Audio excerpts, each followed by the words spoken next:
네, 잠시 후 10시부터 켈리 국제 심포지엄이 시작될 예정입니다. 내외 귀빈 및 참석자 여러분께서는 행사장 안으로 입장하셔 자리에 착석해 주시기 바랍니다.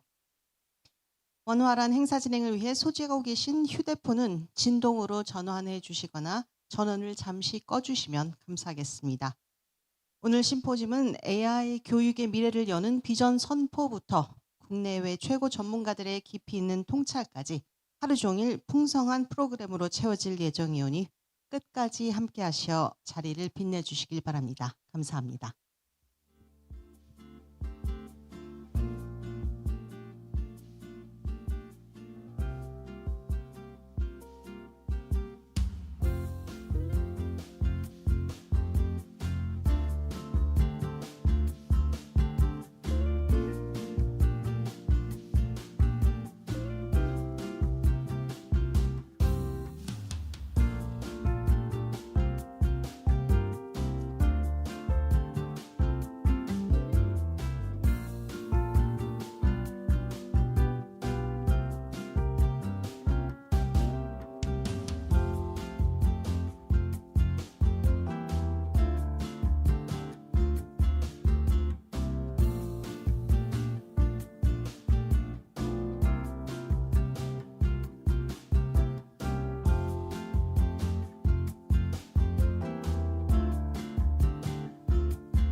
네, 안녕하십니까. 오늘 오전 행사의 진행을 맡은 한림대학교 대외협력부처장 안정현입니다.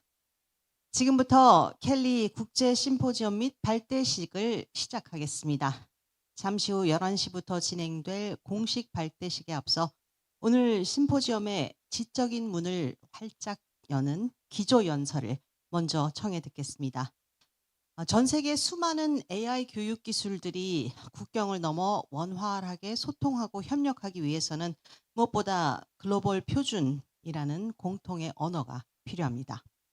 오늘 우리는 그 가장 중요한 기초에 대한 이야기로 이 심포지엄을 열고자 합니다.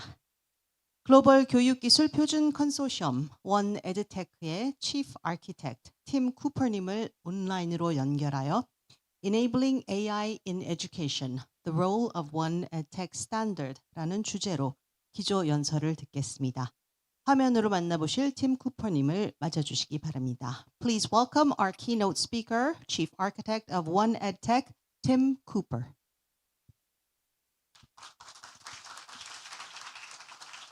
Good morning, everybody. Good morning. It's lovely to be with you, and it's a huge honor for me to be able to share this time with you. So thank you for inviting me to join you. So my name is Tim Cooper. I'm the Chief Architect at One EdTech. One EdTech is an organization that develops the technical standards that are used across the education world globally for connecting systems. I've been asked to talk to you about how the world of One EdTech technical standards are evolving, especially in the light of AI.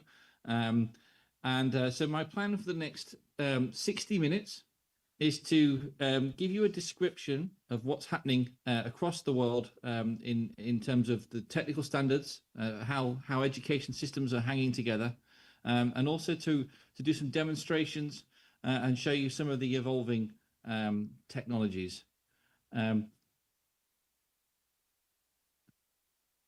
So the plan is really just to look at the standards that will shape the next 5 years. That's the kind of horizon that we're looking at.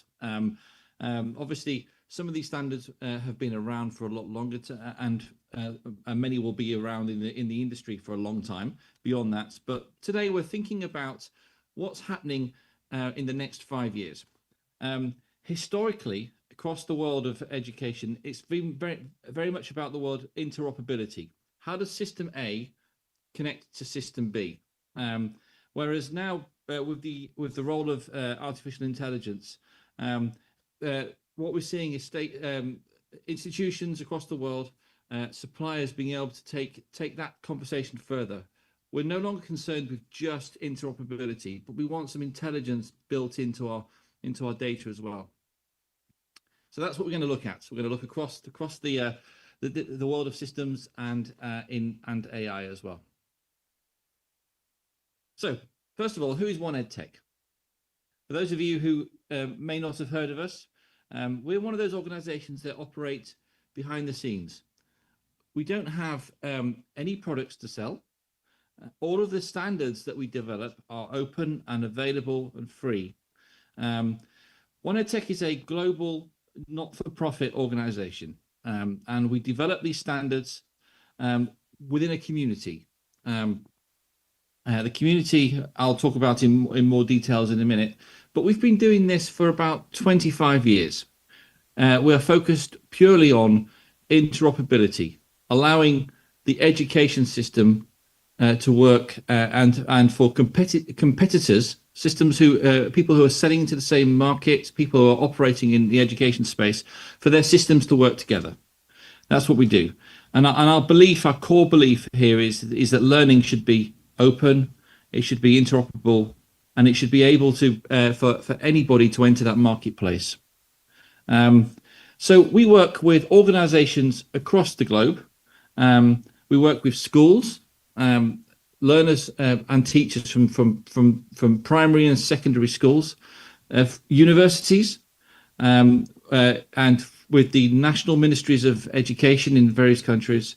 We also work with the NRENs. These are the organizations that act between the policy layers, the ministries, and rolling out education policy. And we also operate with the suppliers. So the suppliers become members of our organization, and they send their engineers, and together we work on these standards. Our organization works with different groups across 25 countries, approximately. And it's really quite a unique community. And this is one thing that we're very proud of within One EdTech, because it's uniquely a place where both the learners, the vendors themselves, the people who are producing the software, institutions, and also government organizations, they come together. They come together in online meetings. They come together in face as well, in the education community, and together they develop the technical standards. So it's not One EdTech that develops them.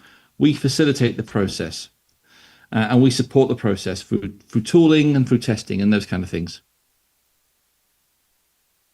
And just so in case anyone's wondering, our scope of learning is all the way from schooling, K-12, schooling, primary school, all the way through higher education into career-based learning and what we call lifelong learning, the idea that people are continually learning throughout their lifetime as they change careers.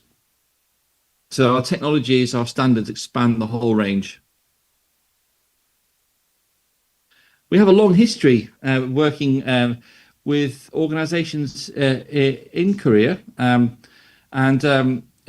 in 2008, there was a memorandum of understanding signed with KERIS in the K-12 sector within Korea, and members of the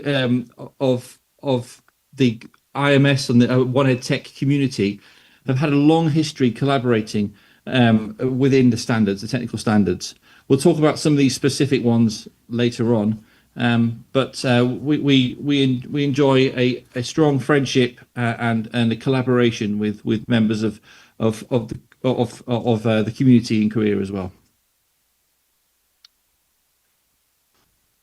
So, our vision together. What we do is we envision a future where the power of technology. So technology is there to amplify learning. It's all around the learner. It's learner-centered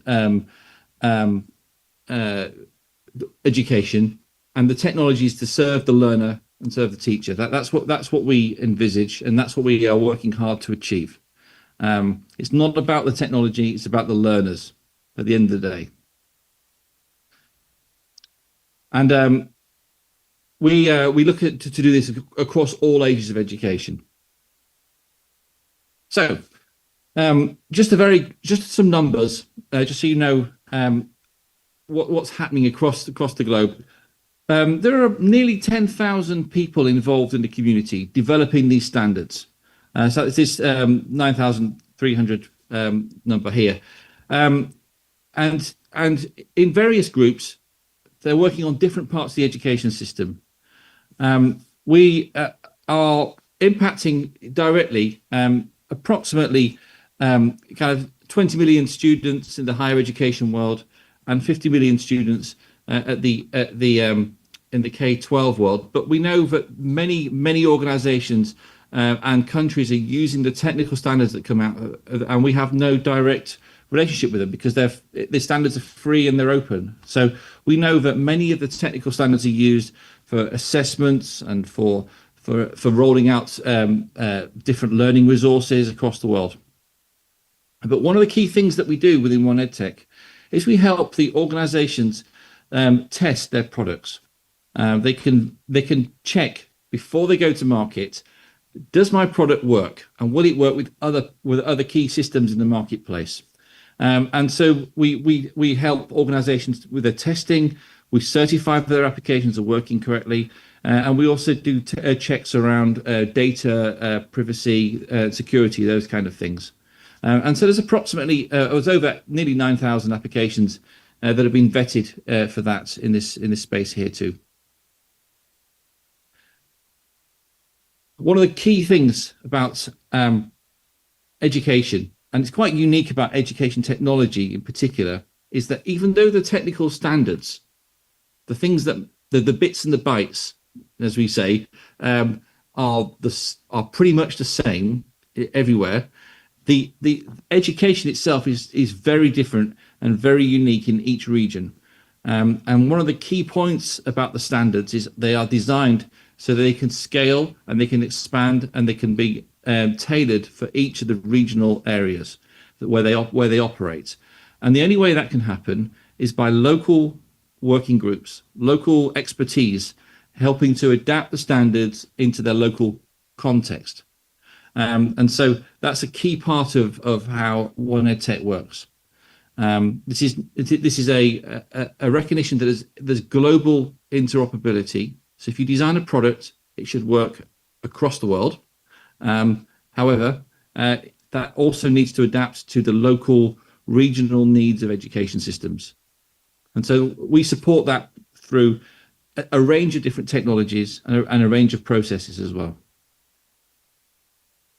So that is that's how the system works behind the scenes. I'm going to just start to look at the standards. What are they out there, and which ones are in, and what do they do?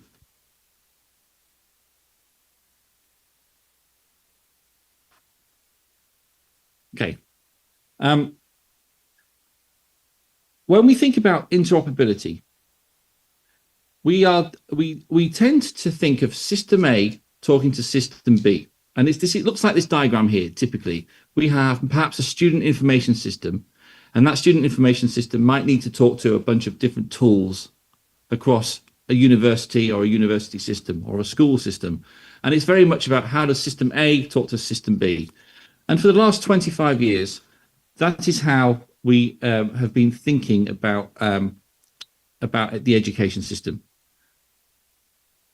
But what we've noticed in the last few years is that the conversation has become wider. Interoperability has become wider. We're now talking more than just system talking to system. What we need to start thinking about is how does the education system generally talk to the workforce system? How do employers know if the skills that are being taught in a school or an education system match the skills that they're looking for? How does a real human interact with AI? Those kind of wider interoperability issues and concerns is one of the key kind of topics that we'll be talking about today.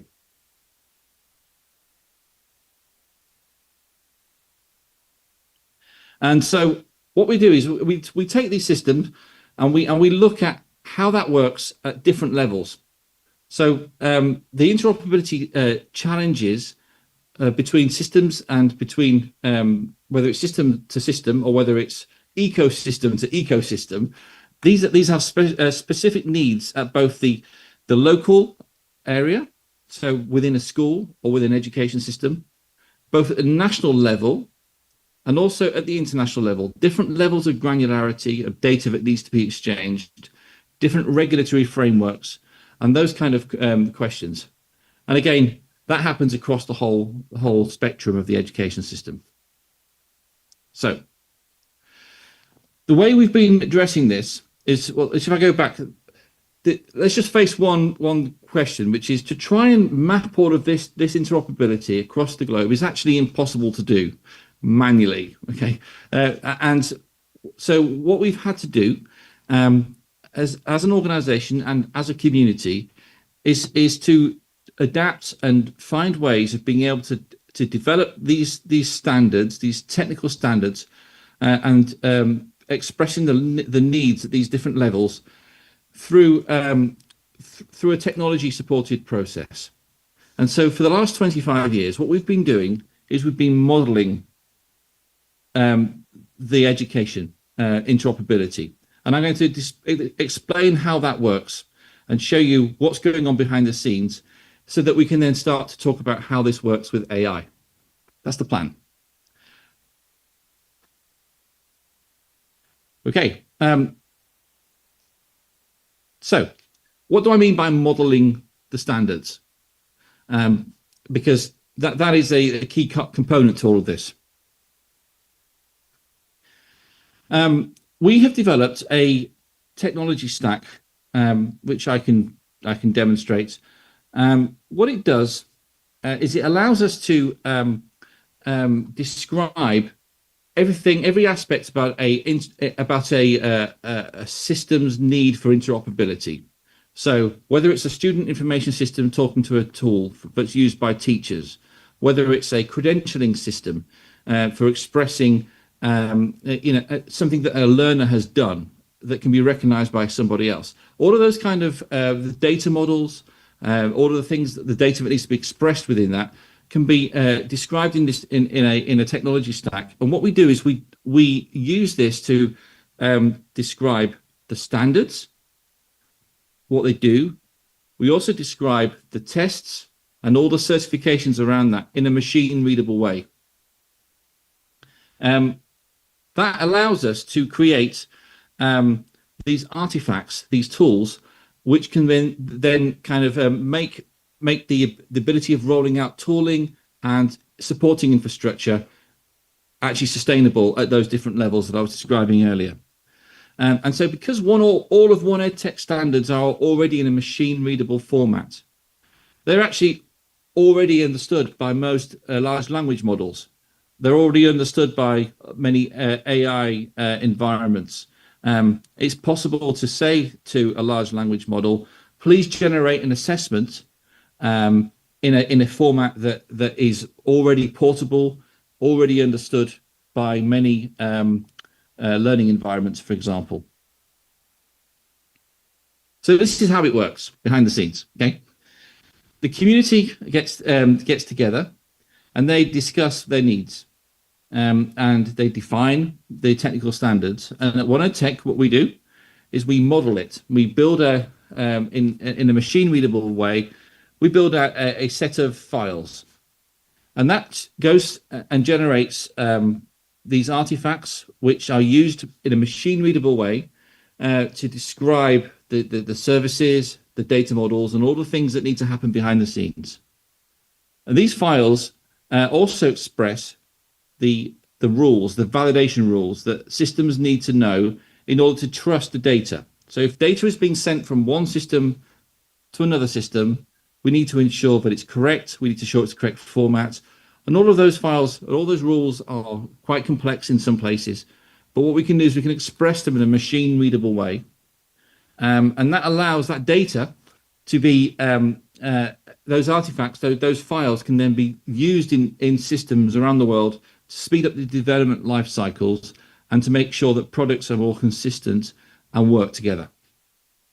We use those same artifacts ourselves, and we publish the specifications themselves, the documents. We also publish tools, certification tools, validation tools, and everything like that.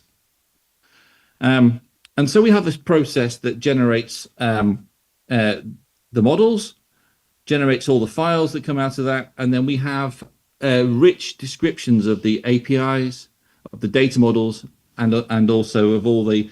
We also generate code from it as well. We've been doing this now for almost a decade, and many of the large language models have taken those artifacts and have become trained. So that's how they know about how to use our standards. So this is how it works, just very, very high level. Across the community, the working groups meet almost, in some cases, weekly. In other cases, it's every 2 weeks or a month. They work in groups with OneEdTech, and then they eventually what happens is they define a standard and it's published. It's as a document on a website. The hard way is that developers will read that document and convert it into code and will produce a product that's going down from top right to the top the right hand column. But actually there's a much easier way. Rather than developers just kind of converting documents into code, they could just use the artifacts that we publish. These machine readable descriptions of our languages and our tests, and you can just drop them into your product, and AI will generate the code for you in pretty much any language that you need it to.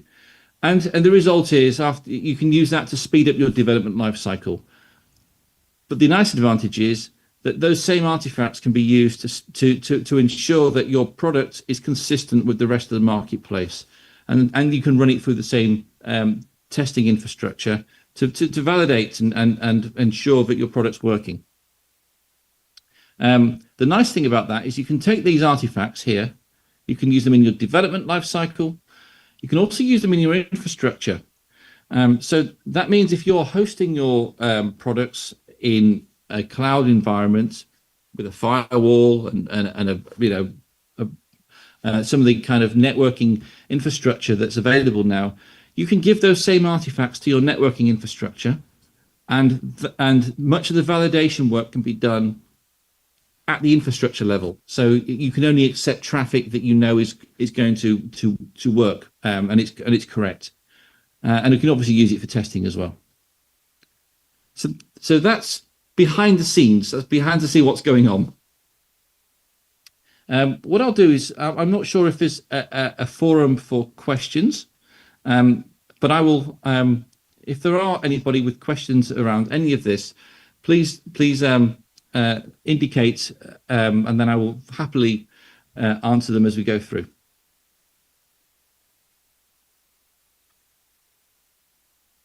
So I'll give you a very quick glimpse of of this infrastructure behind the scenes. Hopefully this will work. And if you bear me 1 minute, because I'm on one screen on a laptop. So let me just jump into this.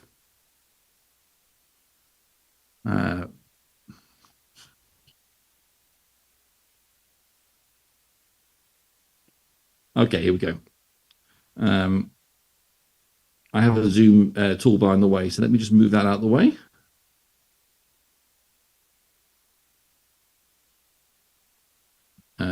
Okay, so here are a set of all the different standards that are available.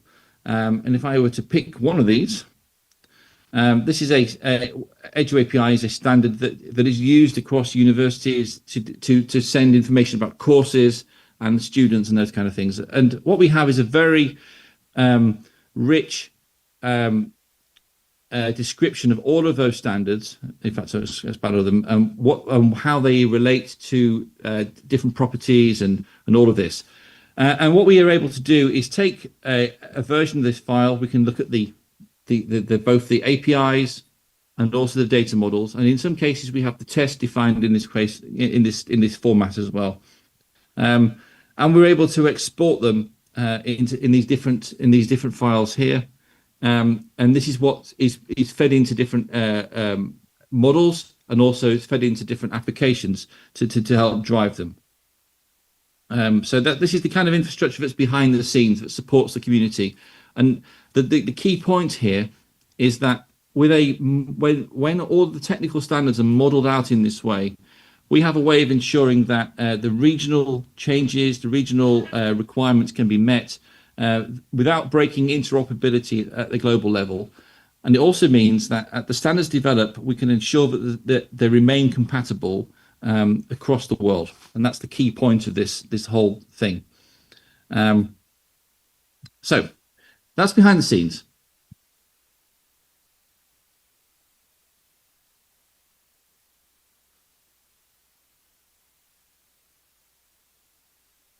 So the key point here is that we've been doing this for 25 years. We've been modeling the standards, the interoperability needs, and the AI systems know how to use them as a result. Okay. So we're going to start to look at what these standards are, and we're going to start to look at the overlap with AI to see what they do and how AI can use them. And we're going to look at this in two buckets. We're going to look at the system-to-system interoperability on the left-hand side, and then a bit later on we'll look at the more emerging paradigms, the ones that which have been introduced in order to address the needs of this kind of wider interoperability needs. So let's look at this diagram here as a way of describing this. This is not descriptive. This is just a map of a classic university landscape, and they are different in different places. But in essence, what we have here at the top is there's usually a student information system. In some countries, that's actually hosted at the country level, and in others, it's actually within each university has a unique one. But the place where student information is stored, often course information is there as well. And then there's usually a learning management system of some sort, a place where the courses are rolled out to students, where people can be enrolled into different courses. And then underneath on this diagram here, we have all of the kind of learning resources that typically are accessed through the learning management system, whether that's Zoom or the online meetings, or whether it's assessment tools, applications, learning resources, where it could be PDFs and videos, but there's a whole range of different tools down there. And then there are many kind of back office systems that are very essential in education to do with identity management. In schools, you have parent management systems, you have things to do with relationship management, and also on the right-hand side here, we're dealing with things like curriculums. Does this course align with the national curriculum? Those kind of systems are represented up here on the right-hand side. And underpinning all of this is the need to be able to collect data and do analytics and AI. So there are technical standards that fit across all of this whole landscape. And I'm not going to go into huge depth with any of them, but what we'll do is just show what's available and how AI can use them. And probably the standard that's most known is Learning Tools Interoperability, LTI. This fits in between the learning management system here, and it's the tool. It's the standard that connects your learning management system with many learning tools that are available. It handles things like the single sign-on for students, onboarding of tools, and the exchange of student data in a secure way. There are approximately between 80 and 100 billion transactions of LTI that happens every year, and we don't have we can't get more granular than that, just because many organizations using LTI, because it's an open free standard, and we don't have visibility of that. But certainly in the community, across the community that we do work with, this is the rough numbers that we're dealing with. So it's a technology that scales and is widely adopted across the world.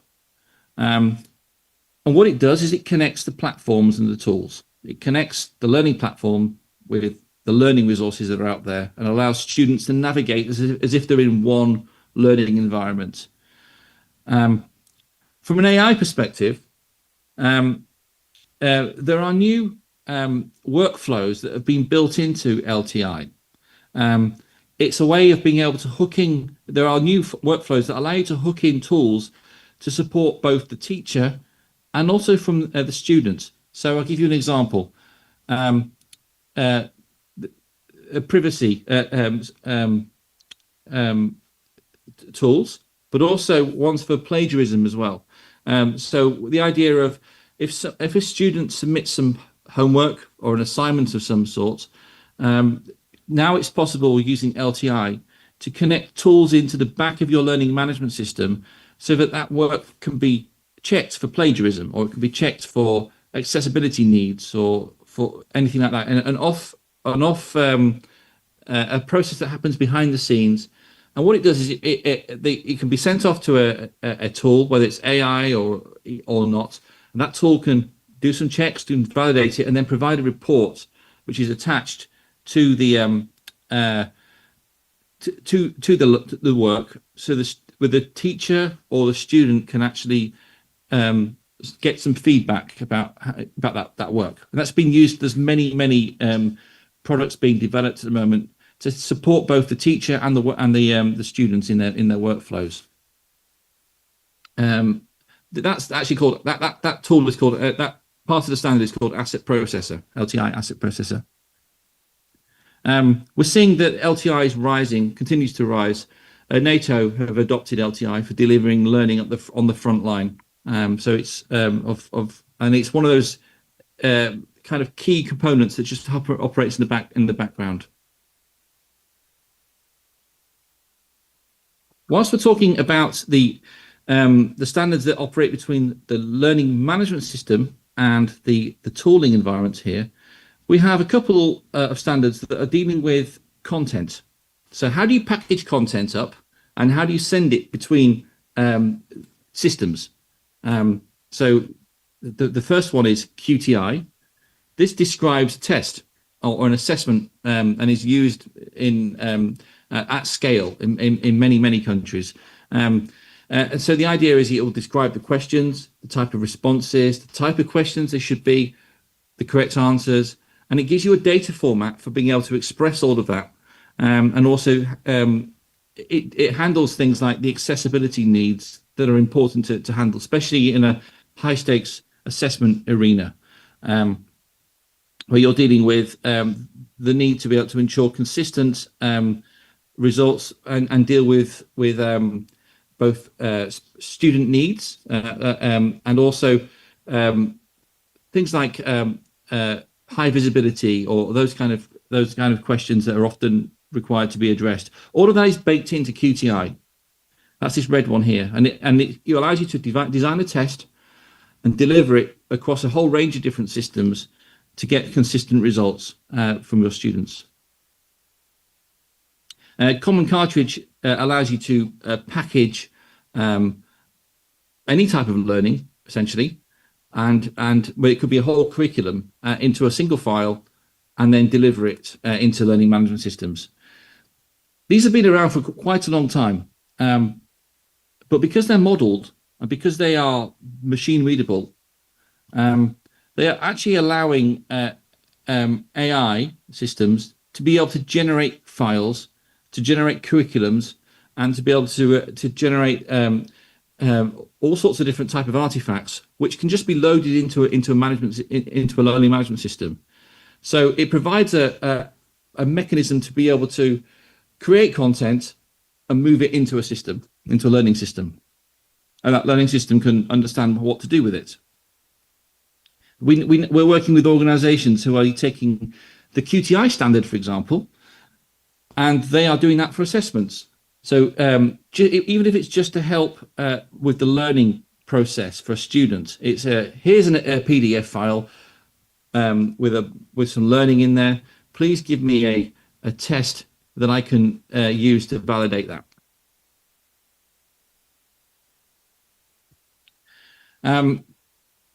On the top left-hand corner up here, we have the One Roster and the Edu API standards. These are the standards for syncing systems together behind the scenes. So the education system needs to transfer, like on the first day of term, for example, where you want to enroll students. Normally the student information is entered up here in the student information system and pushed out across all the tools in a university. And one of the standards that does this is Edu API. Edu API is designed for the higher education marketplace, so higher ed universities. And then One Roster does the same thing, but for schooling, for K-12 for schools.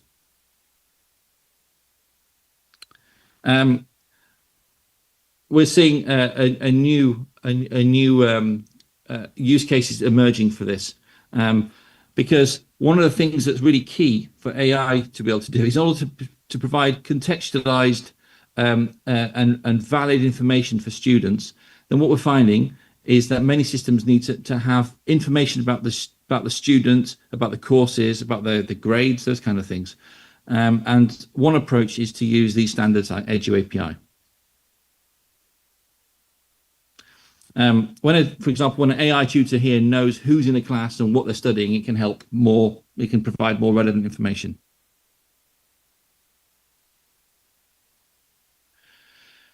Very, very quickly, we also have this whole stack at the bottom here. Caliper is a way of being able to collect events, learning events, for a student as they go through their learning. They clicked on this, they watch this video, they pause this video. Those kind of events, in time-based events, and this is a standard that's been out there for quite a while, and it's used at scale in different organizations. Now, one of the things that's happened in the marketplace is that there are actually two standards that do this, and the way to describe it is Caliper is a very deep and rich data model for describing learning, but it's very deep and it's very niche. It just describes learning. There is another technology called XAPI that is much wider and can express a lot of other type of events. What we're doing is working across the community to bring these two technologies together, so that there is a very rich and deep way of expressing learning, and it can also be used with other types of data as well. Because the whole point of this is to make it so that data can be collected and can be used to really drive student and learner support. So every click, every interaction, whether it's a video or a quiz, is actually something that can help signal to an AI, how to help the student more, how to improve the learning experience. And there's a key part of the work that we do is to help drive that first. It's built into this standard is a whole bunch of rules around how to handle PII or personal information, and to deal with privacy as well. So version 2 of this standard, which is something that was just announced as work that's about to start, is to bring these two worlds together, XAPI and Caliper. So there isn't an ambiguity in the marketplace. It's something that we just want to make sure that data is available and easy to use. Now, they're all the kind of point-to-point standards that I was describing beforehand. And this top right-hand corner here is we haven't yet talked about, because this is the area where we start to talk about this AI. We talk about the workforce, these kind of higher-level ecosystems needing to talk to each other. This is what this top right-hand corner starts to go into that territory. And so we're now talking about this world here, the workforce, AI, education and learning. And what we want to mention here is that we've been modeling these standards for 25 years. 2, AI knows the standards already, but now we're in the process of extending that foundation. And I'll explain what I mean by that and where we're going, the general direction. So let's just look at very quickly, why do we need to make some changes in this space? So for the last 25 years, we've been on a trajectory of doing system to system, and that continues. But there is a gap, because now we're dealing with a different realm, a different type of interoperability that's required. And pretty much everything is different in this space. So first of all, historically, the architectures have been very centralized in universities, whereas when we're talking about connecting the workforce with education or AI with humans, those kind of things, we're dealing with many types of architectures now. There's no longer a central student information system at the core of it. There are many systems involved.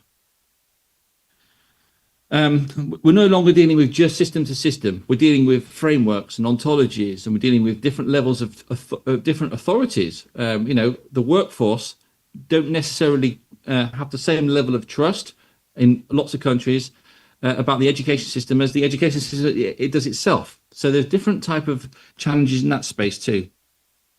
Historically, we've just dealt with humans. Now we're dealing with AI as well as humans as active members of the education community. And in the workflow of a student and teacher. Historically, the work was siloed. You'd have your K-12 technologies in one part of the market. The higher education would be another part of the market. Vocational training, that's VET, would be another part of the market. Whereas now we're dealing with cross-sector. We want to make sure that learning can be understood, learning pathways and skills can be learned across your entire life cycle, including school. So the boundaries are blurring together. And we're dealing beyond just formal education now. And one of the big components of that is the trust models. Within education, there's often a predefined and structured trust model. We understand who the institutions are. They are recognized by the government. Whereas in a workforce place, many of these technologies are different. There's dynamic routes to learning, different organizations, different pathways, and understanding what they mean is quite challenging. So the key standard that makes this kind of much easier to navigate is one that's called CASE. And CASE is being used. We're seeing it's been around for a little while, but we're seeing a huge adoption of it now because of AI. I'll explain what it does. It basically connects. It allows you to express a framework of learning or a curriculum of learning in a machine readable way, and publish it. That's essentially what it allows you to do. So whether it's a country or a state or a school or an employer or an industry, you can express in a machine readable way what the needs of that industry are, or what the curriculum is, for example. And it allows you to kind of cross path and navigate your way through the learning. And you can link any learning to that framework. So this is perhaps the best way of explaining this. So often you have within an institution, you have courses, course catalogs. The industry providers, employers, those kind of people have skills that they're looking for. They're looking for competencies. They're looking for people who can meet those skills, right? So at the universities, they're often talking courses, and employers are often talking skills. And meanwhile, the technologies exist now for students to go through their learning, and either through formal education and through their own learning, they can pick up these credentials which say, I have picked up this skill, right? But these are very separate pieces of information: student information, the course information, and skill information. But what CASE allows you to do is to group them together. It allows in a machine readable way, right? So it allows you to understand and navigate that this student studied this course at a university, which are linked to these skills, which is what the employers are looking for. And it's a way of being able to kind of bring the world together across these organizational boundaries.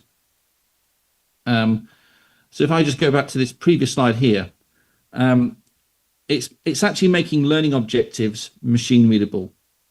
And what it does is it gives the large language models out there a way of understanding the actual needs of a student and what's on offer from a university and what the needs are of a skills-based environment.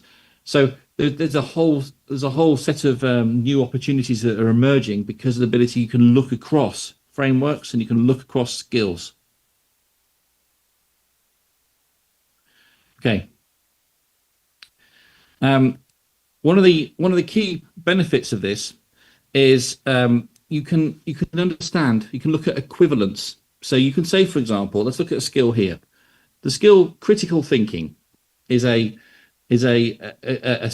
often used in many different frameworks, and but they're often called different things. So here is an example where an institution might offer the critical thinking skill, a course on it, and it might be understood in this framework, and this one might call it something similar, and the Humans Capability Standards framework might call it something else, and the Career Readiness framework might call it something else.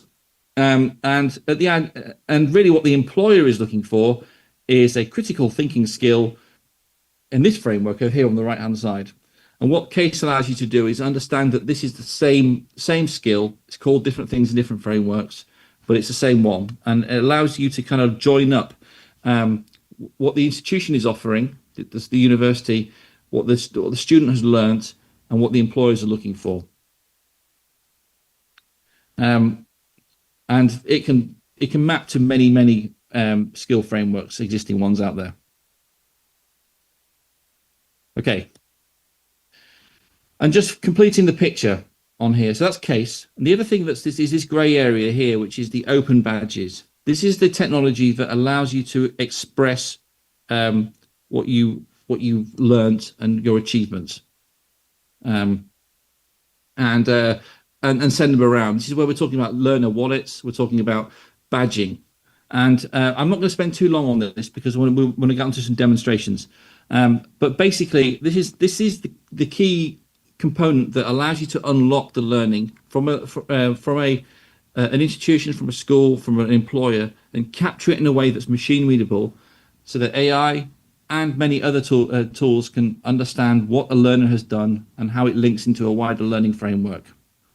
One thing I would say is that the badges are much more than just a picture. Often you see them in a wallet, it's just like a picture, but behind there, the actual all the data is rich and it's baked into that image. So you have things like the learning outcomes, the assessments, the proof of work, the evidence that they've done. All of that information is captured inside an open badge and provides a very rich way of being able to express what a learner has done.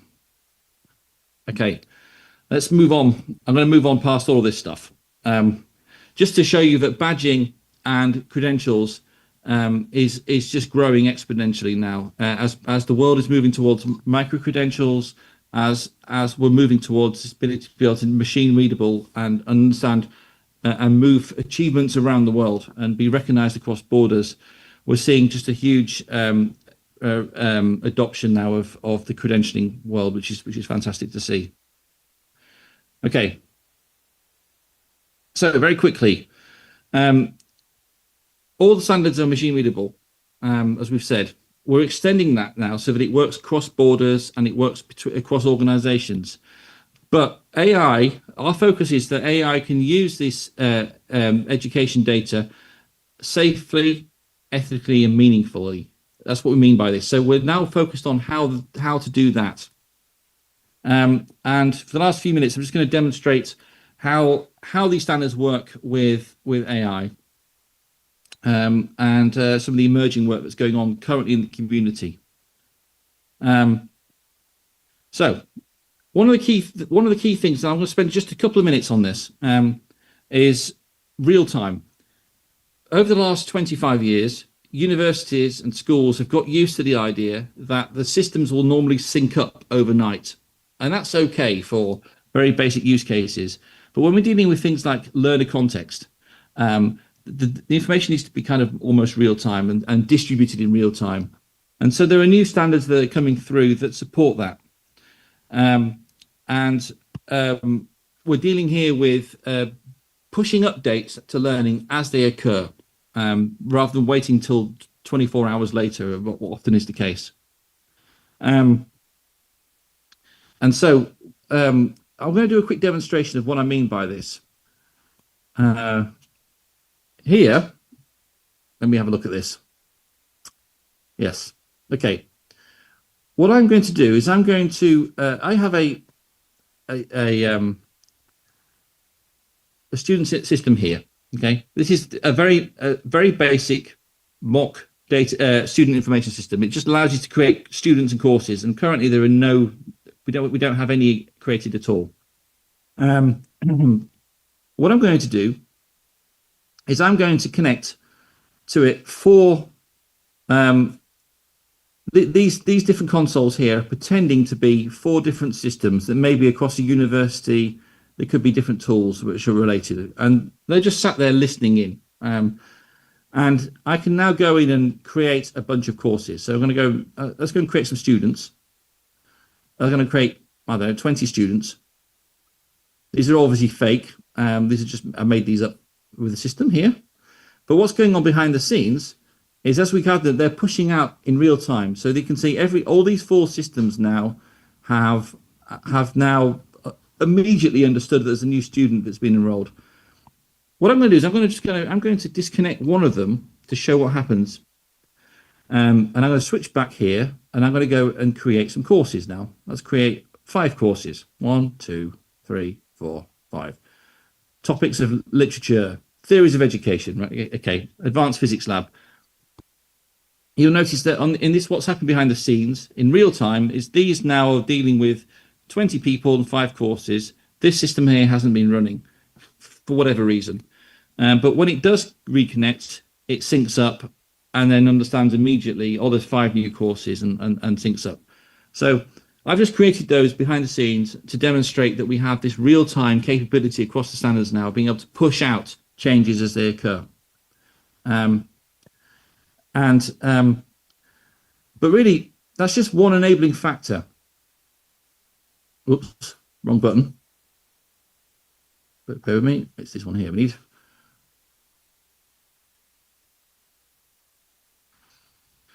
The whole point of this is that we're able to push the changes in real time out to the work. So what I mean by this is, as a change happens on the producer here, it gets pushed out immediately, and that allows us to deal with much more time-sensitive tasks across an ecosystem of learning, and AI is one of the key drivers for this. And the way we're able to do that is by taking the modeling approach that I discussed earlier. We take the data model and we separate it from the service layer. And so that allows us to deal with different types of ways of exchanging that data. Historically, it's been over kind of CSV files in the olden days, and more recently REST in the last kind of 10 years or whatever. But what we're describing here is this asynchronous approach is the real-time way of pushing it out. And there are more coming as well, more ways of transferring the same data models for different use cases. Okay. But what I'm going to do is then show you how AI can, some of the standards that are using that data can start to evolve. Because one thing is sending the data, but the second thing is how do you use it? How do you actually make use of it inside your applications with an AI? And I'm going to just whiz, because of time, I'm going to whiz past some of these use cases, but I think many of us will be familiar with them. We're talking about student learning assistants.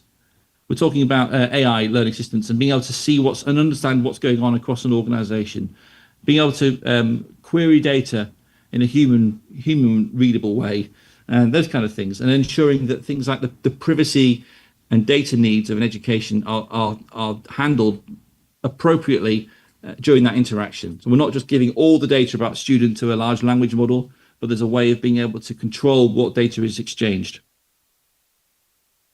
So I'm going to just whiz past some of these challenges and skip straight to this part here, which is this is a snapshot of where the marketplace is today.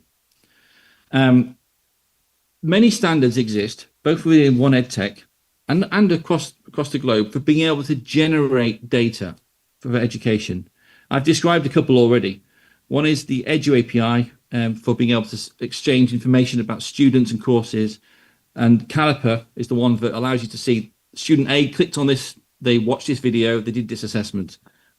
And that's all standards based. You can build products and release them into different marketplaces on those same standards.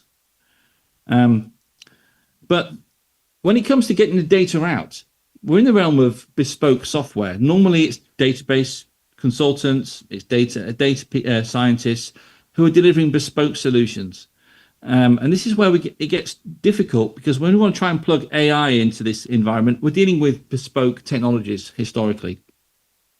And so the question we are looking at openly across the marketplace is, how do we just standardize that, and how do we bridge the world of formal education, but also this kind of dynamic AI world that we want to bring together in a safe way? And so this is where a product called EduQuery comes in place. And what we are trying to do is put something on the right-hand side of this pipeline that is a standards-based approach to accessing data. Looks like this. Okay, so this is not yet a standard. This is just a proof of concept. This is just an idea, and we've started a discussion a few months ago about an approach to this. But what we're looking for is to be able to connect AI into any pipeline and consume data in a safe way. But also we want to be able to do that with existing tooling as well, both analytics, applications, dashboards, those kind of things, and existing apps. And so this EduQuery concept is intended to be something you can plug into any data source and understand what data is available.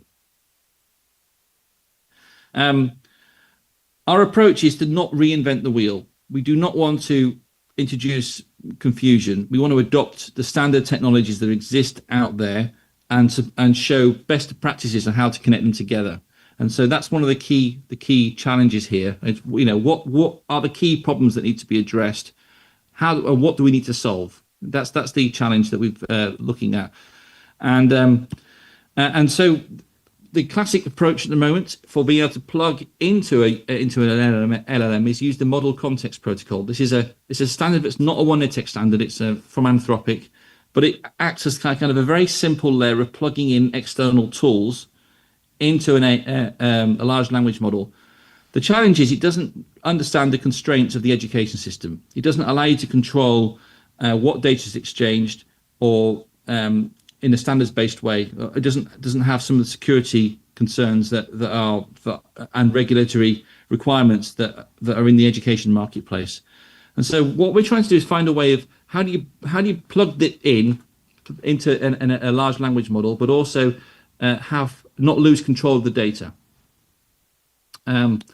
And so this is the concept that we built, and I'm just going to show you how this conceptually builds up, and then I'll end with a quick demonstration. But essentially what we have is the ability to plug in different transports, whether it's model context protocol or any of the existing standards that exist on the right-hand side. They plug into AI, to learning tools, to dashboards. And on the left-hand side, we wanted a query language that large language models already understand. We've chose GraphQL, but there are other alternatives as well out there. And we wanted to adopt work that has already been done across the community. There is already a very rigorous security framework document and already another rigorous privacy framework document. We don't need to reinvent those. They already exist in the One EdTech community. So all of this is work that has been done either by One EdTech or by other groups like the GraphQL community or MCP. But the idea is let's pull these together and see how they work. What's the minimum steps that we need to do to make it work? And we figured out there needs to be two things. There needs to be a way of asking a question, tell me about this student or tell me about this course. And there needs to be a way of discovering the data that's available. What can I ask about? With also a couple of ways of being able to understand the data model and understand the schemas. And so that's what we put together. And so I'm going to try and demonstrate that live. It'll take 1 minute to do. It will either work or it won't. Running it locally. But you'll recall earlier, I created these courses and these people. Okay. What I'm going to do is I'm going to just spin up some software in the background. This one here. I'm going to just excuse me whilst I spin this up. What this is doing, this is creating a database from scratch and a service that's going to start collecting data. And actually, you'll notice here that it's connected to the same asynchronous, the real time, and understood what the students and what courses exist. And what I'm going to do now is I'm going to run a generator, which is just going to start creating fake events, learning events, so that we can start to ask questions about it. So that's happening in the background.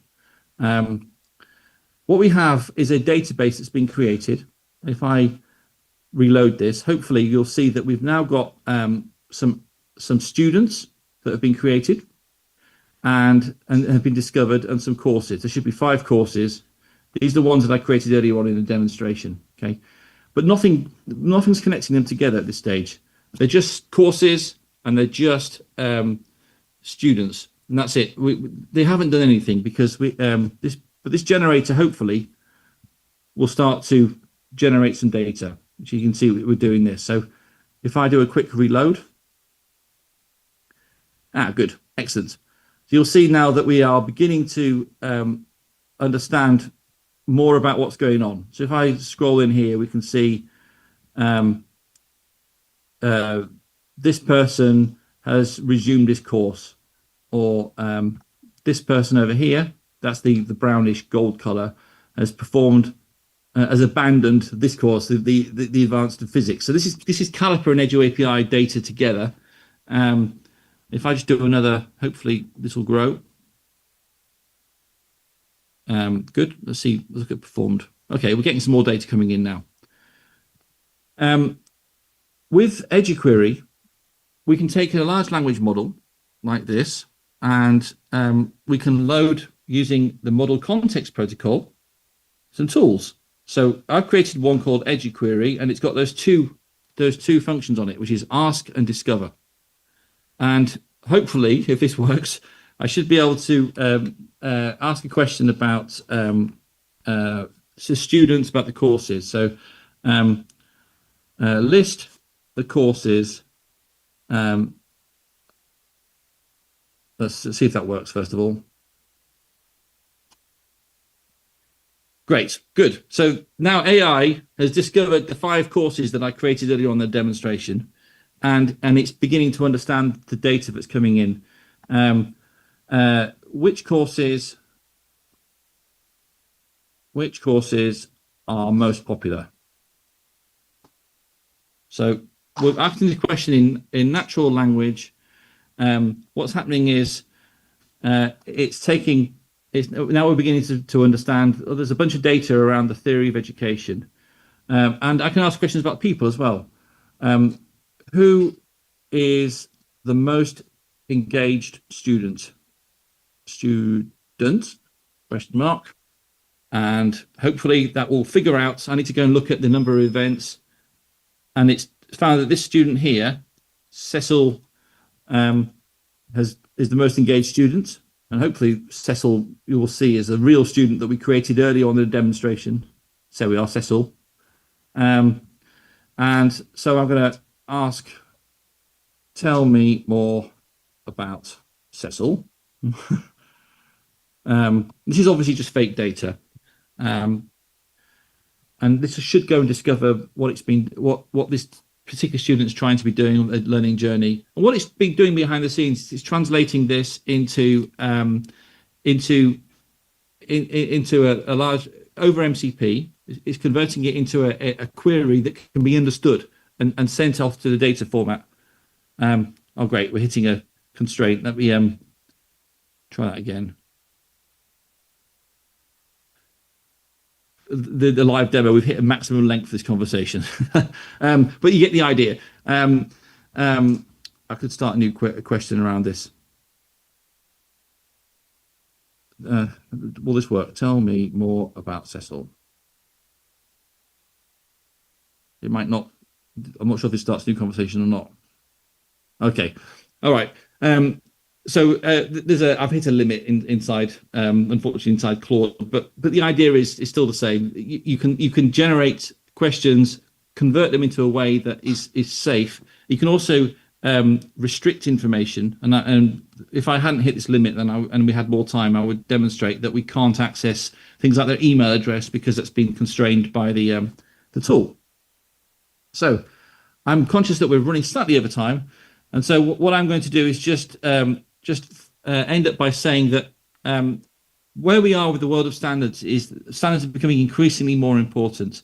They are the bridge between education's structured world and AI's need for dynamic potential data, and so I'm very pleased to have the opportunity to share that with you, and thank you for your time. And I know we've run over for a few minutes, but if there are any questions, I'll be happy to answer them. Thank you, everybody, for your time. Thank you, Mr. Cooper. Okay.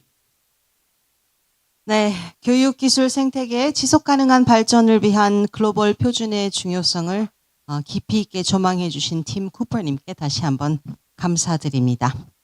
자, 그럼 이제 본격적으로 대한민국 고등교육의 새로운 미래를 선언하는 켈리 발대식을 시작하겠습니다. 인공지능과 함께 고등교육의 새로운 미래를 열어갈 역사적인 순간, 그 위대한 여정의 첫 걸음에 함께해 주신 모든 분을 진심으로 환영합니다. 다시 한번 인사드립니다. 오늘 오전 세션 사회를 맡은 한림대학교 대외협력부처장 안정현입니다. 반갑습니다.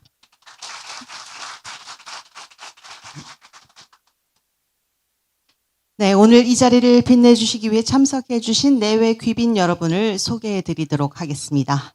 먼저 한림대학교에서 함께해주신 분들을 소개해드리겠습니다. 최양희 총장님 참석해주셨습니다.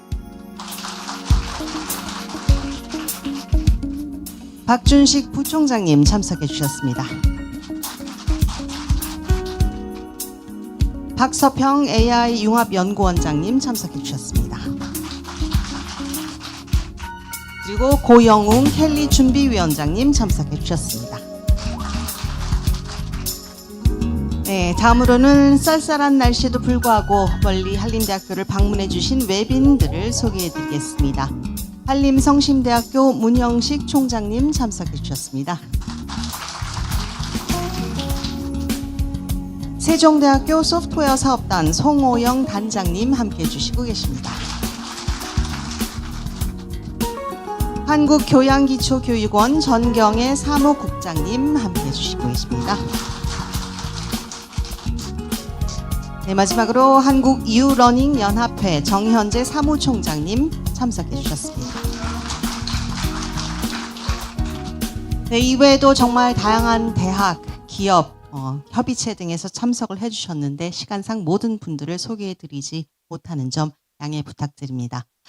바쁘신 와중에도 대한민국의 교육 혁신을 위해 귀한 시간을 내어 자리해 주신 교육계, 산업계, 연구기관, 리더분들과 관계자 여러분, 그리고 미래의 주인공인 학생 여러분들께 깊은 감사의 말씀을 드립니다. 특히 오늘 이 뜻깊은 행사는 한림대학교 공식 유튜브 채널을 통해 전 세계로 생중계되고 있습니다. 온라인으로 함께하고 계신 모든 분께도 뜨거운 환영의 인사를 드립니다. 또한 본 심포지엄은 AI 기술을 활용한 자동 통번역 서비스가 제공되고 있습니다. 언어의 장벽 없이 지식과 비전을 공유하는 오늘, 기술이 어떻게 우리를 더 가깝게 연결하는지 직접 체험하는 그런 시간이 되시길 바랍니다. 이는 우리가 앞으로 만들어갈 켈리 생태계의 지향점이기도 합니다. 그럼 지금부터 대한민국 고등교육의 새로운 패러다임을 제시할 켈리, K-University AI Edutech and Learning Initiative의 공식 출범을 선언하는 발대식을 시작하겠습니다. 먼저 최양희 한림대학교 총장님의 축사가 있겠습니다. 한림대학교를 AI 선도대학으로 이끌며 이번 켈리의 출범에 든든한 기반을 마련해 주신 분입니다. 큰 박수 부탁드립니다.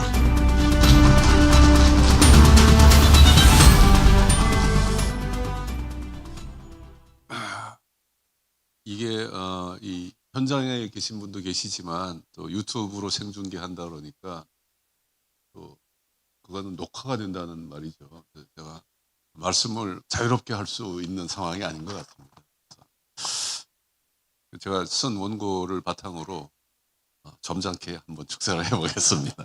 제가 보통 이렇게 안 하는데, 존경하는 국내외 귀빈 여러분, 그리고 AI와 고등교육의 미래를 함께 만들어가고 계신 여러분들 정말 반갑습니다. 그리고 한림대에 오신 것을 환영합니다. 정혜정 교수님이 저를 쳐다보고 계셔가지고 이게 참 자꾸 떨리는데 어떡하죠? 네. 오늘 오후에 발표하신다고 들었습니다. 저는 프로그램을 보니까 정말 국내에서도 하시고 또 한림대학에서 AI를 활용한 직접 사례들을 많이 이제 발표를 하시고 또 저희가 개발한 플랫폼도 제시하시고 그래서 굉장히 다양한 내용으로 되어 있어서 이 발대식이 앞으로 뭘 하겠다라는 그런 발대식이 아니라 이미 많이 하고 있는 것들을 정리해서 보여드리고 동참하자 그런 의미에서 굉장히 준비가 된 행사이고 굉장히 의미가 있는 행사라고 저는 기쁘게 여기고 이 자리에 섰습니다. 우리는 지금 인공지능이 문명의 방향을 바꾸는 문명의 대전환을 하는 그러한 전환점에 서 있습니다. AI는 인간의 사고와 학습 방식을 변화시키며 대학의 존재 이유를 다시 묻고 있습니다. 이제 대학은 AI 발전을 발판으로 인간의 성장과 지혜를 연결하고 개개인의 가능성을 그렇게 확장하는 공간으로 거듭나야 합니다.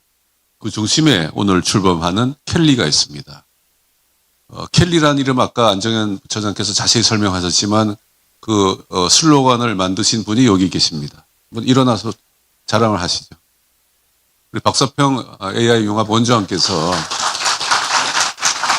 이러한 켈리라는 아이디어를 주시고 뭐 처음에는 켈리의 약자가 좀 달랐었는데 이것을 이제 좀 에듀텍과 이제 러닝을 결집하는 그러한 큰 조직으로 국제적인 조직으로 만들어서 우리가 서로 합심해서 고등교육의 새로운 체계는 고등교육에 몸담고 있는 우리가 스스로 만들어서 보급해야 된다. 이런 철학으로 시작했습니다. 뭐 지금은 전 세계가 AI를 바탕으로 이제 큰 변화를 하고 있는데 고등교육 기관들, 고등교육의 교육 연구 패러다임도 많이 변하고 있는데 그것을 변화시키는 기획, 운영, 주체가 누구인가를 우리가 잘 생각을 해봐야 됩니다. 근데 그 주체가 두 가지 방향이 있는 것 같습니다. 하나는 저희가 하는 것처럼 고등교육기관 관련된 대학 전문가들이 다 모여서 물론 당연히 정부나 이제 기업의 도움을 받아야겠지만은 우리가 우리를 잘 이해하고 있으니까 우리가 스스로 기획을 하고 만들고 운영하고 피드백을 받고 서로 쉐어하고 서로 발전하는 이런 체제를 만들 것인가 아니면은 우리가 그러한 권리와 어떤 책임을 회피하고 남에게 다 맡겨가지고 남들이 들어와서 그걸 우리 대신 다 만들어주고 우리는 거기에 종속될 것인가 하는 두 가지 갈림길에 서 있는 것 같습니다. 많은 초중고등학교 대학들이 이 후자의 접근 방법을 굉장히 편하죠. 남이 다 해주니까. 그런 것에 이제 어떻게 경도되어 있는 것이 현실이라고 볼 수 있습니다. 그러나 이제 고등교육기관이야말로 이거를 기획하고 운영하고 개발하거나 협동할 능력이 있고 역량이 있는 기관들이기 때문에 우리가 특히 이러한 협력 모델을 잘 보여야 된다고 생각하고 있습니다. 그래서 켈리가 탄생한 것이고 그래서 한림대학의 AI 플랫폼이 지금 소위 연습 중이고 여러분과 같이 협업을 하고 있는 것이라고 말씀드릴 수 있겠습니다. 여기에는 대학만 들어간 것이 아니라 이제 교육 관련 기관, 기업들 그리고 외국에 있는 여러 단체들, 표준 단체라든가 앞에 강연한 그런 단체라든가 또는 에듀코즈와 같은 대학 연합체라든가 이런 데들을 다 같이 합심을 해서 이것을 발전시킬 그런 그 모델을 갖고 있습니다. 그러니까 이런 켈리가 미래형 고등교육 모델을 함께 만들어가기 위한 그러한 협력의 출발점이라고 저는 생각하고 있고 그런 뜻에서 오늘 행사가 굉장히 의미가 있다 이렇게 이해해 주시기 바랍니다.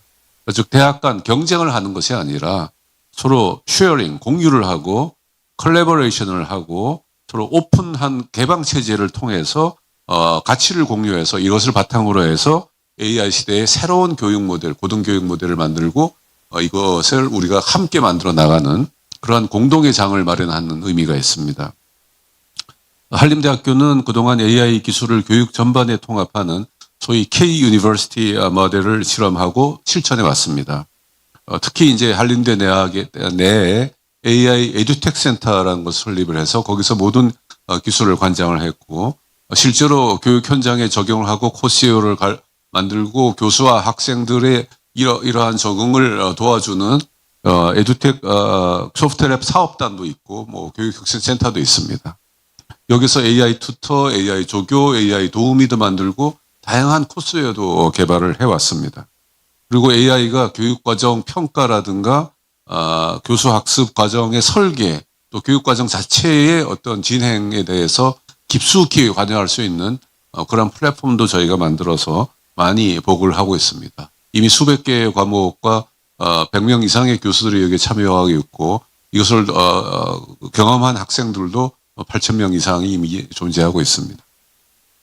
그래서 이러한 노력은 AI 기술의 교육적 가능성 확장을 목표로 하는 저희의 원대한 꿈, 중장기 교육의 시작점에 불과합니다. 그런데 이러한 긴 저니, 이런 여정은 단일 대학의 단일 사업단으로서는 도저히 목표를 달성할 수가 없을 것입니다. 그래서 오늘 켈리라는 것은 이러한 노력을 여러분들과 같이 손잡고 맞잡고 같이 참여를 해서 이 협력 생태계를 만들어서 성공하겠다. 이런 것이 시대의 정신이고 시대의 요구라고도 볼 수 있겠습니다. 그래서 결국은 켈리를 다시 말씀드리면은 국내 대학과 기업이 함께 AI 교육 자산을 공동 개발하고 공유하는 소위 개방형 협력 플랫폼으로 발전되는 그러한 시작입니다. 한림대학교의 AI 융합연구원과 에듀텍 소프트랩 사업단을 시작으로 아까 말씀드린 튜터, 조교, 교수, 도우미 이런 등등 코스웨어 등등이 계속 개발이 될 텐데 이것은 학교 간에 대학 간에 공유가 될 것이고 또 이러한 교육 자원의 불균형도 해소를 할 것입니다. 그리고 교육의 공공성도 당연히 강화가 될 것입니다. 또 오늘 보시겠지만은 해외 대학과의 협력도 저희가 끊임없이 추구할 것이고 오늘 시작점으로 더 많은 대학에서 더 많은 다양한 분야로 저희가 협력을 하고 그 성과를 나누어 가질 것입니다. 예를 들어서 오늘 이제 발표할 AI 선형대수 튜터의 이제 외국의 적용은 그 가능성을 보여주는 대표적인 사례라고 저는 인식하고 있습니다. 앞으로 켈리는 지식과 데이터를 안전하고 책임 있게 공유하며 교육의 혁신을 위해 지속 가능한 협력 생태계로 이제 발전할 것입니다. 이러한 연대의 축적이 고등교육의 새로운 전환점이 되고 나아가 글로벌 고등교육 혁신의 기준, 레퍼런스, 스탠다드가 되기를 저는 크게 기대하고 있습니다. 이러한 뜻깊은 국제 심포지엄의 발대식에 저는 함께 할 수 있어서 매우 기쁩니다. 여러분도 그러시죠? 이런 켈리의 출범을 진심으로 저는 축하드리면서 참여하신 모든 대학과 기관 그리고 교육자 여러분께 다시 한번 깊은 감사의 말씀을 드립니다. 감사합니다.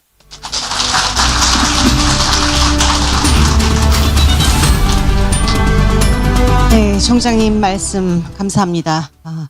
총장님 말씀처럼 켈리가 대한민국을 넘어 세계 고등교육 전체의 혁신을 위한 담대한 도전이 되길 바라봅니다. 자, 그럼 다음으로 켈리의 출범 준비를 이끌어 오신 고영웅 켈리 준비위원장님을 모시고 K-University AI Edutech and Learning Initiative, 즉 켈리가 추구하는 미래 교육의 청사진을 직접 들어보겠습니다. 위원장님을 무대로 모시겠습니다.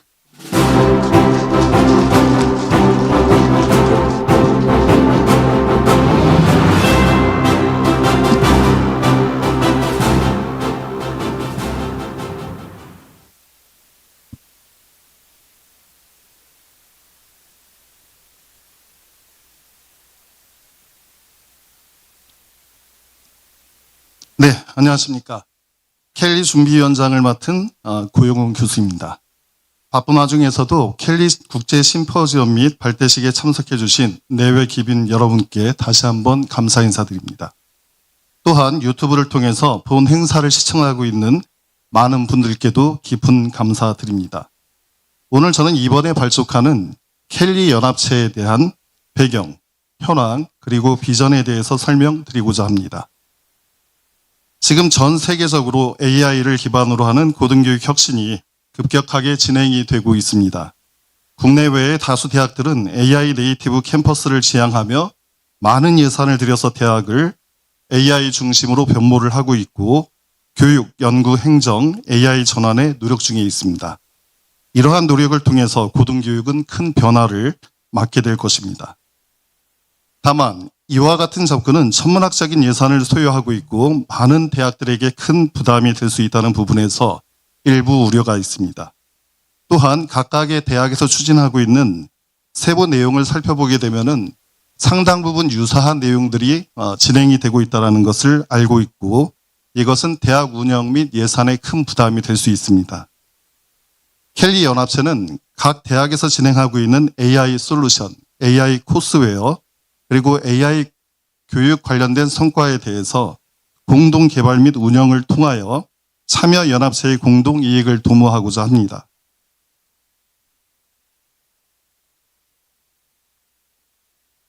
이와 같은 접근 방식은 비단 국내 기관에 한정되지 않고 글로벌하게 확대해서 전 세계적으로 인정받는 연합체를 저희가 성장하기를 기대하고 있습니다.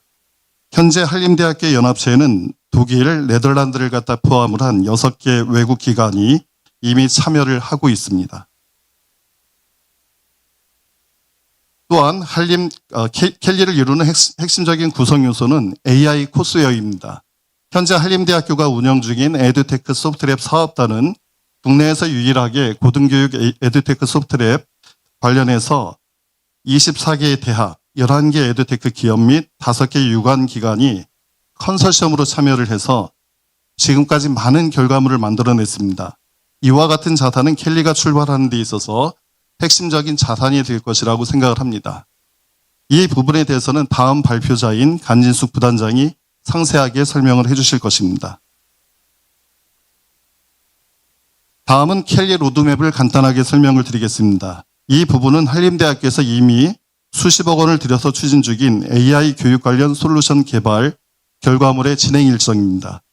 행사장 복도에 설치해서 운영 중에 있으니 참석자분들께서는 추후에 살펴보시면 좋겠습니다. 중요한 부분은 이 솔루션들이 한림대학교에서 개발을 했지만 참여하는 연합체에 공유해서 함께 사용하려고 준비하는 중에 있다는 것입니다. 저희가 배포 준비가 되는 대로 켈리 참여 대학에 공지를 할 것입니다.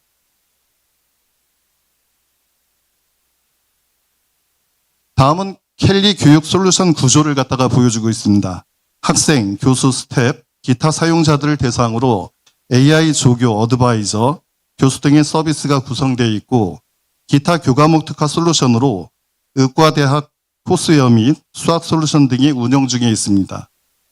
참고로 한림대학교에서는 생성형 AI와 결합한 교과목을 281건 운영해서 AI 교육 솔루션과 실증을 진행했습니다. 자, 다음은 한림대학교에서 공유를 목적으로 개발한 주요 서비스에 대해서 간략하게 소개하겠습니다. 먼저 AI 조교입니다. 이 서비스는 교수자의 학습을 지원하기 위해서 실라버스 자동 생성을 포함을 해서 다양한 교육 지원을 제공을 하고 있습니다. 그리고 총장님께서 조금 전에 말씀 주셨듯이 선형대수 솔루션은 실시간으로 학습자의 손글씨를 인식해서 상호작용하는 방식으로 학습자의 성취를 유도하는 그런 솔루션입니다. 기존의 수학 관련 솔루션들과 차별화되는 부분은 라인 바이 라인 에러 체크를 통해서 힌트를 주고 학습자가 주도적으로 학습하는 데 도움을 주고 있습니다. 본 솔루션은 독일, 네덜란드를 비롯한 6개 국가에서 현재 도입해서 실증에 참여하고 있습니다. 다음은 AI 튜터입니다. 수업 전중 후에 학생들에게 학습 보조 역할을 해주고 있습니다. 현재 이번 학기에는 19개의 수업에서 효과성을 검증을 하고 있습니다. 그리고 매드런엑스는 의과대학 교수진이 참여해서 개발을 한 솔루션입니다. 의학 분야에 특화가 되어서 기존에 가지고 있는 내부 데이터를 학습시키고 학생들이 의학 전공에서 효과적으로 사용할 수 있는 코스웨어입니다. 이 외에도 대학 코스웨어와 진로를 갖다 연계해주는 솔루션, 그리고 연구 내용을 입력했을 때 적합한 연구자를 매칭해주는 그런 솔루션도 저희가 개발을 해서 운영 중에 있습니다. 다음은 지금까지 한림대학교에서 개발된 솔루션을 적용한 AI 교육 성과를 간단하게 이제 보여드리겠습니다.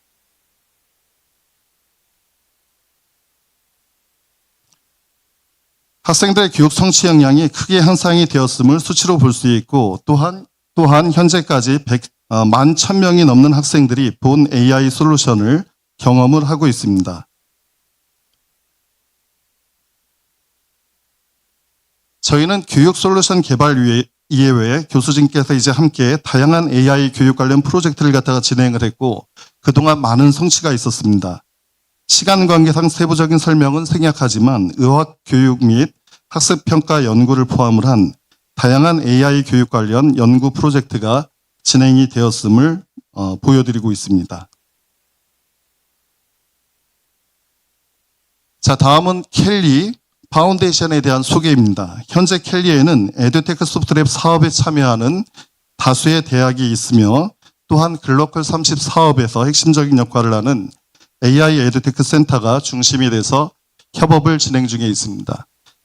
그리고 지금 오늘 참석해 주신 소프트웨어 중심 대학 협의회에서도 저희하고 이제 계속 지속적인 협업을 통해서 이 켈리 협의체가 성장을 할 수 있도록 서로 논의 중에 있음을 알려드립니다. AI 교육은 각 대학이 단독으로 모든 일을 할 수가 없습니다. 각 대학의 솔루션을 공유하고 필요한 서비스를 공동 개발하고 함께 토론하면서 미래 고등교육 AI에 대해서 함께 나갈 수 있기를 기대합니다. 대단히 감사합니다.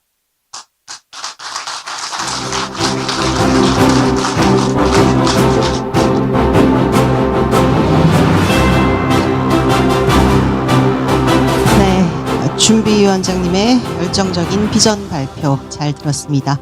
학습자 중심의 초개인화 교육, 대학 간의 경계를 허무는 데이터와 서비스 공유, 켈리가 만들어갈 놀라운 미래가 눈앞에 펼쳐지는 듯합니다. 자, 이 위대한 비전을 현실로 만들어 나갈 구체적인 실행 계획도 궁금하실 겁니다. 앞서 말씀드렸듯이 켈리 구성의 주요 지원 조직은 AI 융합연구원 산하 AI 에듀테크 센터와 고등교육 에듀테크 소프트랩 이렇게 있습니다.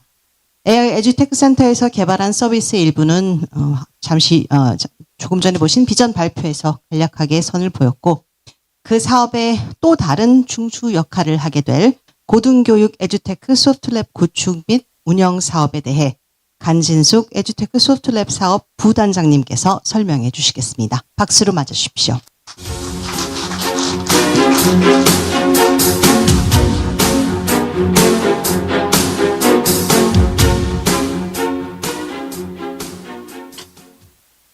네, 안녕하십니까. 한림대학교 에듀테크 소프트웨어 사업단 부단장을 맡고 있는 간진숙입니다. 네, 오늘 이 시간에는 고등교육 에듀테크 소프트웨어 구축 및 운영 사업에 대해서 설명드리겠습니다. 먼저 이 사업의 배경인 대학 교육 혁신 방향에 대해서 살펴보겠습니다. 과거의 교육 시스템에서는 한 명의 교수자가 다수의 학생들을 가르치게 되는데요. 이때 동일한 교재, 동일한 주제, 동일한 학습 방법 이렇게 해서 학생들을 획일적인 방법으로 가르치는 것이 주요 방식이었습니다. 그때 학생들이 그 학업 성취를 알 수 있는 것을 이루고자 한 것을 결과를 알기 위해서는 결국은 중간고사, 과제, 기말고사 이 세 가지를 통해서 알 수 있음을 가름합니다. 그렇지만 잘 따라오는 학생에게는 이런 방식도 문제가 없겠지만 그렇지 못한 학생에게는 상당히 어려움을 겪고 있습니다. 일단 학습에 대해서 흥미를 잃게 되고 그리고 학습 목표를 달성하는 데 어려움을 겪고 결국에는 학업을 포기하는 그런 경우도 생길 수 있습니다. 이때 우리가 교수님께서 한 명 한 명 이 학생들을 다 케어하기는 역부족입니다. 그래서 이제는 우리가 그 AI 시대에 학생들을 초개별화한 맞춤형 학습이 실현돼야 된다고 봅니다. 그런 AI와 교수자의 협업을 통해서 개별 맞춤형 교육 실현이 돼야 되는데요. AI가 잘하는 영역, 교수자가 잘하는 영역.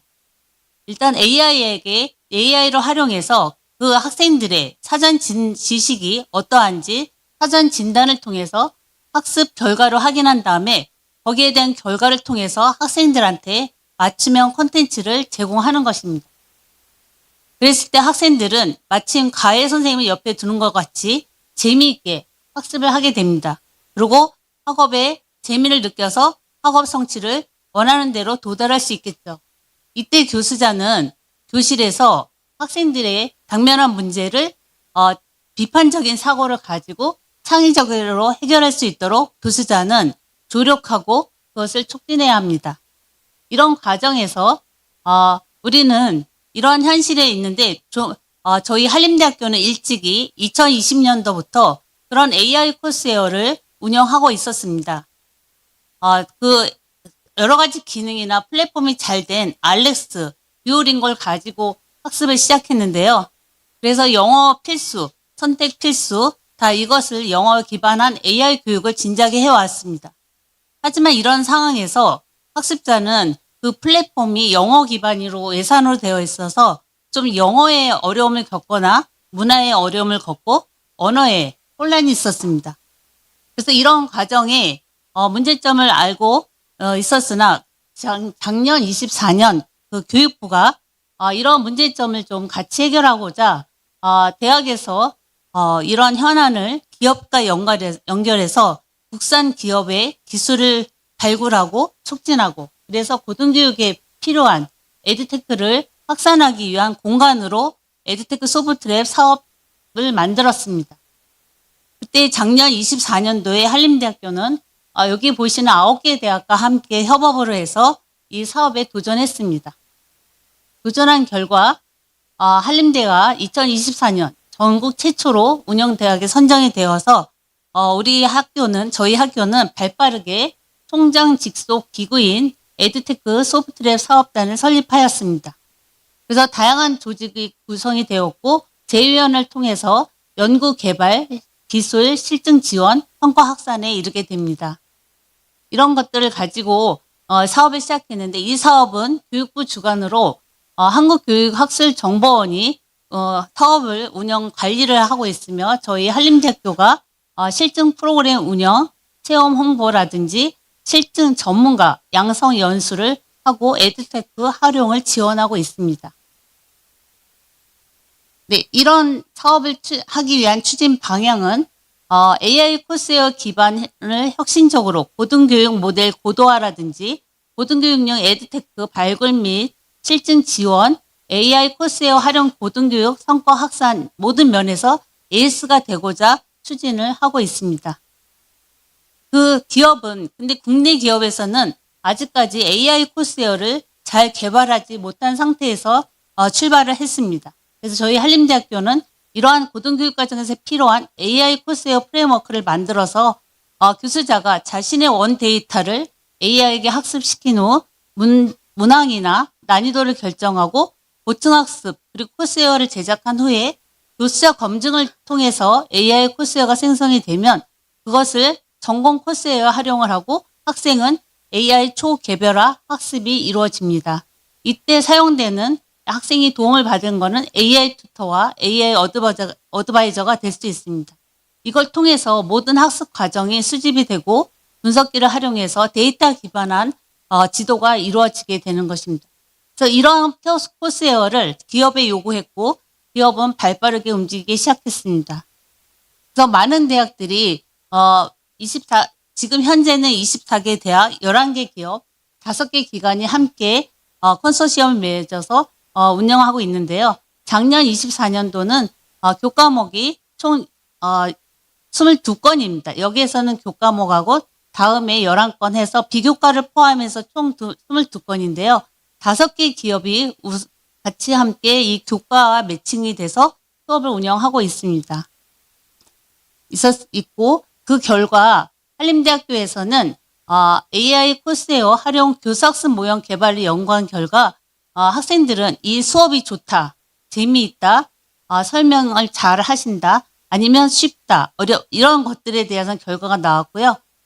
또한 교수학습 모형 개발 연구에서는 이렇게 AI 코스웨어 수업 모델을 개발했습니다. 이 모델은 계속 고도화하여 학습자가 수업의 진행 방법이나 여러 가지 적용 그런 기능들을 추가하여 보완할 예정입니다. 또한 서울신학대학교에서는 이 사업의 연구의 효과성을 알기 위해서 다양한 연구를 진행해 왔는데요. AI 리터러시는 물론이고 대학생 학습 역량을 강화했습니다. 이런 결과로 학생들의 수업 참여도도 상당히 유의미한 영향을 준 것을 나타냈습니다. 또한 한림대학교에서 이 수업을 운영한 교수님의 소감을 듣거나 연구 결과를 봐서는 학생들이 이런 자동 출제된 문제를 통해서 재미있게 수준별 문제 풀이가 가능해졌다는 것을 시사했습니다. 그리고 원광대학교에서는 상당히 학습 전과 학습 후에 학업 성취도가 상당히 상승됨을 알 수 있었습니다. 부산대학교 영어에서는 학습자들이 마치 과외 선생님 옆에 있는 것처럼 영어 능력을 발달하기 위한 편리한 도구이다 라고 해서 교실 수업의 부족함을 채울 수 있다고 응답했습니다. 네, 이렇게 24년도는 운영을 했고요. 25년도에는 좀 더 이것을 범용성으로 모든 대학이 하나의 교과를 만들면 그 교과를 다양한 대학에서 사용할 수 있도록 하는 범용성 있는 교과를 만들고자 하는 것이 핵심이었습니다. 그래서 기초 과목이나 전공 기타 교과목에서 대학에서 많이 운영이 되고 대학에서 많이 개설되는 과목 중심으로 개설을 하자라는 그런 큰 뜻을 가지고 추진했습니다. 그래서 2025년도는 트랙이 총 3개가 있는데요. 트랙 1은 이런 그 변모성 있는 과목을 개설 중인 그 여러 가지 많은 교과목을 중심으로 코스웨어를 개발해서 그걸 실증한 후에 타대에 확산하자. 이런 실증 트랙 1이 있는가 하면 트랙 2는 작년 24년도에 개발된 코스웨어 22개 과목을 타 대학에서도 활용할 수 있도록 지원하자 해서 지금 현재 운영 중에 있습니다.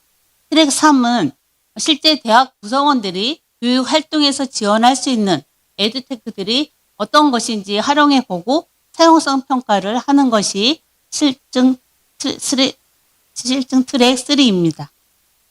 이렇게 한 결과 우리는 오늘 켈리 발대식을 기념하여 2025년부터는 고등교육 AI 캠퍼스 연합이라는 네트워크를 구축하고 켈리라는 이런 연합체에서 더 거듭나고자 합니다. 그래서 지금 현재 총 20대학이 구성되어 있고요. 11개 기업이 구성이 돼서 지금 교과목과 매칭하여 수업을 운영하고 있습니다. 그리고 5개의 연구기관과 교육기관이 함께하고 이 자리에 함께해 주셔서 정말 감사합니다. 네, 트랙 3의 좀 구체적인 상황인데요. 총 7개 과목을 14개 대학이 같이 공동으로 개발하는데 말씀드린 것처럼 한 개의 교과목을 2개의 대학이 공동으로 개발해서 두 개의 대학이 동일한 코스웨어를 쓰고 그 교육적 성과를 지금 연구하고 있습니다. 이런 식으로 총 7개의 교과목이 움직이고 있고 트랙 2에는 작년 24년도에 개발된 교과목 14개와 그 중에서 3개는 한림성심대학교에서 만든 AI 융합 영어와 한림대학교에서 만든 창의 코딩 모두의 알, 범죄와 형벌 이 두 과목을 각각의 대전과학기술대학교, 아주대학교, 배재대학교에서 함께 지금 사용하고 그 효용성 평가를 하고 있습니다. 그리고 실증 트랙 3는 서울시립대학교와 인하대학교, 한림대학교가 여기 한림대학교 운영하면서 각각의 행정 업무와 비교과 프로그램을 가지고 각각 실증 기업에 대한 그 내용을 그 토대로 실증을 하고 있습니다. 이뿐만 아니라 이런 사업에서는 다양한 교육과 연수 프로그램을 교수자, 대학생, 에듀테크 기업별 다양한 프로그램을 기획하고 운영 중에 있습니다.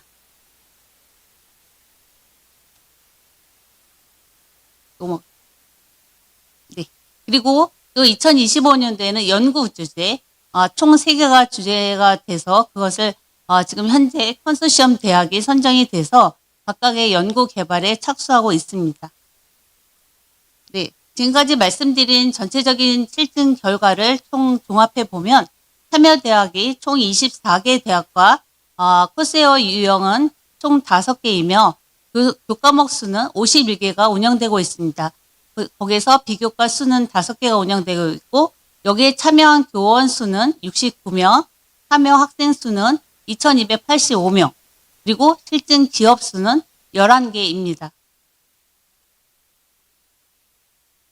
지금까지 고등교육 에듀테크 소프트랩 교과목에 대해서 말씀을 드렸는데요. 그 교과목을 잘 운영할 수 있도록 또 다양한 프로그램을 운영하고 있습니다. 사업 설명회는 물론이고 이 컨소시엄 대학과 실증 기업 간의 매칭데이를 통해서 본인이 운영하는 그 교과목이 내 교과목이 어느 기업과 가장 적합하고 코스웨어를 개발할 수 있는지를 확인하는 매칭데이입니다.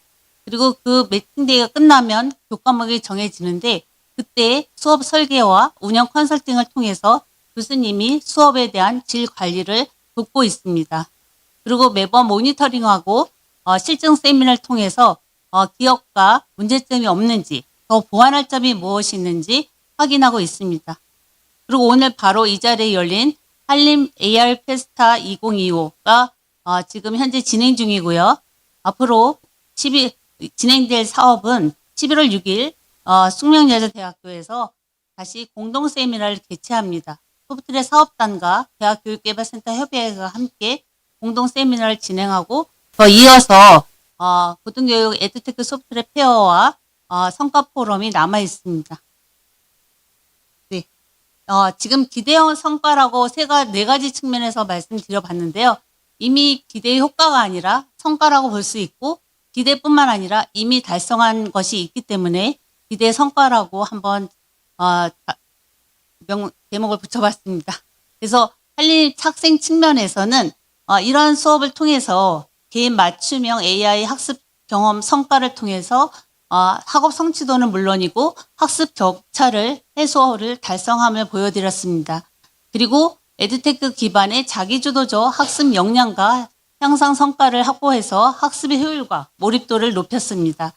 교수자 측면에서는 AI 교수 설계, 운영, 역량 강화를 성과를 통해서 교수자의 전문성을 제고하고 AI 교수법 성과 확산을 통해 혁신적인 교수학습 문화를 정착함을 촉진했습니다. 그리고 대학 차원에서는 AI 캠퍼스 연합 구축 성과를 통해 대학과 기업, 기관과 지속 가능한 교육 혁신 생태계를 형성함을 오늘 이 자리에서 확인할 수 있었습니다. 그리고 이렇게 된 대학의 디지털 전환 시대에서 대응하는 대학의 교육 혁신 인프라와 브랜드 경쟁력을 더 강화함을 알려드립니다. 그리고 기업 차원에서도 산학협력 기반을 통해서 AI 코스웨어 및 에듀테크 솔루션 공동 개발을 하는 성과를 창출했고요. 이걸 통해서 한국형 AI 에듀테크 소프트랩 사업을 통해서 이렇게 한국형 에듀테크 플랫폼 생태계를 조성한 성과를 하고 또 거기에 따른 산업 경쟁력과 글로벌 확산 가능성을 한번 시사합니다. 이런 모든 것에는 AI 시대의 교육 혁신은 기술보다 사람이 먼저 준비되어야 된다고 합니다. 이상으로 발표를 마치겠습니다.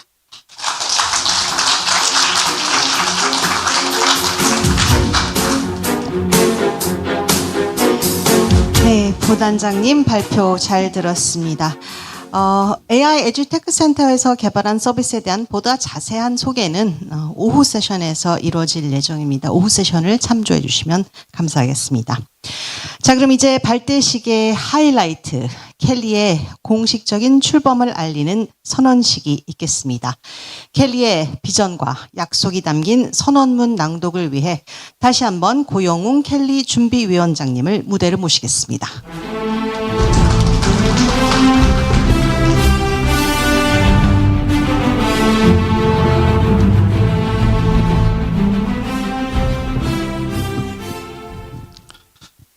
네, 앞서서 이제 몇 가지 이제 설명을 드렸는데 저희가 앞에 보여드렸던 여러 가지 AI 교육 솔루션 개발한 것도 보여드리고 에듀테크 소프트랩 사업단에서 진행하고 있는 많은 성과들을 말씀을 드렸습니다.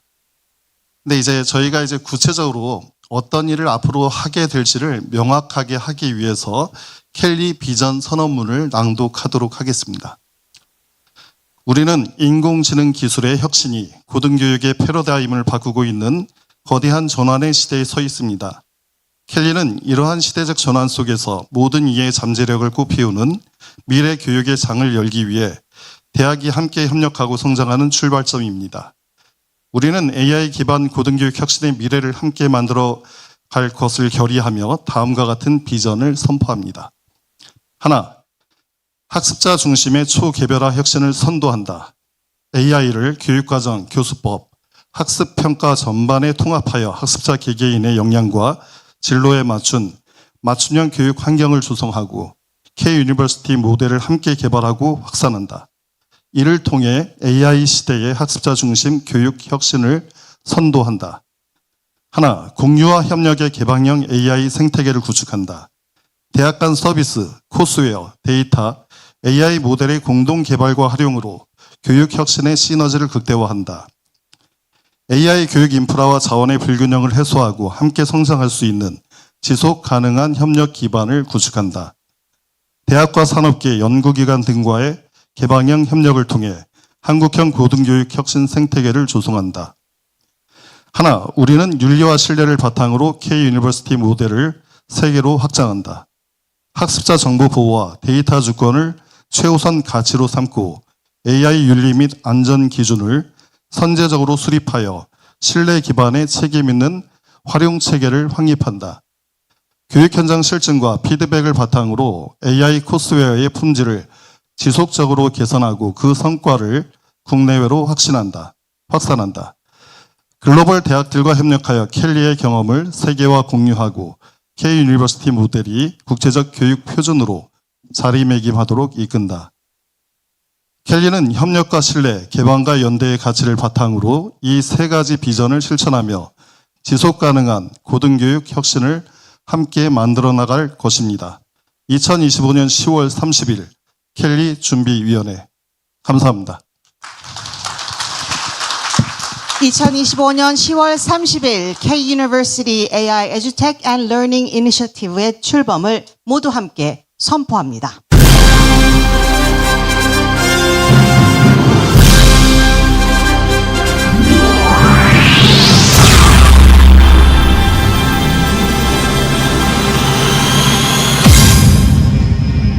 네, 이어서 이 역사적인 순간을 기념하는 사진 촬영이 있겠습니다. 촬영은 두 번에 걸쳐 진행하도록 하겠습니다. 먼저 오늘 자리를 빛내주신 주요 내외빈 여러분을 모시고 첫 번째 촬영을 하겠습니다. 주요 내외빈 그리고 각 기관의 대표분들께서는 무대 중앙으로 자리해 주시기 바랍니다.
네, 다음으로 이 자리에 계신 모든 분들의 모습을 한번 담는 기념 촬영이 있겠습니다. 참석자 여러분들께서는 모두 자리에서 일어나셔서 무대 중앙 쪽으로 와주시기 바랍니다.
네, 이것으로 켈리 국제 심포지엄 및 발대식 오전 세션을 모두 마치겠습니다. 점심 식사 장소를 안내해 드리겠습니다. 식사는 두 곳에 나뉘어 마련되어 있습니다. 주요 내빈 여러분께서는 캠퍼스라이프센터의 3층 파인 레스토랑으로 이동해 주시기 바랍니다. 일반 참석자 여러분께서는 대학본부 우측 건물인 별관 1층 교직원 식당으로 이동해 주시면 감사하겠습니다. 혹시 교직원 식당 식권을 아직 수령하지 못하신 분께서는 행사장 입구 안내데스크에서 식권을 받아가시기 바랍니다. 식사 맛있게 하시고 오후 1시 30분에 다시 이곳에서 뵙겠습니다. 감사합니다.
que yo podría tener no se compara con estar viéndote una y otra vez desnudo y cada día sé que te vas y ya no importa nada, no tengo más que tus ojitos pensar.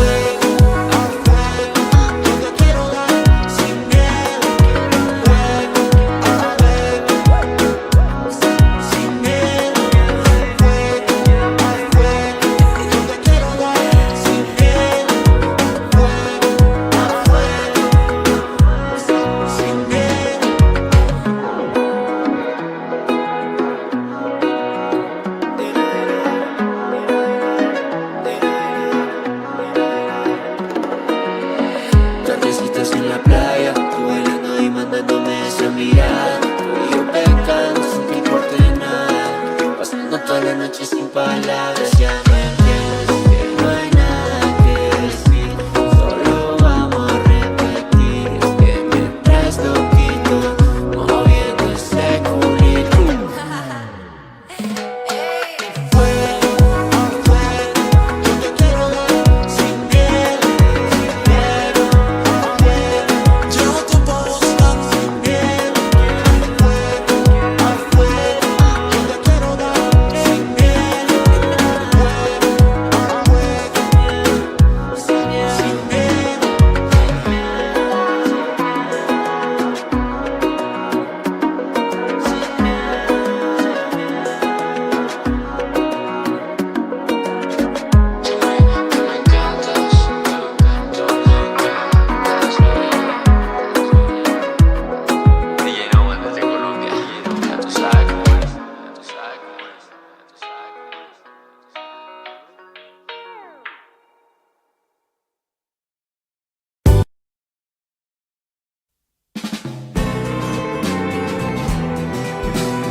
Era un domingo en la madrugada, anunciando los rayos del sol.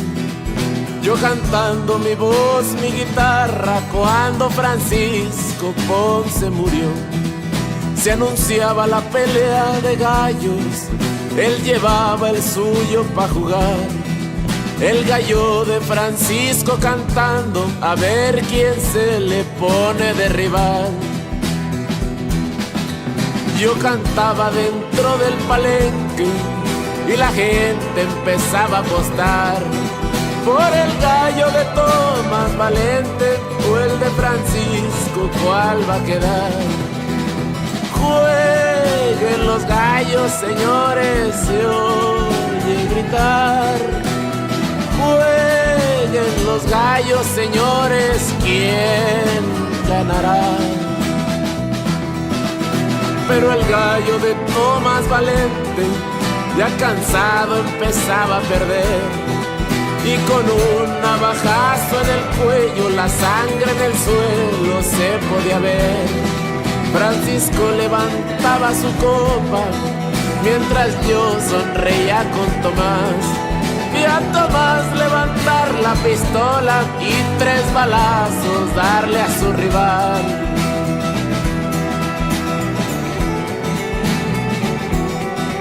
El diablo cantando en el palenque, el gallo de Francisco de pie. Muerto el gallo de Tomás Valente, muerto el gallo de Tomás Valente, la vida de Francisco se fue.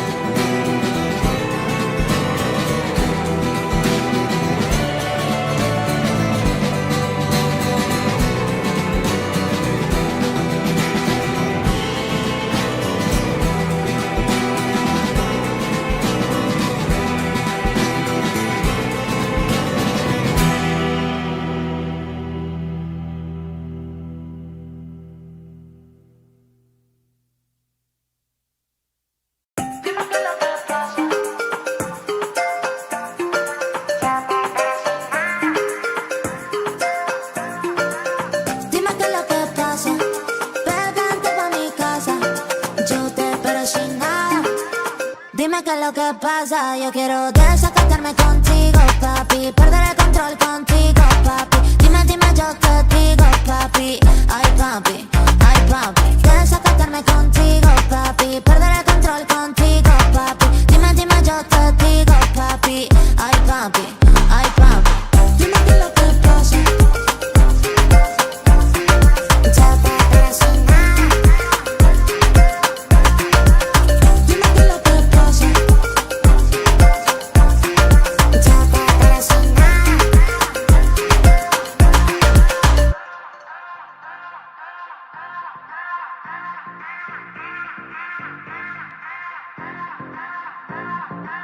Dime qué es lo que pasa, vente pa' mi casa, yo te espero sin nada.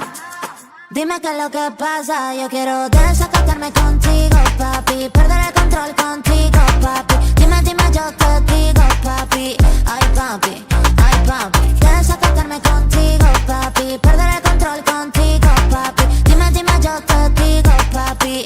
Ay, papi, ay, papi. Dime qué es lo que pasa.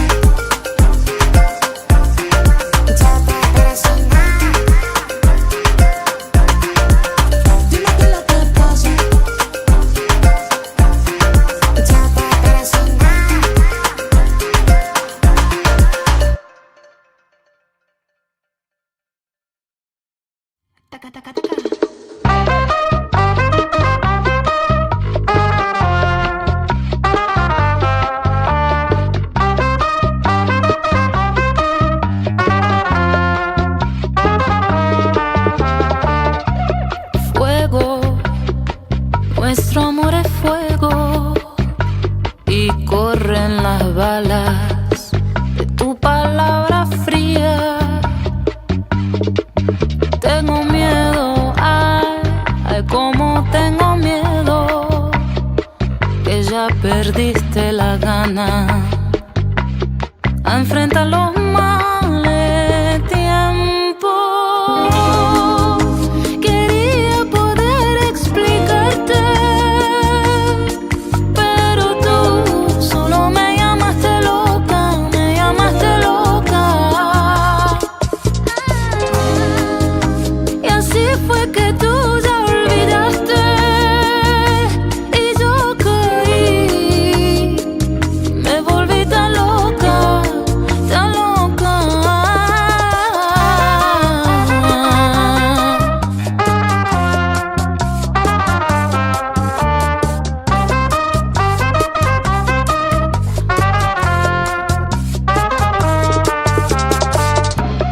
Fuego, sueño con tu cuerpo y aún recuerdo las noches cuando nuestro amor fue realidad.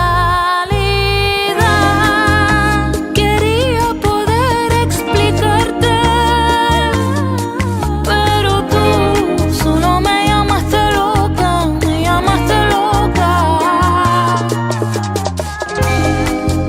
Y así fue que tú ya olvidaste y yo caí, me volví tan loca, tan loca.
otra vez.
Otra vez.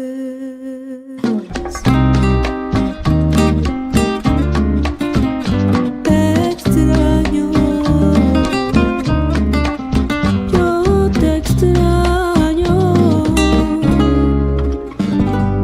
extraño.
Canijo desgraciado. Míralo, míralo. Ay, ay, ay, ay. Yo no soy tu cuchi, no quiero tu cuchi, perdóname si me río. Yo tengo mis fuerzas, no quiero tus penas, así que me voy a estar. Compré una bala, no soy de huelga. Vuelo con alas, amor desgraciado. Tú me dices, ya no quiero, no te creo. Tu palabra, ya. No quise palabras, quería besar, quería tocar.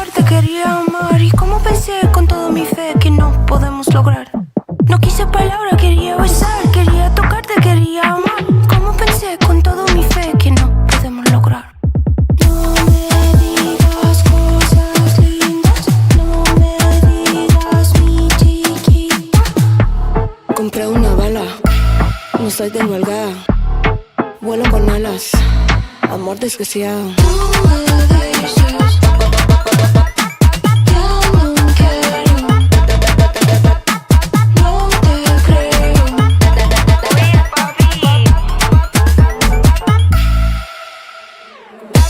Compré una, soy de huelga, compré una, soy de huelga, compré una, soy de huelga, soy de huelga.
Era un domingo en la madrugada, anunciando los rayos del sol.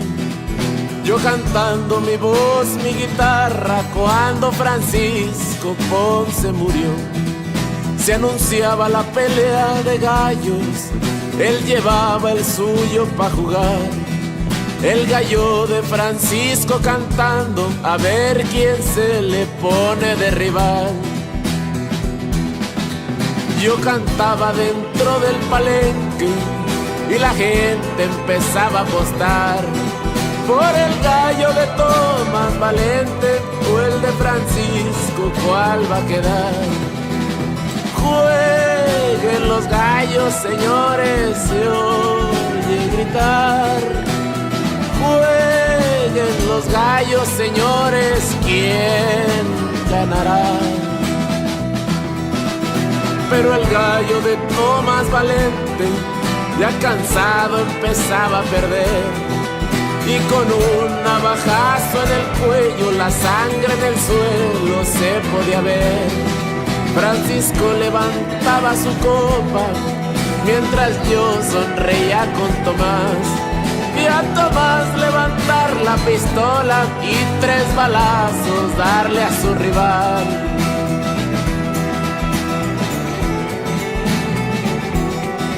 El diablo cantando en el palenque, el gallo de Francisco de pie. Muerto el gallo de Tomás Valente, muerto el gallo de Tomás Valente, la vida de Francisco se fue.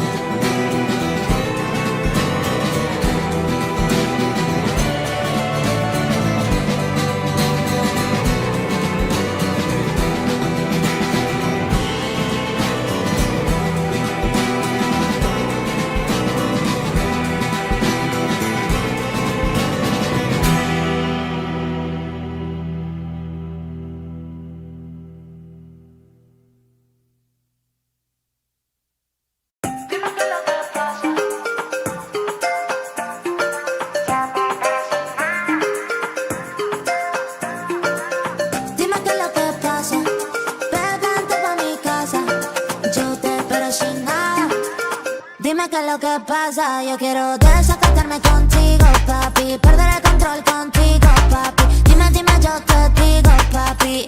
Ay, papi, desacatarme contigo, papi, perder el control contigo, papi. Dime, dime, yo te digo, papi. Ay, papi, dime qué es lo que pasa.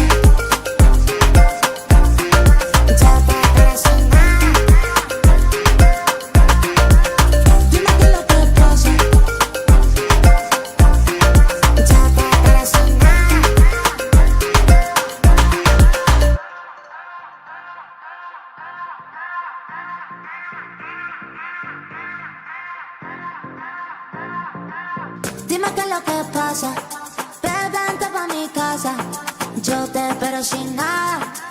Dime qué es lo que pasa, yo quiero desacatarme contigo, papi, perder el control contigo, papi. Dime, dime, yo te digo, papi. Ay, papi, desacatarme contigo, papi, perder el control contigo, papi. Dime, dime, yo te digo, papi. Ay, papi, dime qué es lo que pasa.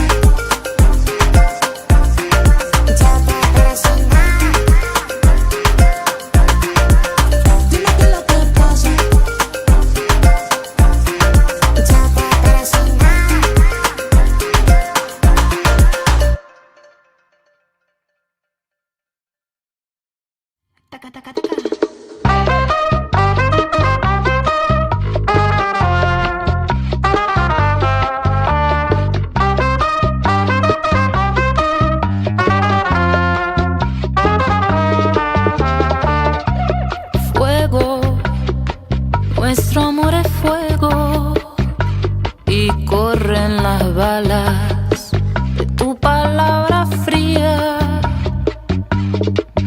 Tengo miedo, ay, cómo tengo miedo, que ya perdiste la gana a enfrentar los males tiempos. Quería poder explicarte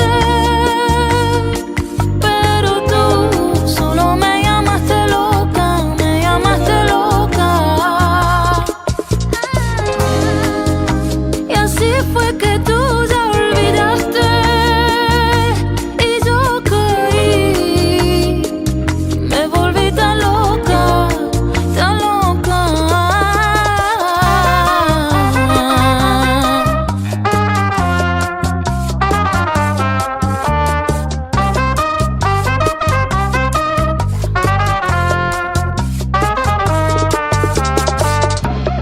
Fuego, sueño con tu cuerpo y aún recuerdo las noches cuando nuestro amor fue realidad. Quería poder explicarte, pero tú solo me llamaste loca, me llamaste loca. Y así fue que tú ya olvidaste y yo caí. Me volví tan loca, tan loca.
me ría. Yo tengo mis fuerzas, no quiero tus penas, así que me voy a estar.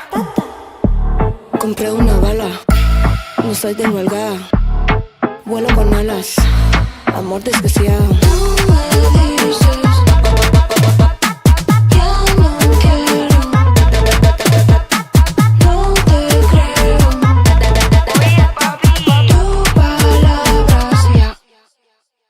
No quise palabras, quería besar, quería tocarte, quería amar. Y como pensé con toda mi fe que no podemos lograr.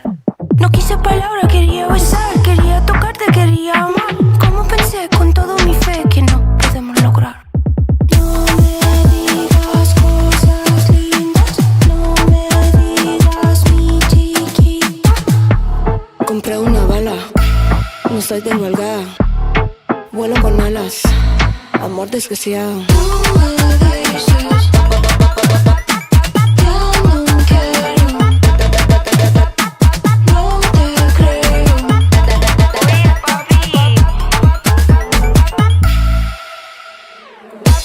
Compré una brauna, brauna, brauna, soy de huelga. Compré una brauna, brauna, brauna, soy de huelga. Compré una brauna, brauna, brauna, soy de huelga. Compré una brauna, brauna, brauna, soy de huelga.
sabes que todo lo que yo podría tener no se compara con estar viéndote una y otra vez desnudo y cada día dices que te vas y ya no importa nada, no tengo más que en tus ojitos pensar.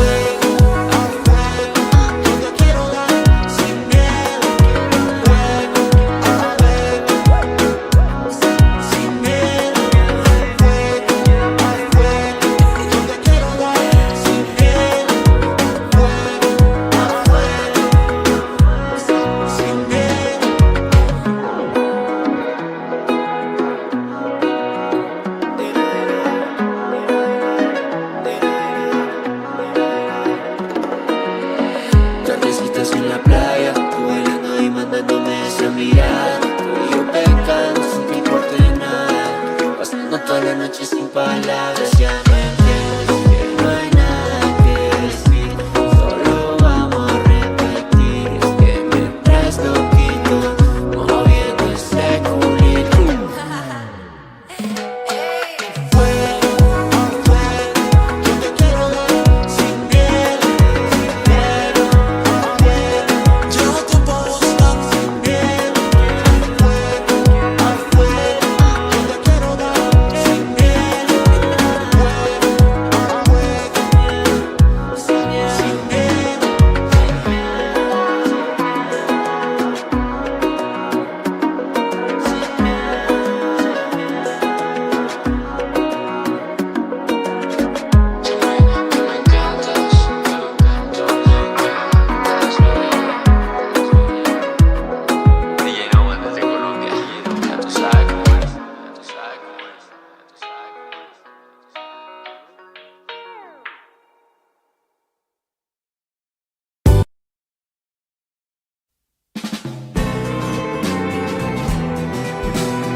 Era un domingo en la madrugada, anunciando los rayos del sol. Yo cantando mi voz, mi guitarra, cuando Francisco Ponce murió. Se anunciaba la pelea de gallos, él llevaba el suyo pa' jugar. El gallo de Francisco cantando, a ver quién se le pone de rival. Yo cantaba dentro del palenque y la gente empezaba a apostar por el gallo de Tomás Valente o el de Francisco, ¿cuál va a quedar? Jueguen los gallos, señores, se oye gritar.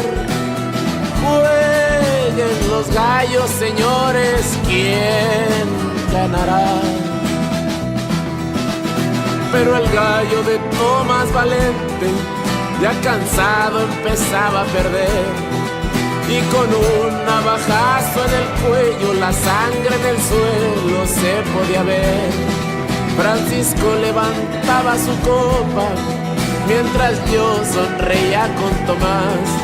Y a Tomás levantar la pistola y 3 balazos darle a su rival.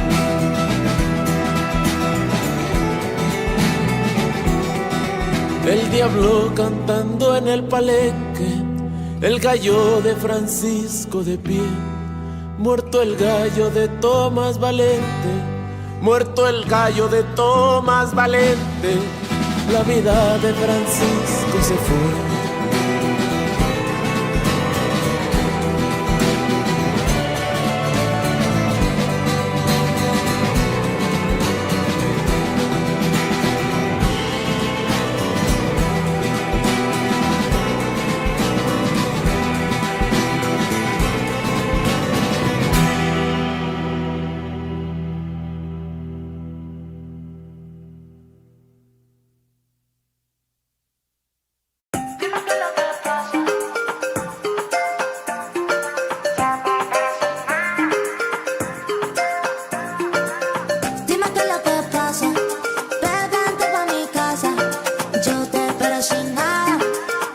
Dime qué es lo que pasa, yo quiero desacatarme contigo, papi. Perder el control contigo, papi. Dime, dime, yo te digo, papi. Ay, papi, ay, papi. Desacatarme contigo, papi. Perder el control contigo, papi. Dime, dime, yo te digo, papi. Ay, papi, ay, papi. Dime qué es lo que pasa. Ya te pero sin nada. Dime qué es lo que pasa. Ya te pero sin nada.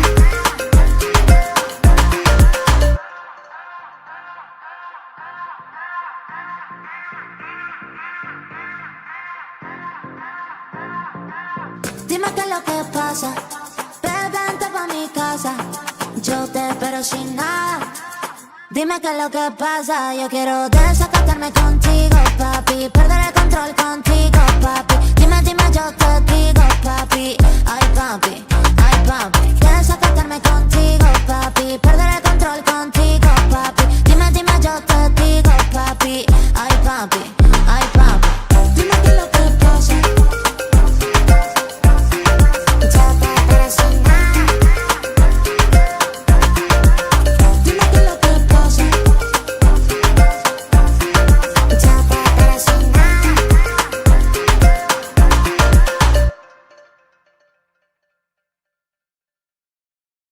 Taca, taca, taca.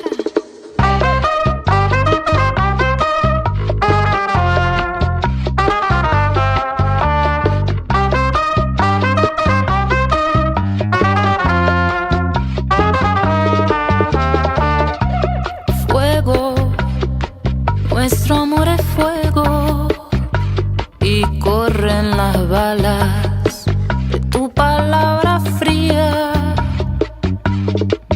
Tengo miedo, ay, ay, cómo tengo miedo, que ya perdiste la gana a enfrentar los males tiempos.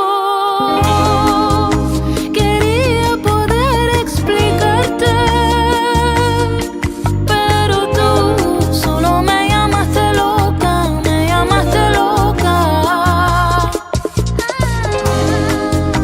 Y así fue que tú ya olvidaste y yo caí, me volví tan loca, tan loca.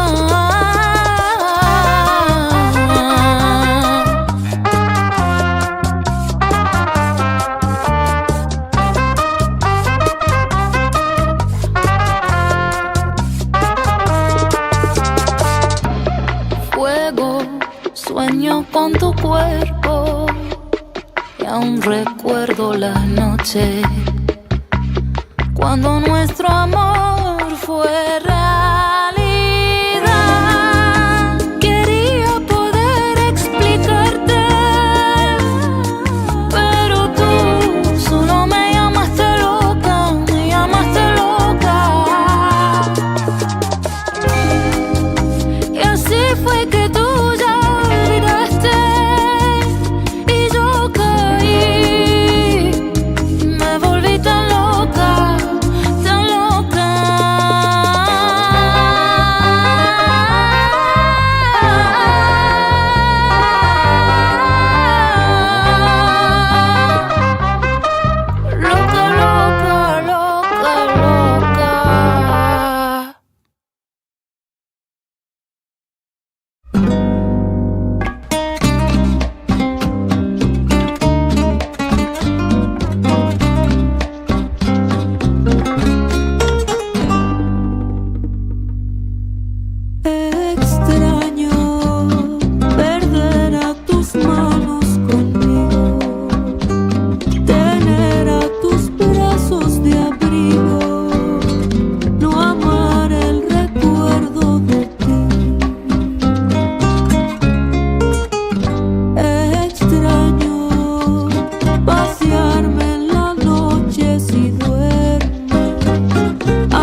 verte otra vez.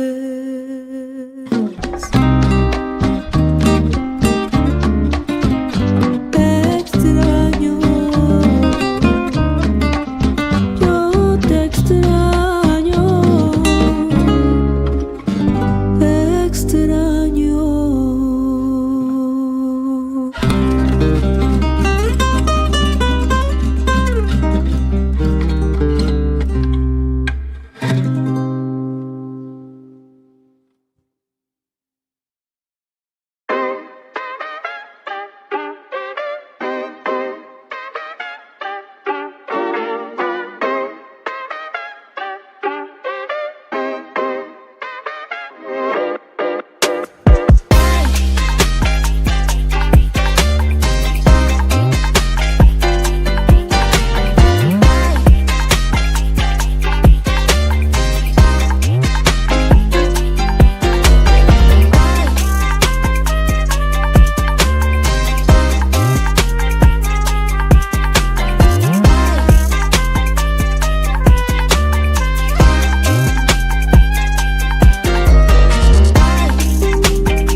Este canijo desgraciado. Míralo, míralo. Ay, ay, ay, ay. Yo no soy tu cuchi, no quiero tu cuchi, perdóname si me río. Yo tengo mis fuerzas, no quiero tus penas, así que me voy a estar. Compré una bala, no soy de huelga. Vuelo con alas, amor desgraciado.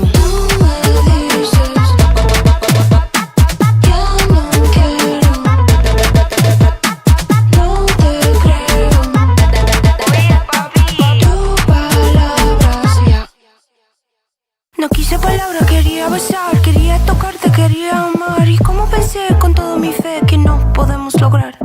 No quise palabras, quería besar, quería tocarte, quería amar. Como pensé con toda mi fe que no podemos lograr. No me digas cosas lindas, no me digas mi chiquita. Compré una bala, no soy de huelga. Vuelo con alas, amor desgraciado.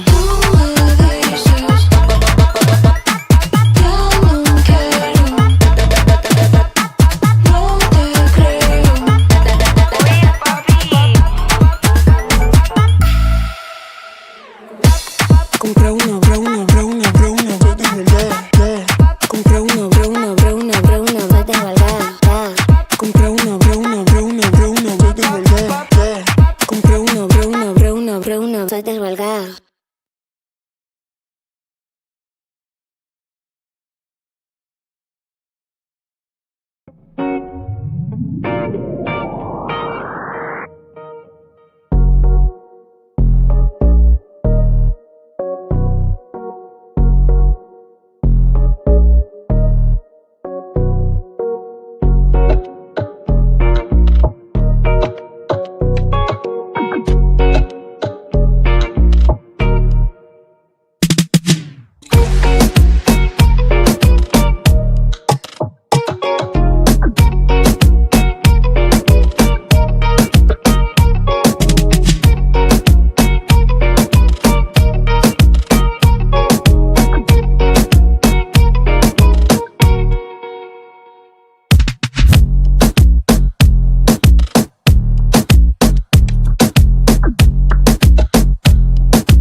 night, our hearts align. In your love, the stars all shine.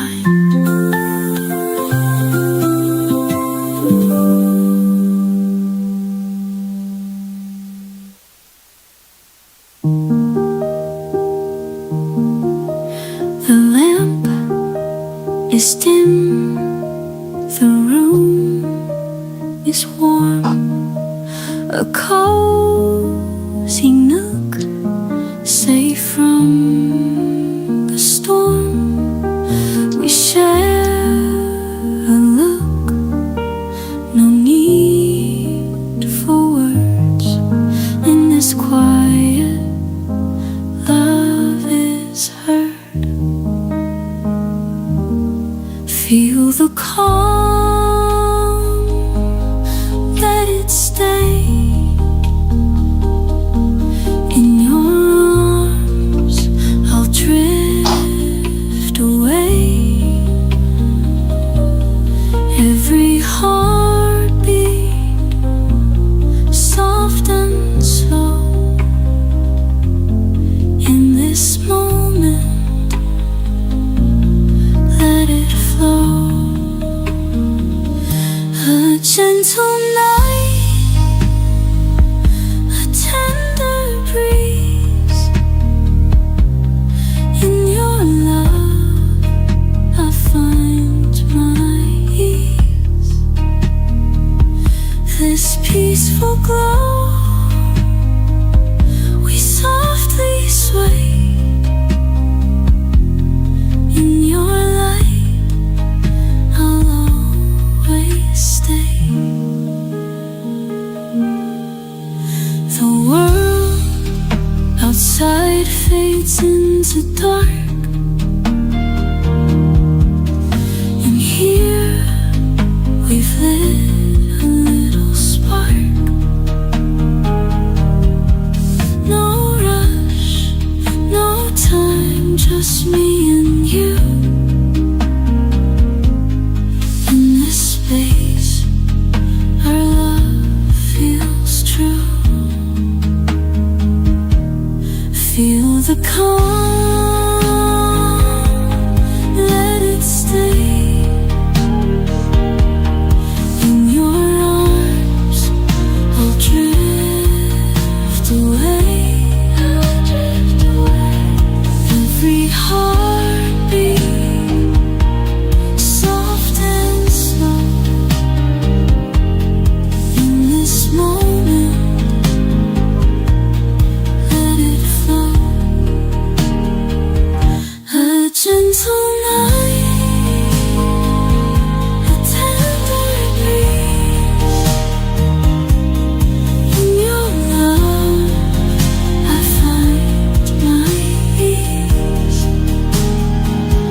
This peaceful glow, we softly sway. In your light, I'll always stay.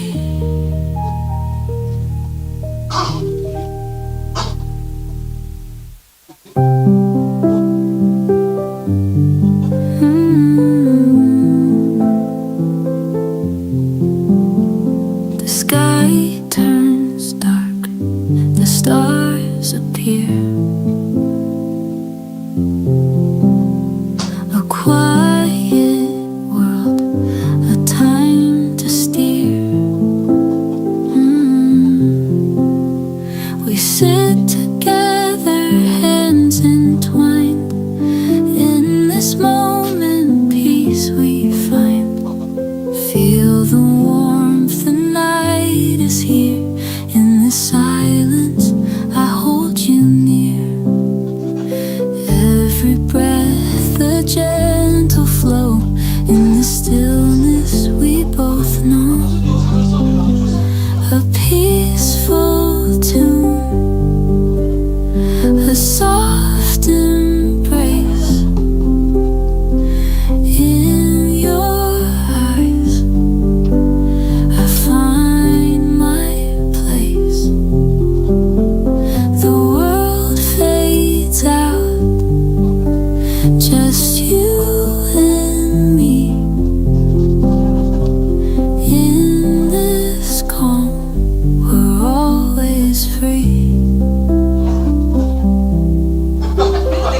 The night is still, the moon is bright. 네, 오후 세션 곧 시작하겠습니다. 밖에 계신 분들 다 자리해 주시면 감사하겠습니다.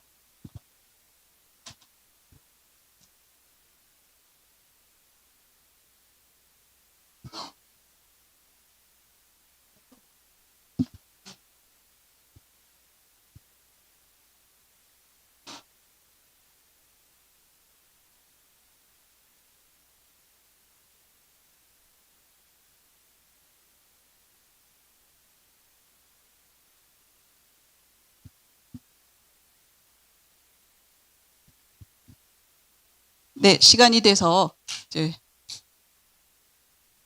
조금 들어오시는 거 기다려 볼까요?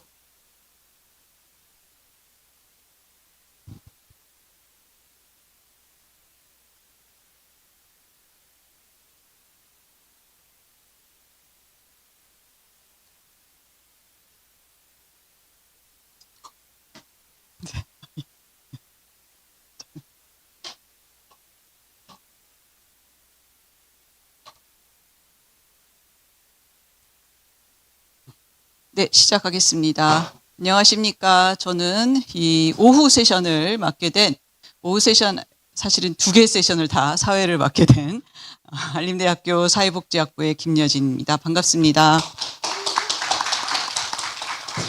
네, 어떻게 점심시간에 우리 한림의 구성원뿐만 아니라 우리 외부 방문해 주신 손님들께서도 우리 한림의 풍경을 좀 즐기셨나 모르겠습니다.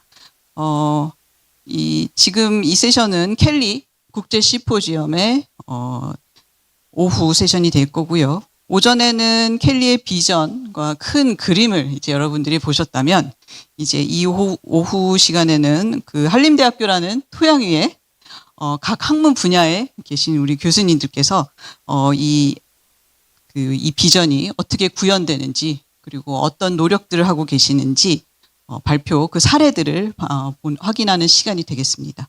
그래서 첫 번째 세션에는 우리 4분의 연사가 발표하실 텐데요. 시간이 많지 않기 때문에 교수님들께서는 각각 10분에서 한 15분 정도로 발표를 해주시겠습니다. 그리고 저는 이제 타임키퍼로서 한 3분 정도 남으면은 이제 신호를 드리도록 하겠습니다. 자, 그러면은 우리 첫 번째 발표는 이미 나와 계신 우리 한림대학교 AI 에듀테크 센터의 김석원 교수님께서 이제 AI 교육 서비스의 구성과 실제 사례에 대해서 발표하시겠습니다. 네, 박수로.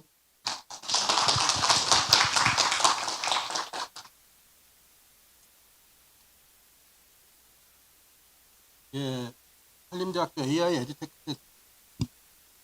AI 에듀테크 센터의 김석원입니다. 예, 제가 오늘 말씀드릴 거는 저희가 개발 중이고 적용하고 있는 AI 교육 서비스를 잠깐 소개해드리고, 그 다음에 그게 어떤 것이 있고 적용한 중간 결과 등을 좀 설명을 드리겠습니다.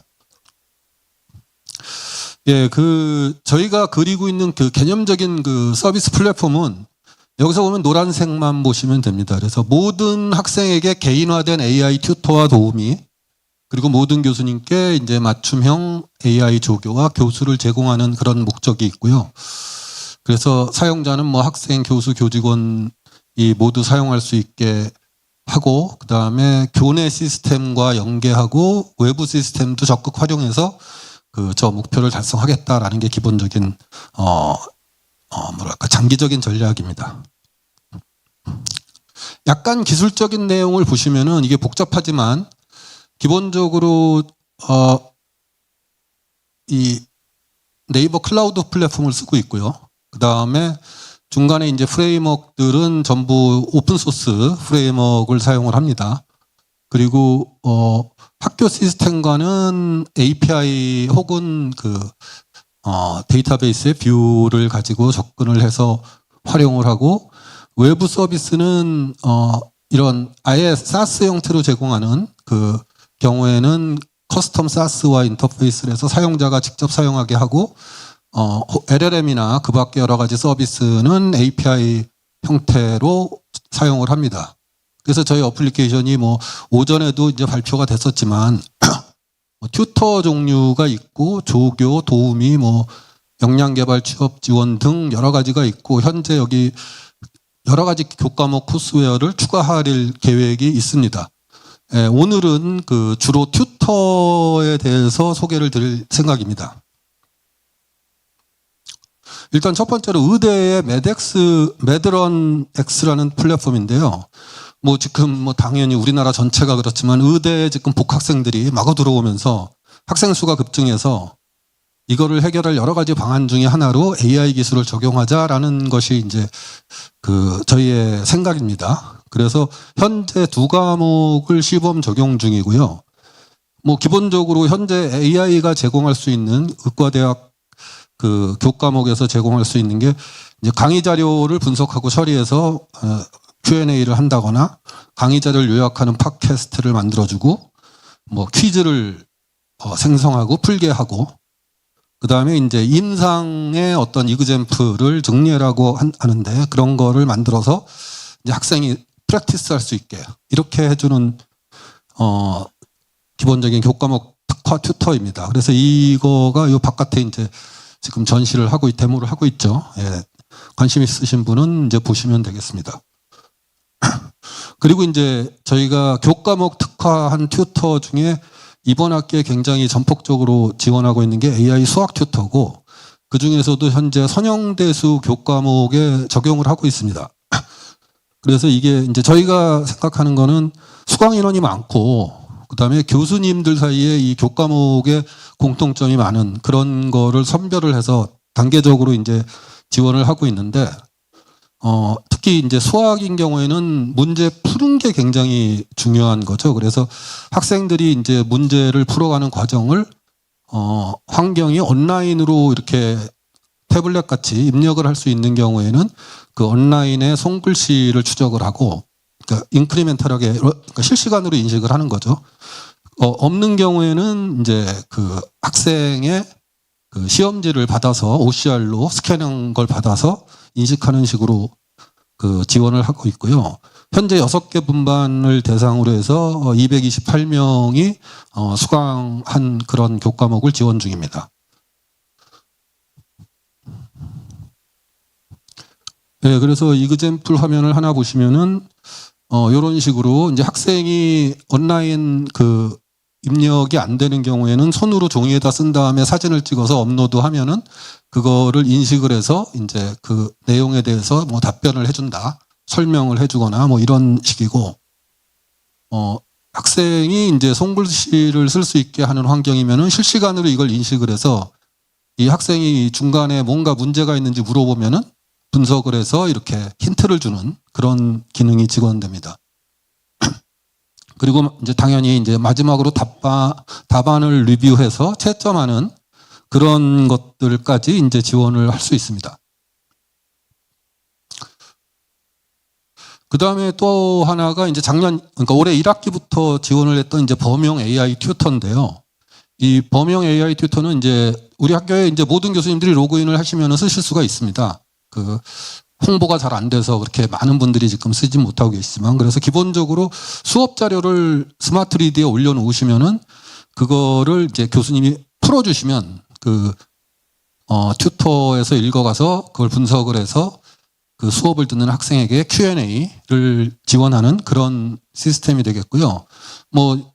24시간 자율학습, 그 다음에 교수님이 약간 커스터마이즈가 가능합니다. 이건 교과목 특화가 아니기 때문에 제너럴한 걸로 커스터마이즈를 할 수 있습니다. 예를 들어서 커스텀 프롬프트, 내 수업의 이 부분에서는 학생들이 질의응답할 때 이런 프롬프트를 반드시 넣어줘라든지 혹은 팀을 구성해서 토론하거나 그때 주제를 만들거나 하는 몇 가지 일반적인 기능이 있습니다.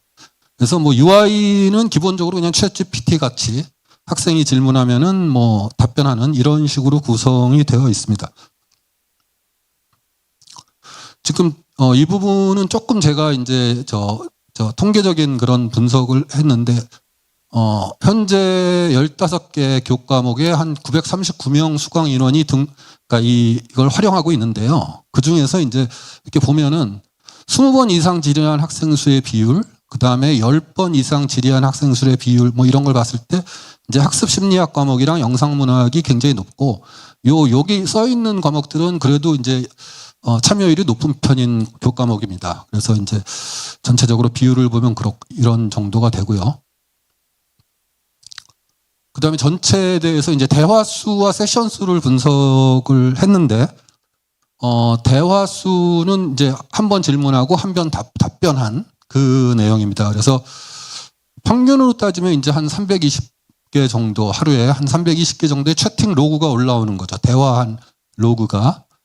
그리고 이제 세션은 이 한 학생이 대화를 시작해서 답변을 받고, 그 다음 질문을 하고, 그 다음 답변을 받고 하는 것에 연속된 대화를 세션이라고 이제 정의를 했는데, 하루에 한 80개 정도의 세션이 계속적으로 이제 발생하고 있습니다. 그래서 뭐 일별 세션 수를 보면 뭐 이렇게 중간에 좀 튀는 경우도 있지만 대충 한 80개 정도가 되고, 질문 수는 세션당 질문 수도 한번 이제 계산을 해봤는데요. 보면은 지금 여기서 세션 사이즈가 하나인 거는 제외를 했습니다. 그러니까 익스트림 값이라 하나인 거가 이렇게 쭉 올라가거든요. 그러니까 한번 들어와서 잠깐 보고 마는 그런 분들도 많이 있습니다. 특히 테스트 해보려고 들어오시는 분들도 있고, 그 다음에 이쪽 익스트림도 제외를 했습니다. 어떤 특정 학생의 경우에 50몇 번 질의응답을 한 케이스도 있어서요. 그건 너무 익스트림이라서 제외하고 보면은 대부분 많은 학생들이 이제 한 번 들어와서 이렇게 5번 정도 왔다 갔다 하는 공부를 하는 그런 형태를 보이고 있습니다. 이건 이제 하나의 대화를 예시한 건데, 지금 아마 이게 학습 심리학 과목에서 예를 제가 뽑게 된 것 같습니다. 그래서 몇 주 차인가는 여기에 이제 교육 자료가 올라가 있는데 그 자료를 레퍼런스 했을 때 이제 사용하는 거고, 지금 이게 여기가 아마 10번째, 그러니까 위에 9번 정도 대화가 있었고 10번째에서 이런 질문하면 답변이 이렇게 나오고, 그 다음에 이걸 답변 보고 나서 이 질문을 했고, 거기에 대한 LLM이 답변은 이게 GPT로 했다는 거죠. 뭐 이런 식으로 이제 로그가 계속 남고 있습니다. 이게 이제 지금 한 18,000개 정도 지금 발생하고 있고, 아마 이번 학기, 지금 중간고사 기간이니까 이번 학기 끝날 때쯤 한 3만 개 정도까지는 넘지 않을까 이렇게 생각하고 있습니다.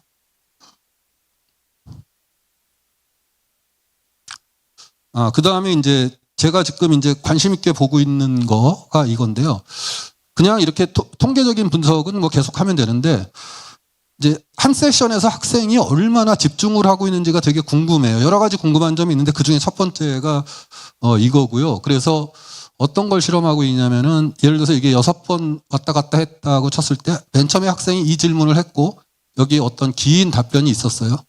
그리고 두 번째 질문, 이걸 보고 나서, 그래서 이제 6번 왔다 갔다 했을 때 요걸 묶어서 LLM한테 물어보는 거죠. 이제 프롬프트를 넣어서 이 학생이 학생의 공부에 집중하고 있는 거냐, 아니면 이제 장난치고 있는 거냐, 뭐 이런 걸 점수를 매겨달라, 뭐 이렇게 해서 일단은 뭐 5점 척도로 해달라고 했는데, 그러면 이제 이 LLM이 뭐 이렇게 설명을 주고요.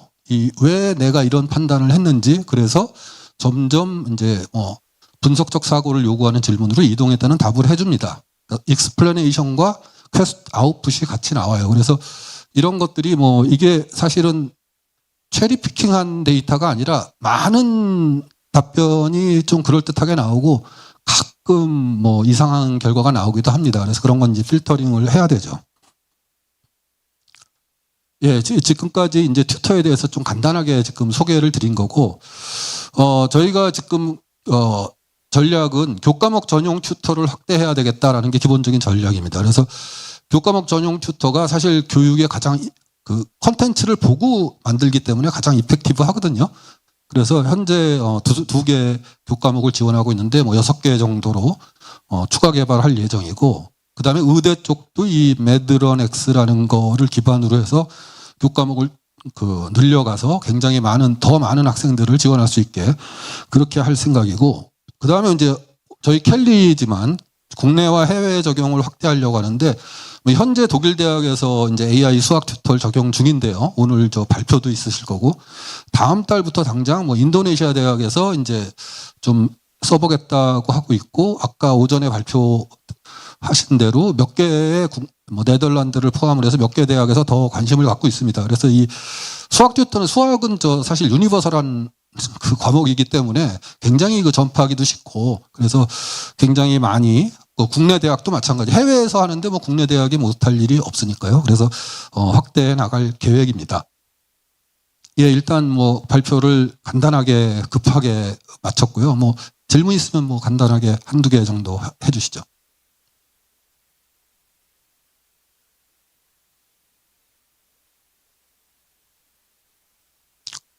예.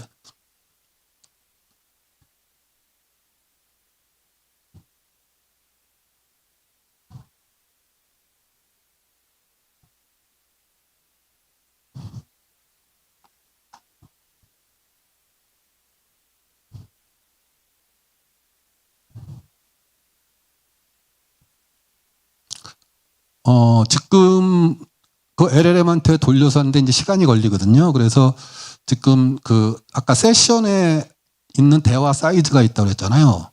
제일 많은 게 5개짜리라고 그랬잖아요. 그래서 2개짜리 전체, 3개짜리 전체, 4개짜리 전체, 그리고 건너뛰어서 7개짜리 전체. 여기까지는 실험을 돌려봤고요.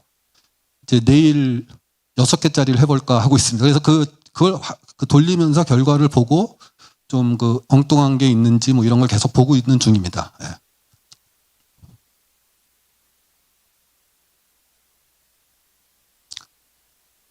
예, 없으시면 뭐 이상 마치겠습니다. 감사합니다. 네, 감사합니다. 이제 다음에는 지금 좀 전에 질문을 하셨던 우리 한림대학교 심리학과의 정혜성 교수님께서 심화 지식 학습을 위한 챗봇 활용이라는 주제로 심리학 수업에서의 활용과 관련된 발표를 해주시겠습니다. 네.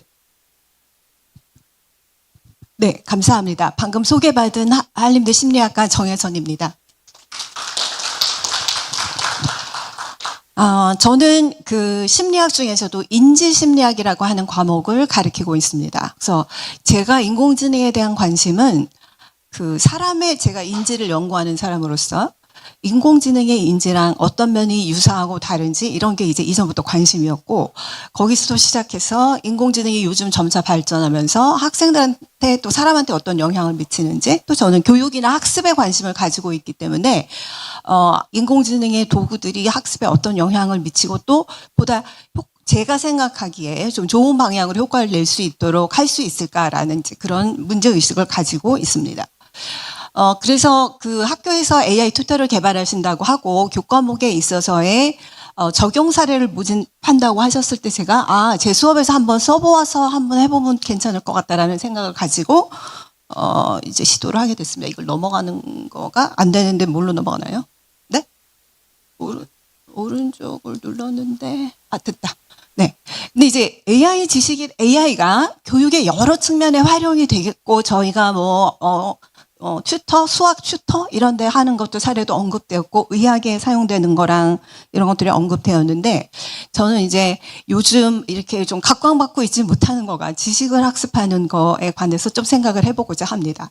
수학을 공부하든지 경영학이든지 아니면 의학이나 이런 데서도 우리가 여러 가지 맞춤형 학습도 중요하고 하지만 굉장히 중요한 것 중에 하나는 여전히 기초적인 지식을 습득하는 게 필요하다는 것입니다.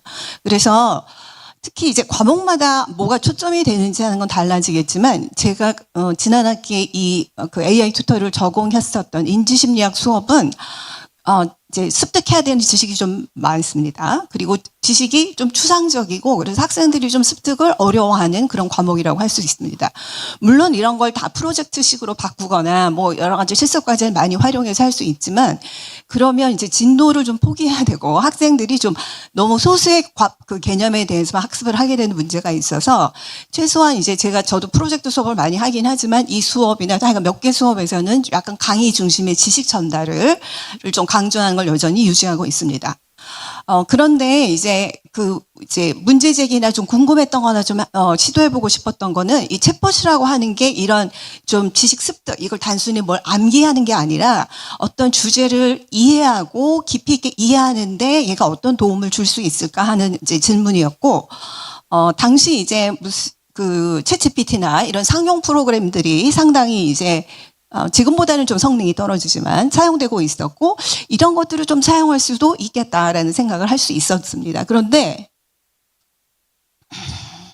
저를 안 좋아하나 봐요, 얘가. 그 상용 생성형 AI 챗봇을 사용했을 때 제가 생각하기에 약간의 이제 단점이라고 생각할 수 있었던 것들은 접근성 문제가 하나 존재합니다. 그래서 학교 시스템에서는 저런 문제가 좀 해소될 수 있었다는 게 장점이었고, 할루시네이션 문제가 있었는데 당시 AI 학교에 챗봇에서 그 기술을 사용해서 수업 자료를 학습시킬 수 있어서 저거 좀 줄일 수 있지 않을까. 또 아무리 이제 표준화된 지식이 인터넷에 떠도는 게 있어도 수업에 따라서 강조되는 맥락이나 지식이 달라지기 때문에 좀 더 맥락화된 교수 활동에 쓸 수 있지 않을까.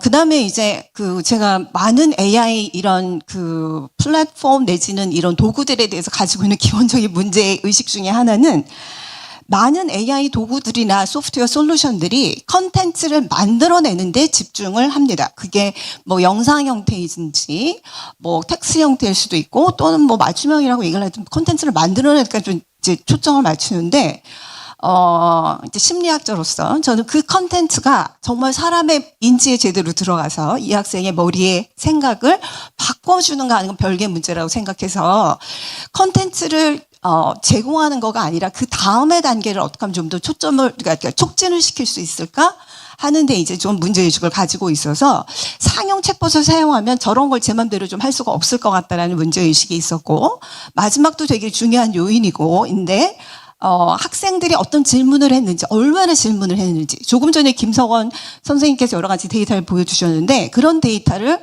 상용 AI 그 GPT나 이런 챗 GPT를 사용하면 전혀 얻을 수가 없다라는 것이 저는 중요한 단점으로 생각이 돼서, 학교 AI 시스템을 사용해서 한번 좀 해보자라는 생각을 했습니다. 자, 당시에 이제 이거 개발해 주신 업체하고 처음에 왔다 갔다 하면서 그 여러 가지 기능을 요청했습니다. 그래서 처음에는 이제 챗봇에 관한 것도 요청드리고 다른 좀 대화형도 요청을 드렸는데 이제 챗봇 기능에 관한 것만 오늘 말씀을 드리도록 하겠습니다. 대화형은 좀 이제 나중에 숙제로 이제 남게 됐는데, 우선 렉 기술을 사용해서 강의 자료를 좀 할 수 있다고 이제 하셔서 제 강의 자료를 이제 드리고 좀 더 정확하게 답변을 이제 받을 수 있도록 했고, 그다음에 제가 또 요청한 것 중에 하나는 AI 보통 질문을 하잖아요. 개념을. 답안이 굉장히 길게 나옵니다. 근데 여러분도 아마 스스로 이렇게 많은 자료가 나타날 때 우리가 하는 거가 다 안 봅니다. 학생들도 긴 답변이 자세하고 좋기는 하지만 보지를 않습니다. 그래서 저는 가장 처음에 요청한 것 중에 하나, 답변 길이를 줄여주세요. 애들 그렇게 긴 거 보지 않는다.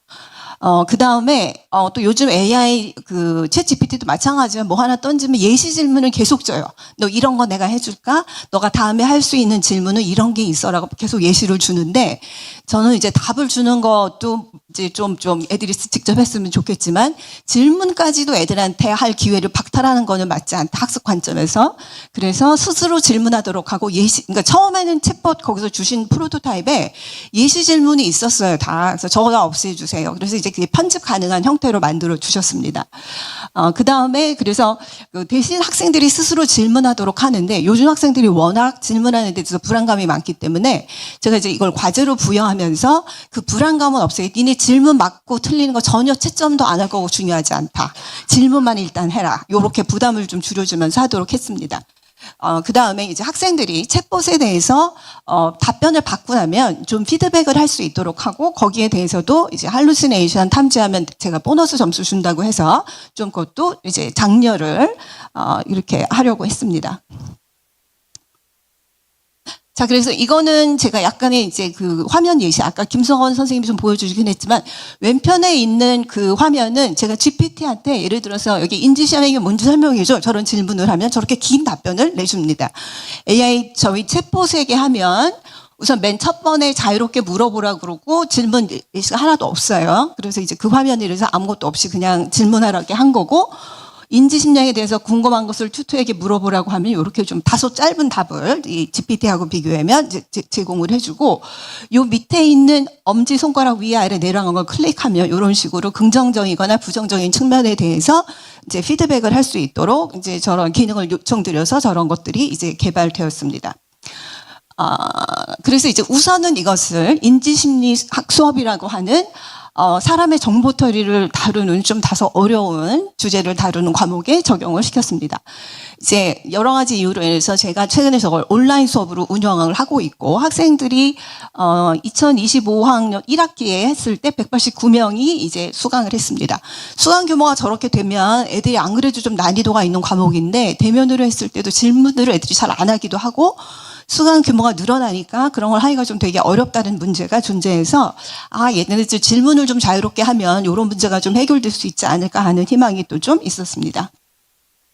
그리고 그 과제를 준 거 맥락이 성찰 과제라고 하는 그런 이제 그 과제였는데 학습한 내용에 대해서 저런 질문을 매주 답하도록 했습니다. 그리고 질문 답하기 위해서 네가 궁금한 거는 챗봇한테 물어봐라. 이렇게 과제를 주었습니다. 그래서 학기 중 저 과제를 총 10회 지출을 해야 됐고 애들이 과제를 하려면 의무적으로 10회는 들어가서 질문을 왔다 갔다 하는 이제 그 작업을 해야 했습니다.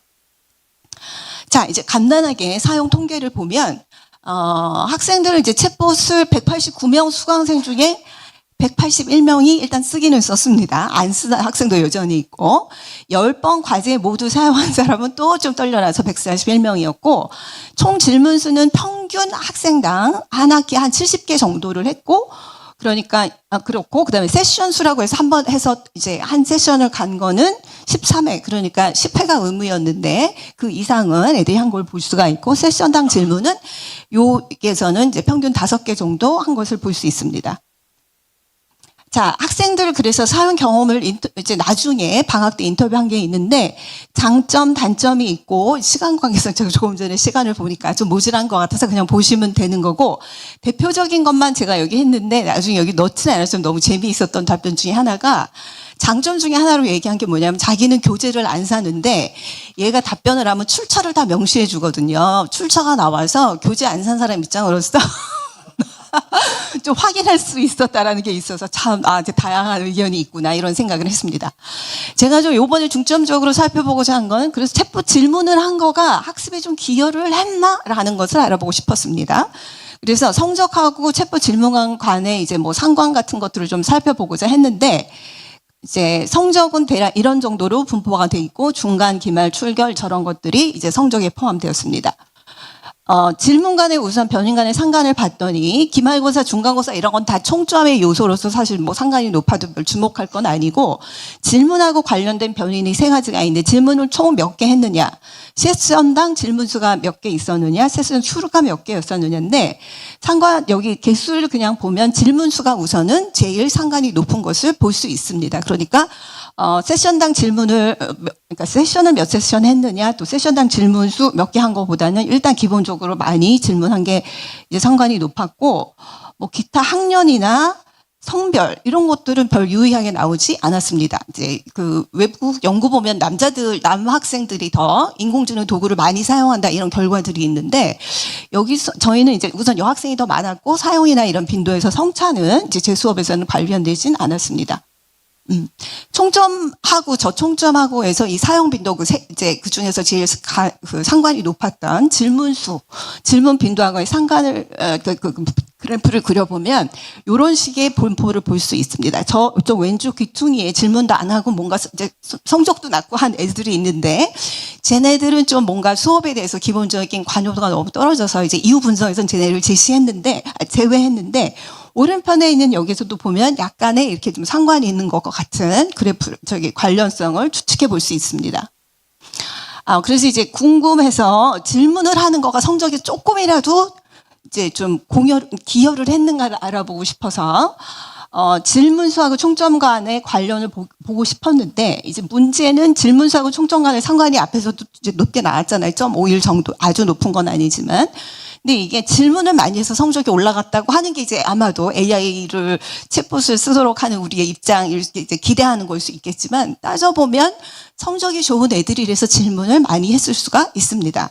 근데 이제 이게 실험을 한 것도 아니고 그렇지 못한 상황에서 이걸 어떻게 알아볼 수 있을까 해서 제가 막 손으로 가서 수기로 학생들의 평점을 확인을 해서 이 수업 이제 하고 독립적으로 학생들이 이제 수업에서 얻었던 그 학교에 다니면서 얻었던 평점 평균하고 그거를 이제 일종의 통제 변인으로 넣고 질문 횟수를 넣고 리그레션을 한번 돌려보았습니다. 그러니까 중요한 거는 평점 평균이 제일 이제 그 강하게 상관이 있는 건 분명한데 그 영향을 제외하고도 질문 횟수가 그래도 이제 유의하다는 약간의 결과를 얻을 수가 있었습니다. 그래서 평점 평균을 그러니까 통제한 다음에 예측 회기선을 한번 구해 보니까 이런 결과가 나왔습니다. 질문을 한 회 하면 총점이 0.17 아주 미미합니다. 그렇지만 이제 뭐 10개 하고 뭐 20개 하고 하면 저건 좀 누적될 수 있는데 일단은 약간 질문을 우선 이제 뭐 공부랑 성적하고 상관없이 평소 성적하고 상관없이 약간은 긍정적이라는 효과는 얻을 수가 있었습니다. 자, 그래서 이제 잠정적으로는 이제 가장 강력한 변수는 평점으로 대표되는 학생들의 학업 능력과 성실성이기는 하지만 챗봇에 우선 질문을 많이 할수록 이제 최종 성적에 긍정적인 영향은 있는 것 같습니다. 그리고 제가 이제 자세하게 시간 관계상 그래프를 자세히 보여드리진 않지만 등급별로 뭐 여러 가지 구해보면 이런 건 이제 여러 가지 차이는 있습니다. 근데 이제 여기서 저는 이것으로가 이제 만족스러운 결과는 아니라 저는 이제 그냥 질문을 했다는 것뿐만 아니라 어떤 질문을 했는지가 되게 중요하다라고 생각을 합니다. 그래서 학습에도 중요한 질문을 하는 특성이 존재를 하는지, 뭐 표면적인 내용만 질문했는지, 그냥 뭐 알려줘 이렇게 했는지, 아니면 좀 더 변인들 간의 관계를 물어본다든가 이런 좀 더 학습에 중요한 역할을 질문의 유형이 있는지, 뭐 이런 것들을 또 좀 살펴보고 싶고, 또 성적 수준에 따라서 질문 유형이나 채법 활용 전략이나 이런 것도 좀 달라지는지 좀 살펴보고 싶습니다. 이제 그게 이제 제가 요 현재 있는 데이터에서 좀 추가적으로 살펴봤으면 하는 거고, 개발을 요청하는 이제 이런 기능이 있으면 좋겠다라는 면에서 제가 원래 여기 신청했을 때 기대했던 거는 단순히 질문에 대한 답변뿐만 아니라 이제 좀 심화로 이해를 하려면 던져서 무슨 질문 답만 하는 것 같고 그게 잘 촉진은 되지 않습니다. 그래서 좀 더 대화를 이끌어가면서 학생이 사고할 수 있도록 유도하는 게 필요한데 저는 대화가 그런 걸 할 수 있는 맥락이라고 좀 생각이 들어서 단발적인 질문과 이렇게 하는 게 아니라 한 주제에 관해서 쭉 대화가 가면서 학생들로 하여금 좀 더 생각할수록 유도할 수 있는 챗봇의 대화 전략 이런 거를 조금 개발해봤으면 좋겠다라는 생각을 하고 있어서 기회가 되면 다음에 제가 약간 과제로 생각하고 있는 것들은 그런 것들을 좀 개발 요청도 해보고 효과도 좀 검증해보고 하면 좋겠다 이런 생각을 하고 있습니다. 이제까지 제 간단한 발표를 마쳤고 경청해 주셔서 감사드립니다. 시간이 조금 오버되긴 했지만 그래도 궁금하시면 질문 하나 한 분 받도록 하겠습니다. 네.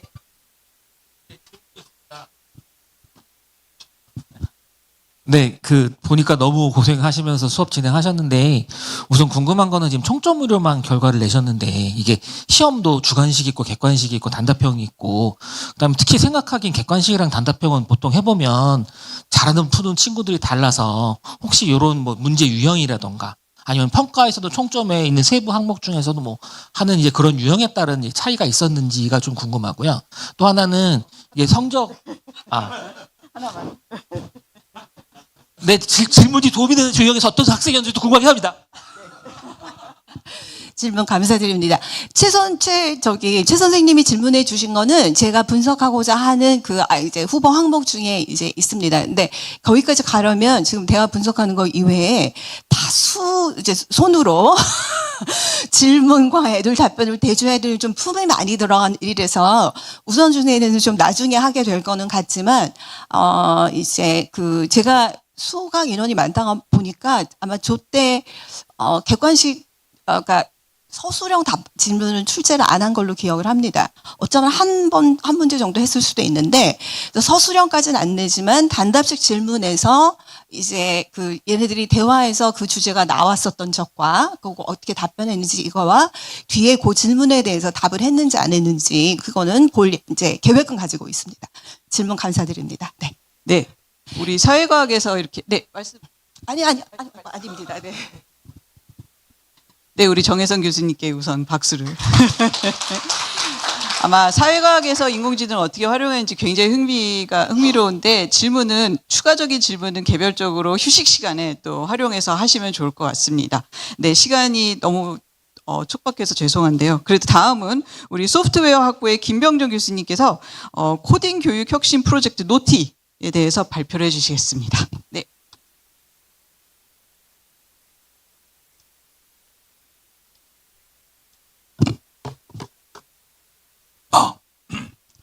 네, 소개받은 김병정입니다. 제가 오늘 이야기 드릴 내용은 제가 소프트웨어 학부에 있으면서 지금 AI 융합원에 기술 개발 담당을 하고 있는데 제가 개인적으로 이제 1년여 동안 느낀 점이 여러 업체들과 교육 현장에다가 이 프로그램을 적용할 때 이게 이제 학교 측에서 처음에 기대했던 만큼 결과가 안 좋은 경우가 많이 있거든요. 이제 그게 뭘까를 이제 굉장히 고민을 많이 하고 그래서 이제 요런 아이디어는 어떨까라는 생각에서 이제 실험 프로젝트를 하나 진행을 하면서 업체들을 좀 이해하고 업체들한테 조금 더 효과적인 피드백을 좀 주려고 노력한 흔적들을 제가 오늘 좀 정리해서 말씀드리려고 합니다. 일단 주제는 제가 프로그램을 담당하고 있으니까 컴퓨터 프로그램을 관련해서 작업을 했던 내용들을 말씀드리고요. 여기에는 이제 프로그램을 하고 계신 분도 계시고 아니면 프로그램에 대해서 지식이 없으신 분들도 계실 텐데 일단 결론부터 먼저 말씀드리면 저는 이제 업체를 만났을 때도 늘 얘기하는 게 무조건 피드백이다라고 이야기를 합니다. 그래서 학생들은 자기가 어떤 행동에 대한 피드백을 과거보다 최근에는 이제 더더욱 빨리 받기를 원합니다. 그래서 교수한테 질문을 했는데 이 질문이 하루 이상 넘어가면 학생들의 신뢰도는 교수와 학생과의 신뢰도는 굉장히 급격하게 떨어지는 현상을 확인할 수 있고요. 반대로 이제 빠른 피드백과 정확한 피드백은 학생들에게 수업에 대한 어떤 신뢰나 관심을 많이 유도하는 것을 확인할 수 있었습니다. 근데 사실 이제 교수님들이 다른 일도 많이 하시고 그러다 보니까 물리적으로 모든 학생들의 피드백을 다 처리하기가 사실 어렵습니다. 그래서 교수자 입장에서 학교에서 만드는 여러 가지 AI 튜터나 조교들에게 기대하는 바는 이제 가장 큰 게 학생들에 대한 어떤 개별적인 피드백을 해주고 싶은 마음이 있는데 그걸 누군가 도와줬으면이라는 생각을 항상 하십니다. 그래서 적어도 이제 A라는 학생에 대한 정보를 다 기억할 수는 없죠. 그렇기 때문에 중간에 누군가 도와줬으면이라고 하는 그런 게 있는데 그런 부분들을 최근 나와 있는 AI 기술을 통해서 충분히 가능하다라는 게 이제 실험 프로젝트의 시작 출발점이고요.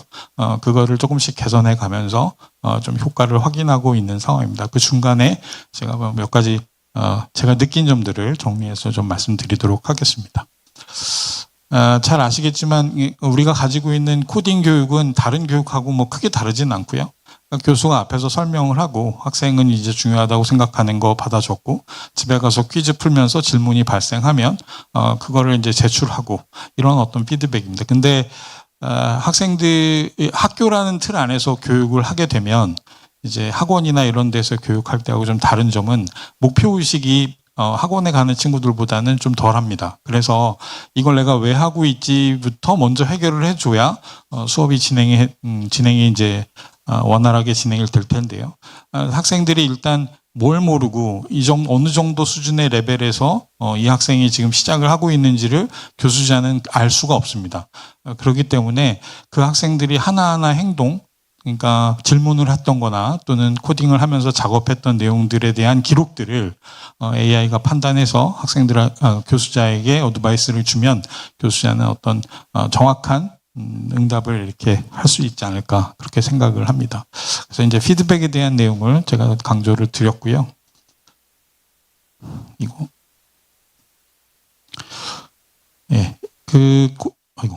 너 하나가 더 좀 도와줘야 될 것 같은데.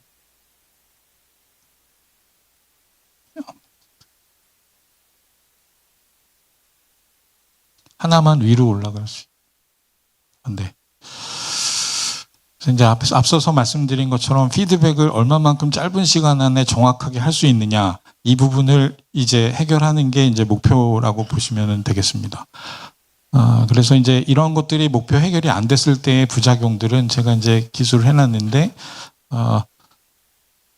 지연된 피드백에서 오는 거는 이제 가장 큰 게 학습에 대한 포기 가능성이 높아진다라는 겁니다. 이게 한 3, 4주차 정도 되면은 심각하게 나오고요. 중간고사를 보면은 이제 포기한 학생들이 굉장히 많이 나옵니다.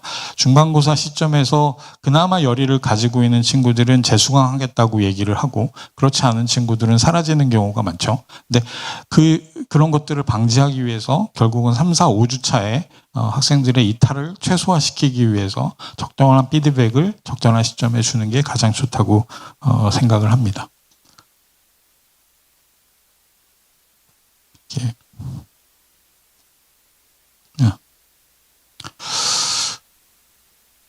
그 다음에 만약에 이런 학생들에게 적절한 응답, 그러니까 챗GPT가 던져주는 응답은 그 학생의 이력을 모르는 상태에서 던져주는 응답이 맞습니다. 그래서 이 학생이 정확한 피드백을, 특히 초보자인 경우는 피드백을 받고 거기에서 어떤 도움을 받기보다는 좌절을 하는 경우가 더 많아지겠죠. 그래서 실제에서는 이런 것들이 현실적으로 초보자들에게는 어렵다라는 것을 다시 한번 확인할 수 있었고요.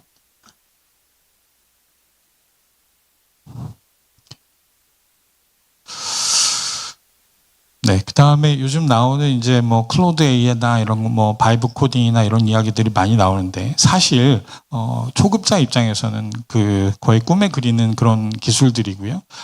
사실은 그게 어떤 학업을 유지하는 데 있어서 노이즈로 작용한다라는 의견들도 많거든요. 그래서 초보자에게는 정확한 정보를 적시적소에 이렇게 제공하는 게 오히려 현명한 방법인데, 무분별한 AI 학습을 하게 되면 무슨 문제가 생기냐면 자기가 아는지 모르는지 모르는 상태가 됩니다. 그래서 지금 내가 뭔가를 해서 결과가 나왔는데 그게 내가 한 건지 AI가 한 건지 이제 모르는 시점이 오는 거죠. 그런 현상을 피하기 위해서라도 교수자가 AI하고 학생하고 사이에서 중재하는 역할이 꼭 필요하다고 생각을 합니다. 그래서 이런 것들을 이제 하나로 담아서 서비스를 하면 학생들에게 조금 더 효과적인 교육이 되지 않을까라고 그래서 제일 첫 단추는 이제 학생들에게 간단한 코딩을 테스트하면서 거기서 나오는 어떤 피드백 정보들을 학생들에게 노출을 시켜보고 학생들이 어떻게 쫓아가는지에 대해서 제가 학생들에게 피드백을 받는 게 아니라 AI한테 피드백을 받는 거죠. 그래서 이제 제가 수업을 한번 하고 나서 돌아가면 학생들의 점수별로, 스코어별로 쭉 저한테 노티가 되고요. 그 학생들이 어느 부분을 모르고 있는지 거기에 대한 패턴이 저한테 리포팅이 돼서 다음 시간에 이 학생이 이 부분부터 시작할 수 있게끔 안내를 해줄 수 있는 상태가 지금 되고 있습니다. 그리고 이 그림은 저희 학부에서, 그러니까 소프트웨어 학부에서 학생들이 기본적으로 알고 넘어가야 되는 그런 기술 스펙들입니다. 사실 너무 많죠. 제가 공부할 때만 해도 언어에만 집중하면 되는 상황이었는데 지금 학생들은 사실은 그때보다 3배, 4배 이상의 정보들을 많이 습득을 해야 됩니다. 새로운 프레임워크도 뭐 6개월에 하나씩 이렇게 계속 바뀌고요. 그걸 따라가는 걸 너무 힘들기 때문에 바이브 코딩은 거꾸로 그런 프레임워크를 내가 잘 이해를 못해도 대신 해준다는 측면으로 시장성이 있는 건데 그게 코딩 교육은 아니죠. 그래서 그 코딩 교육을 받기 위해서 바이브 코딩을 하는 거는 약간 문제가 있습니다. 그렇다면 그런 것들을 쓰지 말아야 되느냐? 그런 건 아니죠. 그래서 그런 어떤 바이브 코딩이나 이런 것들이 필요한 시점이 있는데 제 개인적으로는 생각했을 때는 1, 2학년을 넘어서서 어느 정도 코드에 대한 또는 컴퓨터 아키텍처에 대한 그림이 그려진 후에 그 후에 이제 진행을 하는 게 올바른 순서라고 저는 생각을 합니다. 그래서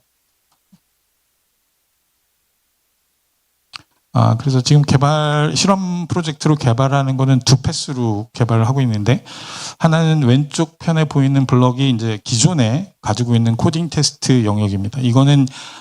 이거를 만드는 이유는 학생들이 처음에 수강 신청을 하면 다 수준이 다릅니다. 그래서 어떤 수준에서 어떻게 시작을 해야 되는지 평가를 먼저 해야 되는데, 그런 평가들을 미리 해볼 수 있는 어떤 그런 기능들을 갖고 있고, 그다음에 오른편에 있는 프로젝트는 아까 말씀드린 3, 4학년들, 이런 학생들은 다양한 프레임워크들을 공부하는 게 필요하기 때문에 그런 친구들을 위해서 이제 지금 현재 개발하고 있는 건 비주얼 스튜디오에 있는 확장 팩을 이용해서 접근하는 방법들을 시도하고 있습니다. 그래서 양쪽에 2가지로 개발을 하고 있고요.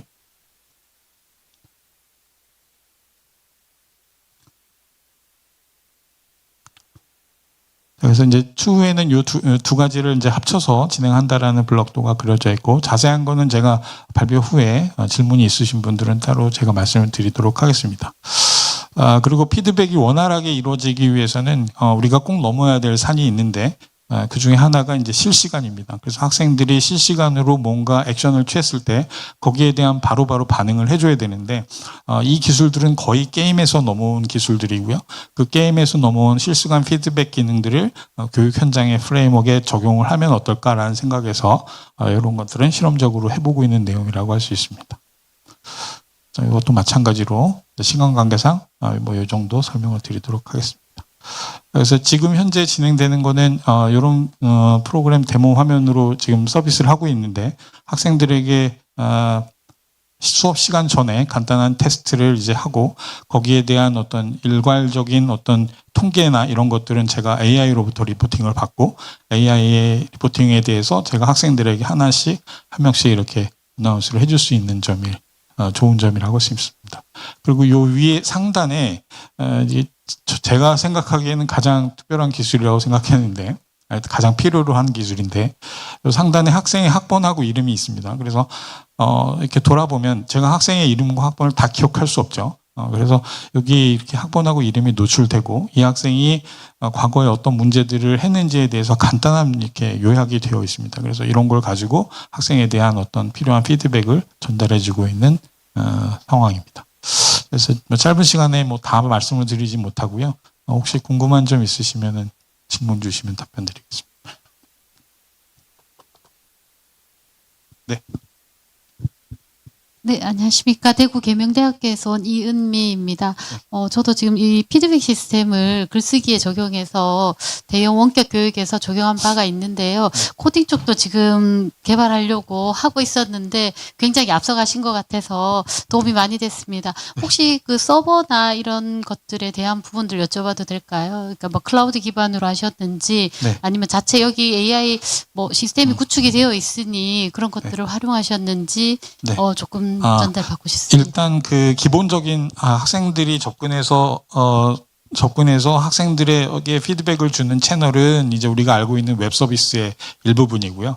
그다음에 이 뒷부분에서 학생들의 이력이나 학생들의 내용들을 모아서 AI가 이제 저에게 답변을 해주겠죠. 또는 학생에게. 그런 것들은 저희가 학교 내에 있는 GPU 서버를 이용해서 판단을 합니다. 그래서 요즘 이제 핫한 거 있죠. 그래서 뭐 휴먼 인더 루프라고 그래서 사실은 학습 방법 자체를 바꿨습니다. 원래는 기존에 레그 시스템을 썼는데 그 레그 시스템에다가 플러스 알파를 시킨 건데, 이게 뭐냐면 교수자가 계속 참여를 하는 거예요. 그러면 학습을 그때그때마다 업데이트를 해줄 수 있습니다. 그래서 라이브러리도 많이 나와 있고, 그런 것들을 이용하면 좋은 게 학생들에게 정확한 피드백을 줄 수 있다는 어떤 장점이 있습니다. 그냥 LLM에다가 턴키를 다 넣어서 거기서 얻어온 결과를 그냥 학생들에게 던지는 거는 사실은 뭐 그게 없는 것보다야 낫겠지만, 학생들이 아까 먼저 말씀하신 우리 교수님도 그랬지만 학생들에게 긴 문장보다는 짧은 문장을 주는 게 굉장히 중요한데, 그때 이제 사용할 수 있는 어떤 방법 중에 하나라고 생각을 합니다. 네, 질문 감사합니다. 네, 또 있으십니까? 네, 없으시면은 혹시 나중에 질문이 있으시면 저한테 오시면 말씀드리도록 하겠습니다. 네, 감사합니다. 네, 감사합니다. 이번 세션에 이제 마지막으로 한림대학교 의학과의 전세진 교수님께서 의학교육의 파이프라인, 뭐 설계에서 실행까지 아까 발표 나왔던 그 매드런 X 시스템, 그걸 가지고 이제 발표를 하시겠습니다. 네, 안녕하세요. 소개받은 의학과의 전세진입니다. 네, 우선은 저희가 학교에 대해 되게 많은 교과목이 있는데, 그 중에서 의과대학의 의학과 교과목을 코스웨이 개발로 하게끔 뭐 지원을 해주신 총장님, 그리고 저희 많은 정신적인 지주가 되어주신 학장님과, 그리고 저기 앉아 계신데 저희가 짧은 기간에 이거를 구축을 했거든요. 그런데도 많이 행정적으로 지금 되게 바쁘고 어려운 시기인데 많은 도움을 주신 의대 교학팀 선생님들께 감사의 말씀 드리겠습니다. 네, 제가 오늘 말씀드릴 건요, 사실 뭐 고등교육의 전환 해서 되게 거창한 제목인데요. 사실 저희가 짧은 기간, 저희가 7월 달부터 연구회를 조직해가지고요, 8월, 9월 동안에 열심히 달려오고 그다음에 10월 달에 저희가 그 학생들의 설문 결과라든지 담당하신 교수님들의 설문 결과를 바탕으로 해가지고 그 성과를 조그맣게 말씀을 드리고 앞으로 어떻게 나아가겠다라는 발전 방향을 조금 더 말씀드리는 방향으로 진행하도록 하겠습니다. 제가 오늘 사실 청중분들이 다양한 관심사, 뭐 전문 분야, 뭐 전공 지식의 깊이도 다 다르기 때문에 되게 평이하게 만들었기 때문에 어떤 분은 되게 쉽다고 느끼실 수도 있고 어떤 분은 뭐지 이러실 것 같긴데 그냥 쉽게 편안하게 들려주시고 저희는 컨텐츠를 제공할 수는 있지만은 그 플랫폼 같은 거 개발은 아직 어렵습니다. 그래서 이걸 들으시면서 이거를 조금 저희가 인풋을 드리면은 이걸 통해서 같이 뭔가 했으면 좋겠다. 아까 콜라보레이션이 되게 중요하다고 말씀을 주셨는데 그런 부분에 도움을 주셨으면 감사하겠습니다. 네, 오늘 그래서 저희가 왜 굳이 의과대학에서 교육혁신이 필요한지 짧게 말씀을 드리고요. 그리고 계속 주구장창 나왔던 매드로넥스, 그게 뭘까? 그리고 그것을 위한 뭐 아키텍처라고 이렇게 저희가 용역 개발 맡기신 업체에서 아키텍처라는 되게 거창한 언어를 주셨는데요. 그거 제가 잘 모르는 부분 좀 빼고 그냥 간단하게 어떤 구조로 진행되는지, 그리고 실제 저희가 진행했던 연구 방법이랑 그다음 결과들, 저희가 실제적으로 학생들이 받는 그 수업자, 수요자의 입장과 그다음에 공급자인 교수자가 어떻게 생각하는지 그 부분을 말씀을 드리고 정량적인 성과, 항상 발표할 때 보면 그래 우리가 뭘 했습니다라고 보여드리는 게 중요할 것 같아서 정량 성과, 그다음에 향후 어떻게 할지 그 부분을 짧게 말씀드리도록 하겠습니다. 네, 여기 보시면 제가 간말을 사용해서 만들었습니다. AI 발표기 때문에 제가 아닌 뭐 AI를 활용해서 만들어 봤고요. 그래서 제가 봤을 때 지금은 아니지만요. 예전에는 의과대학 학생들이 이렇게 자기 키높이만큼 그 교과서라든지 프린트물을 출력해가지고 사진 찍고 인증 올렸어요. 나 이만큼 공부했어라고 이만큼 책이 많다고. 그것처럼 저희가 지금도 의과대학이 하루에 1시간 동안에 한 교과서의 한 챕터를 나가고 있습니다. 그리고 나서 일주일이나 2주에 따라서 교과목에 따라서 시험을 보고 그거에 대해서 또 바로바로 피드백을 받고 그리고 잊어버려요. 그리고 다음에 언젠가 MD가 돼가지고 진짜로 그거를 뭐 이렇게 병원에 쓸 때는 그때 다시 배우고. 그래서 저희가 받는 교육 중에 하나가 정답을 내라고 해서 무엇이 옳은 것은 고르시오. 맞는 것을 고르시오. 왜냐하면은 스쳐가는 기억 중에서 정답이라도 기억해서 반코마이신 하고 이름이라도 들어봤으면 나중에 써먹을 수 있게. 그렇게 우리가 하고, 그래서 의과대학 교수가 되면은 제일 먼저 받는 게 틀린 것을 고르시오. 이런 거 문장 내지 말라고 하거든요. 그러면 그게 오답으로 기억이 될까봐 맞는 것을 고르시오 이렇게 하거든요. 그래서 그 수많은 과목들 중에서 키워드 하나라도 얻을 수 있게 그렇게 진행하고 있습니다.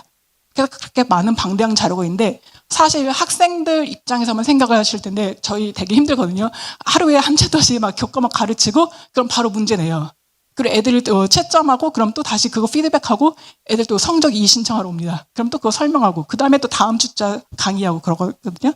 그래서 저희 자체도 문항을 제작하는데 그리고 족보라고 또 아실 거예요. 그래서 의대에서 전승되어 내려오는 그런 족보들이 있기 때문에 그런 것들 다 차단하고 그래서 새롭게 문항도 만들어내고 새롭게 트렌드, 의학 최신 트렌드도 반영하는 그런 지식도 녹아내리면서 그리고 문항도 개발하고 학생들 상담도 하고 등등등의 업무가 많습니다. 그래서 저희가 되게 힘들고 그러면서 개별 맞춤형 교육을 요즘 하라고 합니다. 학생들 각각의 어떠한 수준을 가지고 있는 높낮이에 맞춰서 공부를 하라고 하는데 사실 저희 이렇게 80명 가지고 학생하는데 얼굴 익히기도 힘들어요. 그래서 그런 부분에 있어서 저희는 의대에서는 교육 혁신이 필요하다 이런 게 있고요. 이제 반대로 학생들 입장에서 보면요. 아까 말했죠. 이만한 책 있잖아요. 자기 키만한 책. 그거 다 외워야 돼요. 그래서 암기하는데 힘들고 그리고 약간 대학 시절에 로망이라고 하잖아요. 뭐 캠퍼스를 거닐고 뭐 수업마다 요쪽 갔다가 뭐 교양강 갔다가 뭐 인문대학 갔다가 사범대 가고 뭐 음대 가고 하는데 저희는 한 강의실에 애들이 아침 9시부터 6시까지 쭉 앉아있고 교수들이 왔다 갔다 해요. 예전에 그 고등학교 시스템으로 계속 하고 있거든요. 그래서 그런 것 때문에 학생들이 획일화된 그런 교육 방식으로 수업 듣기 쉽고 되게 외우고 그런 식으로 이렇게 인식이 되고 있습니다. 그렇기 때문에 학습자도 그렇고 교수도 그렇고 어떻게 하면 좀 더 효율적으로 공부하면 좋을까? 머리에 남는 교육을 하자. 그래가지고 저희가 보니까 아까 여러 교수님들이 말씀하셨는데 AI가 가장 잘하는 게 그거라고 하더라고요. 많은 지식을 때려놓고 그냥 분류해주는 거예요. 자기가 알아서. 그렇기 때문에 저희가 교과서들을 먼저 때려놓고 그럼 어떤 거에 저희가 그때 뭐 웨이트를 줄 때 학습 성과라든지 학습 목표 이런 것들을 중점으로 두고 우리가 논리지를 이 안에서만 봐라. 그런 식으로 가이드라인을 주고요. 그리고 났을 때 이제 나오는 결과물을 보고 이제 그걸 바로 러 데이터를 줄 수는 없으니까 저희가 감수하고 검토하고 그 다음에 학생들을 저희가 여름방학 때 학예 때 좀 일부 모니터 요원처럼 받아가지고 그들에게 1차 설문하고 그 다음에 진짜 수업은 9월 달에 진행을 했었습니다. 그래서 그런 부분을 간략히 말씀드리도록 하겠습니다. 네, 그래서 이거는 저희가 했었던 추진 일정, 과제 계획서에서 많이 나오는 거라서 써봤는데요. 보시면 저희가 주간기간을 썼는데 한림대 의대에서 저희가 아까 말씀드린 학장님, 그 다음에 교육부 학장님, 그 다음에 기초 하나, 임상 하나 이렇게 다 차출이 돼서 4분이 모였습니다. 의대 교수들이. 그래서 모여가지고 우리가 뭘 할까? 컨텐츠를 제공하고 우리가 원하는 바를 그 개발자들에게 말을 하기 위해서 쭉 쌓는 것들, 그런 것들을 주 1회마다 발표를 했어요. 저희가 4명이서. 그러면서 조금씩 이제 범위를 익스펜션 시켜가지고 공대 교수님들 오시고 AI 하시는 분들 오시고 그 다음에 회사분들도 여러분들 오셔가지고 초청해서 뭐 세미나 듣고 이렇게 진행해가지고 이런저런 이렇게 하면 되겠다라는 프레임을 잡았습니다. 그리고 나서 이제 8월 달부터는 진짜로 이제 업체를 선정해가지고요. 실제 우리가 원하는 바하고 업체에서 만드는 바 그걸 1대1로 매칭을 하고 그것 때문에 회의 단톡방 엄청 만들어져가지고 일을 진행을 했고요. 그러면서 뭐 저희가 여기서 아까 말씀드렸던 모니터 요원 같은 학생들을 한 12명 정도 뽑아가지고 그들한테 실제적으로 실증을 해봤습니다. 그리고 그러한 결과를 피드백으로 삼아서 이제 9월 달에는 진짜 의과대학의 신경과, 임상 중에서 신경과학을 저희가 선택을 해가지고 그거 관련된 과목들을 학생들에게 실제로 교수님들과 학생들이 이렇게 장장 뭐 한두 개월 동안 진행을 했고 그거에 대해서 이제 아까 말씀드렸지 뭐 의대 교학팀 여기 써있죠. 총 참여 인원 62 플러스에 들어있는데요. 거기에 교학팀 선생님들이 설문지 조사 받아가지고 문항분석 아까 말했잖아요. 다 수기로 하는 그 작업 저희 했습니다. 그래서 저희가 그 수기로 다 분석을 해가지고 학생들이 어떻다, 만족도가 어떻다, 뭐 이런 것들을 분석을 했고, 그리고 이제 10월 달에 이제 저희가 이런 거 성과도 발표하면서 이제 11월에 또 하나 과목을 하나 해보려고 하거든요. 그래서 이번 결과를 바탕으로 피드백을 삼아서 한 번 더 진행해서 이제 내년에 추진될 그것에 대한 뭐 방향성을 더 확인해 보고자 하고 있습니다. 네, 그러면 매드런엑스, 여기 풀네임이 적혔습니다. 저희 학장님이 되게 아이디어가 많으셔가지고 매드런엑스 이런 이름 되게 잘 지어오세요. 그래서 이름을 이렇게 지어오셨고요. 그래서 AI를 활용해가지고 의대생들이 전주기적으로 생애 맞춤별 그런 교육을 제공하자. 그리고 봤을 때 애들이 의대생들 다 똑똑하고 훌륭하고 되게 좋은 사람들인데 걔네들이 무조건 다 성형외과 가면 안 되잖아요. 누군가는 안과도 가야 되고 누군가는 내과하고 뭐 수술도 해야 되시고 그래야 되니까 걔네들이 각각을 분석하는 겁니다. 이 학생이 1학년 때 들은 수업, 2학년 때 들은 평가, 그다음에 성적 그런 거 적성 이런 거 다 반영해가지고 이걸 보니까 이 학생은 신경과에 좀 적합합니다. 라는 이렇게 인사이트를 주면은 저희가 그에 맞춰서 교수들도 매칭이 되고 또 저희가 사람으로 또 이렇게 사람들하고 학생들하고 아까 커뮤니케이션 중요하다고 들었는데 그런 대화를 하면서 지식을 받고 그래서 그걸 반영해서 뭐 게이트를 주겠죠. 뭐 아직 이거는 저희가 그냥 머릿속에 있는 아이디어들인데 그런 식으로 주면은 데이터 기반으로 피드백을 제공해서 학생 중심의 전주기 맞춤 교육을 실현하는 것이 저희의 궁극적인 목표고 이게 한림대학교의 아까 매드런엑스, 뭐 K 교육, 뭐 그런 것들의 모든 것의 집합체라고 말씀드릴 수 있겠습니다. 그래서 이거 제가 안 했고요. 여기 보시면 HN 컴퍼니 저기 부스 나와 있는데 거기서 아까 말씀드린 아키텍처라는 그 용어를 주셨습니다. 그래서 제가 봤을 때 잘 몰라가지고 보니까 자료를 먼저 분석하고 그거에 맞춰서 팟캐스트라든지 퀴즈를 만들어주고 그리고 아까 CP라고 해서 가지고요. 임상 증례들 있잖아요.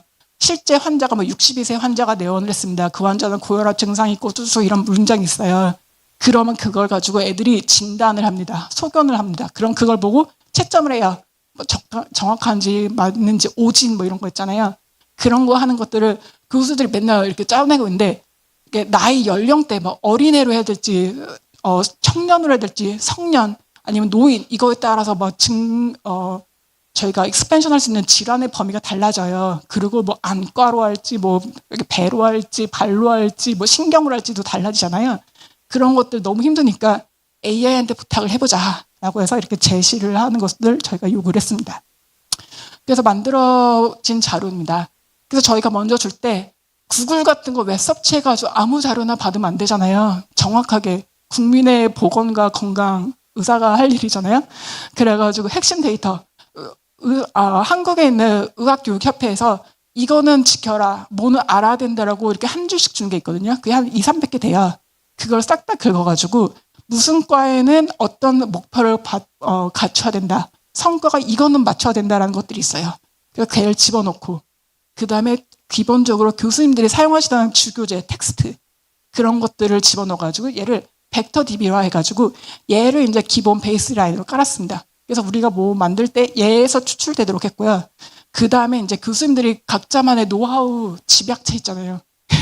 그 강의안 같은 걸 받아가지고 되게 소중한 자료들 있잖아요.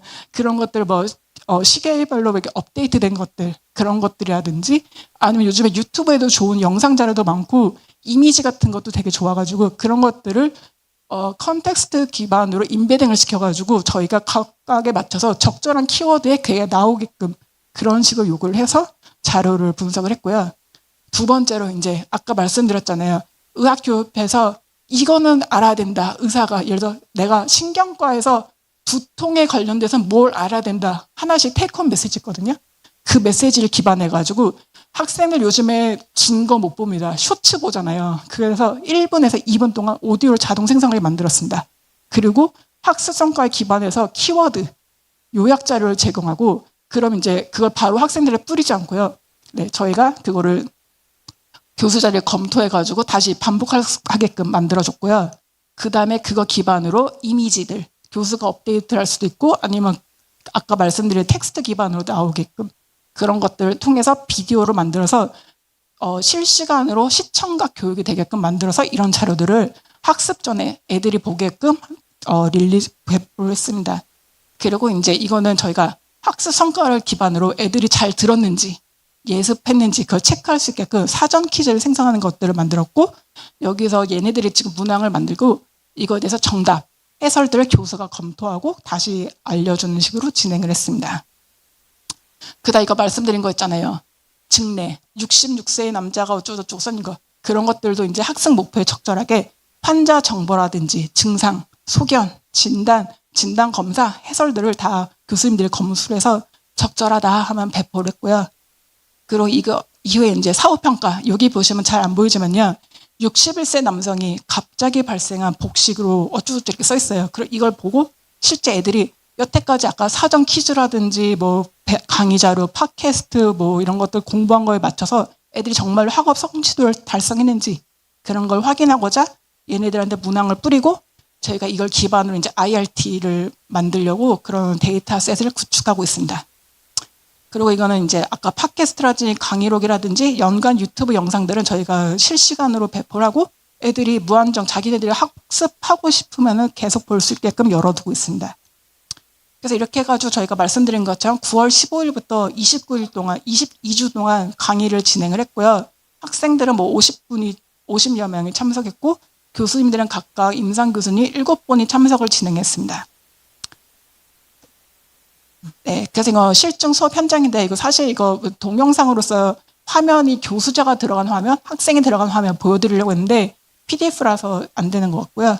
실제적으로 이렇게 진행을 했고 그래서 저희가 이제 아까 말씀드린 것처럼 학생 정원에 설문조사를 했고 5개 항목, 뭐 학습의 흥미라든지 만족도, 참여도, 이해도, 뭐 AI 컨텐츠가 얼마나 좋냐 이런 것들에 대한 5개 항목을 총 18개 문항으로 질문을 했고 거기서 뭐 리커트 척도 저 몰랐는데 이게 매우 아니다, 보통이다, 그렇다, 매우 그렇다 그거 맨날 하는 거 있잖아요. 그 설문 척도를 바탕으로 해서 저희가 얘네들을 설문 문항을 만들고 평가를 진행했습니다. 그래서 보시면요. 모든 항목이 아까 말씀드린 리커트 하면 5점 만점인데 평균 4.0 이상으로 좀 괜찮게 나왔습니다. 그래서 주요하게 애들이 봤을 때 컨텐츠 품질이 생각보다 괜찮다. 82%가 만족을 했고요. 그 다음에 학생들도 이거 매번 퀴즈를 받은데 그거에 대한 학습 준비 시간이 단축이 됐다. 그리고 24시간 애들이 올빼미형이 있고 뭐 낮에 뭐 좀 강한 애들인데 언제든지 자기 편한 대로 학습하기 때문에 효율성이 증대가 된다. 이런 식으로 뭐 자료를 줬는데 반면에 AI 음성이 의학 용어가 뭐 불명확하다. 간혹 가다가 어떤 거는 대문자별로 막 읽어요. 그냥 캐릭터로 이렇게 읽는 것도 있고, 그 다음에 임상 증례 데이터들이 오류가 발생한다. 그리고 수준이 조금 안 맞는 것 같다. 난이도 조절이 필요하다. 이런 것들이 있어서 저희가 이거는 이제 이번이 일회성이기 때문에 추후 개선 및 보완을 진행할 예정입니다. 이제 반대로 교수님들 여쭤봤습니다. 봤더니 우선은 대부분 컨텐츠를 첫 번에 만드는 프라이머리 데이터는 되게 시간이 단축이 된다. 다만 그건 뒷부분에 있습니다. 검토하는 시간이 조금 길어지더라. 걔를 다시 감수하고 이렇게 하려니까 약간 귀찮더라. 안 해도 되는 건데 그런 게 있었고요. 학생들이 봤을 때 점수, 우리가 일주일마다 퀴즈 받는다고 했을 때 점수가 대충 한 10포인트 퍼센트가 증가하더라. 뭐 증가하는 것들을 봤다. 이렇게 응답을 주셨고요. 그래서 저희가 정량적인 성과를 보니까 교수님들이 강의 준비 시간이 2시간 정도 감소가 되고 만족도는 그에 따라서 75% 증가했습니다. 시간이 주니까 우선 만족을 하셨고요. 그다음에 학생분들은 뭐 흥미도가 증가하더라. 뭐 실제 안 하던 거 하다 보니까 막 컴퓨터 막 누르고 하니까 재밌다 이랬고, 그 다음에 뭐 퀴즈 풀고 하니까 성적이 조금 증가되는 것 같다. 그래서 이제 의학교육 혁신 가능성을 저희가 받고 미래에는 이런 식으로 확장하면 좋겠다라는 잠정적인 결론을 얻었습니다. 그래서 뭐 향후 발전 계획이라고 거창하게 썼는데요. 그냥 앞으로 남은 25년 3개월 동안은 사용자 경험을 좀 더 학습해가지고 아까 말씀드린 임상에서의 신경과 기초에서의 양리학을 토대로 저희가 컨텐츠 개발이라든지 내부 검증 등등을 계속 진행하려고 하고 있고요. 현재 이거 기반으로 특허를 2건 정도 출원을 했고 향후 앞으로 나올 특허들이 좀 있을 것 같습니다. 그 다음에 내년 1년 동안은 이제 이거를 고도화시키겠다. 플랫폼을 어떻게 좀 안정적으로 만들고 얘네들 컨텐츠 내부 감수를 통하고 교수가 좀 힘 덜 쓰는 방향으로 도움을 드리고자 하고 있고요. 이제 장기적으로 이제 의학 교육 부분에서도 보면 과별로 특징이 많이 있습니다. 아까 말씀드린 건 신경과뿐만 아니라 소아과, 내과 이런 것들도 있고 기초에서도 병리, 뭐 연역 뭐 다양하게 있거든요. 그 과별 특성을 살리는 그런 방향으로 저희가 개발을 하고자 하고 있고, 그리고 뭐 논문이라든지 특허 등등도 계속 낼 것이고, 그리고 이를 통해서 뭐 여기 써놨긴 했는데 한림대학교를 넘어서 전국의 의과대학 그리고 의료기관으로 확산하고 이제 글로벌화하고자 하고 있습니다. 네, 그래서 여기까지 말씀을 드리고요. 마지막 네, 감사드리고 저희가 강원 라이즈 센터하고 한림대학교 AI 융합연구원, 의과대학 그리고 HN컴퍼니, 성심병원과 춘천 성심병원의 모든 임상 선생님들이 바쁘신 와중에 강의에 이렇게 도움도 주시고 피드백도 주셔서 감사의 말씀 드리겠습니다. 감사합니다. 네, 감사합니다. 정말 우리 이번 세션에 교수님들의 그 열정과 노력이 정말로 그 한림대의 완전 뭐랄까 힘이 되지 않을까라는 생각이 들고요. 시간이 오버가 돼서 질문이 있으신 분들은 개별적으로 휴식 시간을 갖도록 하시겠습니다. 그럼 지금부터 10분 동안 쉬시고 이따 두 번째 세션 2시 45분부터 이어지고요. 다시 한번 우리 귀한 시간 내주셔서 발표해 주신 네 분의 교수님께 큰 박수 부탁드립니다. 감사합니다. 이따 다시 뵙겠습니다.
발표하실 교수님께서 벌써 서서 기다리고 계십니다. 얼른 들어오세요.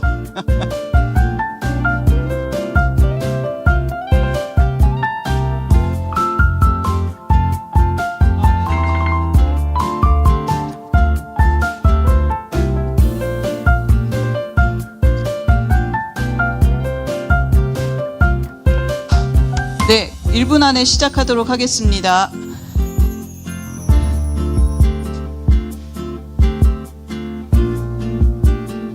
조명,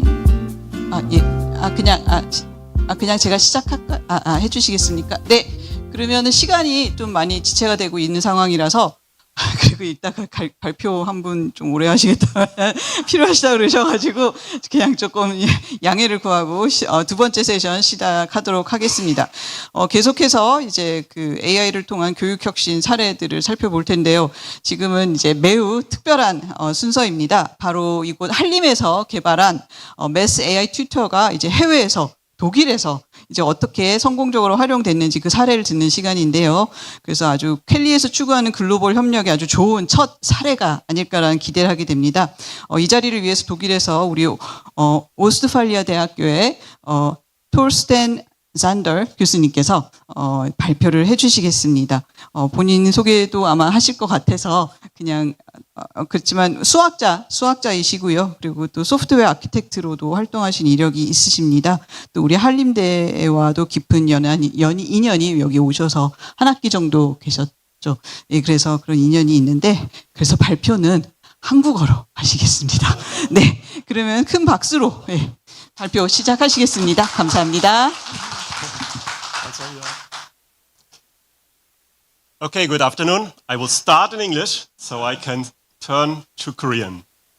So just shortly to introduce myself, I'm Thorsten Sander and I'm very excited to share some insights on the AI Math Tutor. And yes, this spring I've had the pleasure to teach one semester at beautiful Hallam University. So I hope I've learned a little bit of Korean and this will be my very first presentation in Korean. So please bear with me. Thank you. 안녕하세요. 저는 독일에서 온 더스틴 산나입니다. 이렇게 직접 만나게 뵙게 되어서 진짜 반갑습니다. 오늘 AI 수학 튜터에 대한 사례 연구 결과를 발표하겠습니다. 먼저 제 소개를 드리겠습니다. 저는 기본적으로 수학자이지만 처음부터 컴퓨터 과학에 관심이 있었습니다. 그래서 박사 학위를 받은 후에 5년 동안 큰 컴퓨터 회사에서 소프트웨어 아키텍트로 일을 했습니다. 그곳에서 경험을 충분히 쌓고 나서 2010년부터 오스트팔리아 대학교 컴퓨터 공학과 교수로 재직 중입니다. 현재 한림대학에서는 수학 AI 튜터 개발을 위한 연구 프로젝트를 진행하고 있습니다. 이 튜터의 목표는 학생들이 수학 문제를 해결하는 과정을 도와서 나중에는 스스로 문제를 풀 수 있도록 하는 것입니다. 즉, 튜터가 학생을 대신해서 문제를 풀어주는 것이 아닙니다. 이것은 챗GPT와 같은 일반 AI에 질문할 때 흔히 발생하는 문제입니다. 이 연구 프로젝트는 아직 초기 개발 단계에 있으며 소프트웨어는 매주 업데이트되고 있습니다. 오스트팔리아 대학교는 이 개발 과정의 초기 단계에 참여하고 있습니다. 저의 목표는 학생들의 학습 환경에서 이 튜터의 적용 가능성을 연구하고 그 피드백을 개발팀에 전달하는 것입니다. 이를 위해 선형 대학 대수학 강의를 수강하는 학부생들의 사용 경험을 수집하고 분석하고 있습니다. 오늘 발표에서는 현재 진행 중인 학기에서 얻은 초기 결과를 프리뷰 형식으로 간단히 소개해 드리겠습니다. 저희는 다음과 같은 주요 요구 질문들을 살펴보고 있습니다. 첫째, AI 수학 튜터가 학생들이 막혔을 때 다음 풀이 과정을 위한 팁을 효과적으로 제공할 수 있을까? 특히 튜터가 제공하는 팁이 너무 과하거나 부족하지는 않은지, 그리고 이후에 제공되는 팁이 이전에 주어진 팁과 일관성이 있는지를 중점적으로 봅니다. 둘째, AI 수학 튜터가 계산 실수를 정확하게 찾아내고 지적할 수 있을까? 마지막으로 독일과 한국의 문화적, 교육적 시스템의 차이로 인해 독일 학생들이 한국 학생들과 다른 요구사항이나 경험을 보이는지를 연구합니다. 이제 수학 AI 튜터의 인터페이스와 워크플로우에 대해 설명드리겠습니다. 먼저 학생은 다양한 주제 분야 중에서 해결할 문제 하나를 선택합니다. 왼쪽 패널에는 문제가 표시됩니다. 오른쪽 패널에서는 학생이 손글씨로 풀이할 수 있습니다. 또는 이미지를 붙여넣거나 업로드할 수 있습니다. 예를 들어 종이에 풀이한 사진입니다. 튜터는 손글씨를 인식하며 학생은 언제든지 피드백을 요청할 수 있습니다. 최종적으로 학생은 평가를 위해 답안을 제출합니다. 이제 함께 예시를 살펴보겠습니다. 이 선형 대수학 문제는 주어진 벡터의 선형 변환에 대한 원상을 찾는 것입니다. 주어진 선형 변환은 기저 벡터의 상을 통해 정의됩니다. 보시는 것처럼 이 학생은 문제풀이 방법을 잘 모릅니다. 그래서 튜터에게 도움을 요청합니다. 튜터는 벡터 B를 기저 벡터의 선형 결합으로 나타내도록 제안합니다.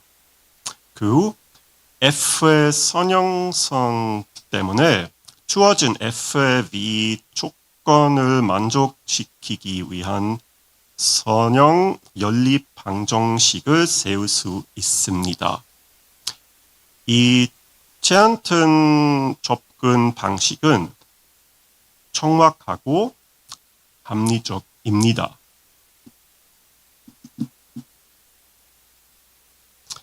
학생은 정확한 선형 결합을 구성합니다. 그 후에 과연튼 선형 연립 방정식을 세우고 풀기 시작합니다. 대각형 행렬 형태를 얻었지만 확신이 없어서 튜터에게 도움을 요청합니다. 튜터는 이제 답을 거의 바로 읽을 수 있다고 힌트를 줍니다. 또한 결과의 검증을 제안합니다. 학생은 원래 단위 행렬 형태를 얻으려고 해서 그 힌트를 무시합니다. 계산을 계속하다가 계산 실수를 합니다. 학생은 해를 구한 뒤 이를 이용해서 최종 답을 도출하기 직전에 다시 튜터에게 질문합니다. 튜터는 오류를 지적하고 선형 연립 방정식의 해로부터 원래 문제의 답을 어떻게 얻을 수 있는지 설명해 줍니다. 학생은 원하는 형태에 도달한 후에 선형 연립 방정식의 해를 도출합니다. 그 다음에 최종 답을 도출하고 또 튜터에게 질문합니다. 튜터는 모든 것이 올바르다고 확인하고 검증을 제안합니다. 학생은 먼저 검사를 하고 튜터에게 그 결과가 맞는지 확인을 받습니다. 그 다음 구하려던 벡터 V를 다시 제시하고 답안을 제출합니다. 튜터는 학생들의 답이 맞다고 확인합니다. 이 예시는 학생들이 자주 겪는 대표적인 사례입니다.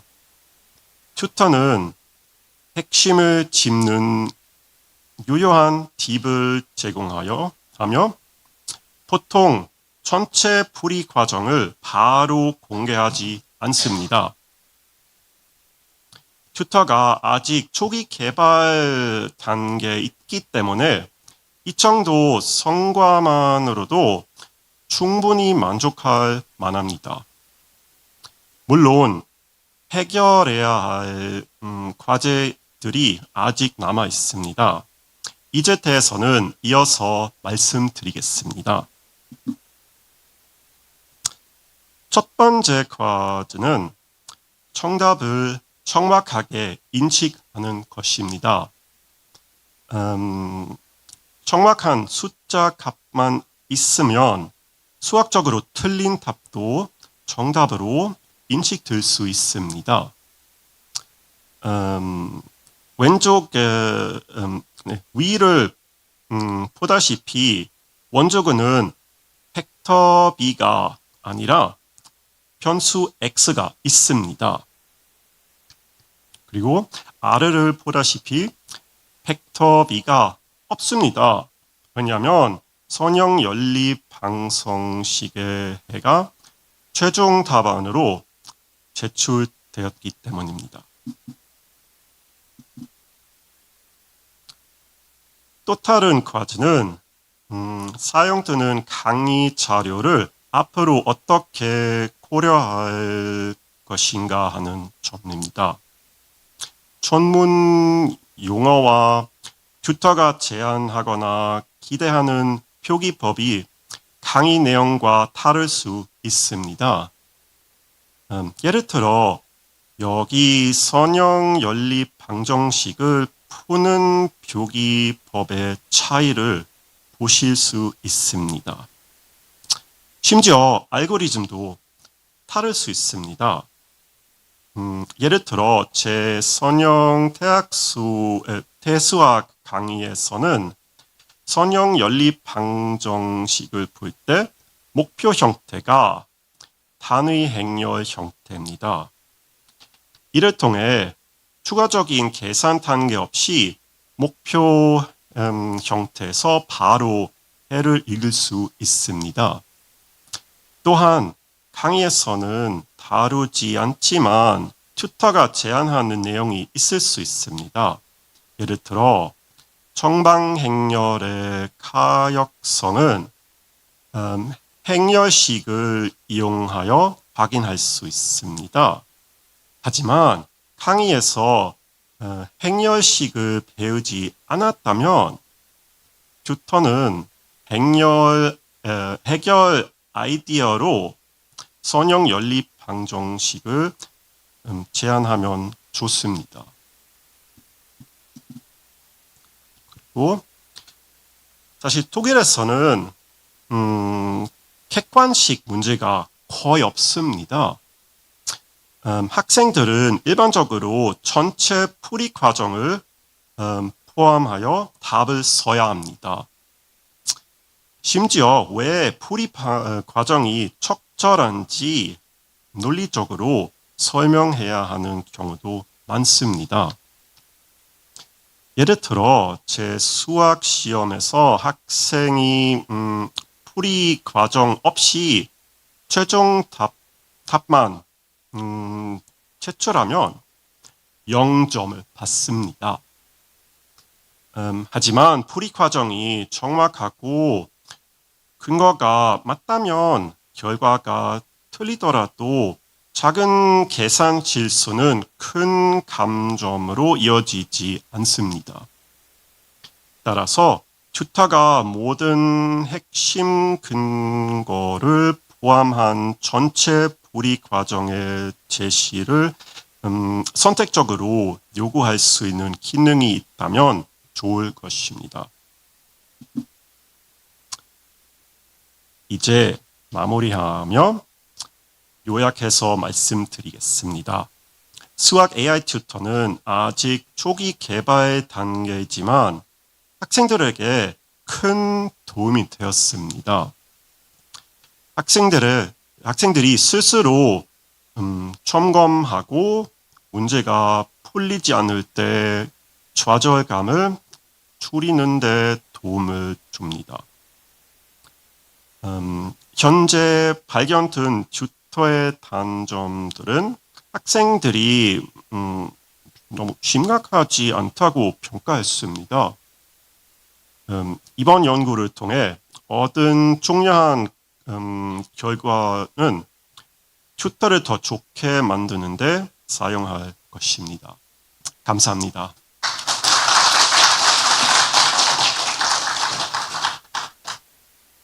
감사합니다. 정말 저희가 집중해서 들을 수 있었던 것 같습니다. 수학, 그냥 한국말도 어려운데 수학 용어를 쓰시니까 진짜 저도 열심히 이제 수학 잘 못하는 사람 입장에서 열심히 들었던 것 같습니다.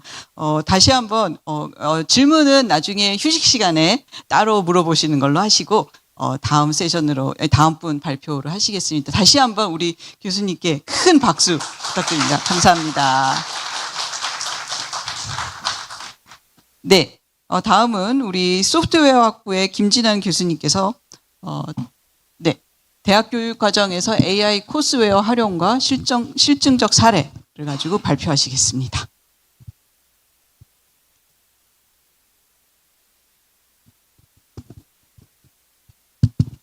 네, 안녕하십니까.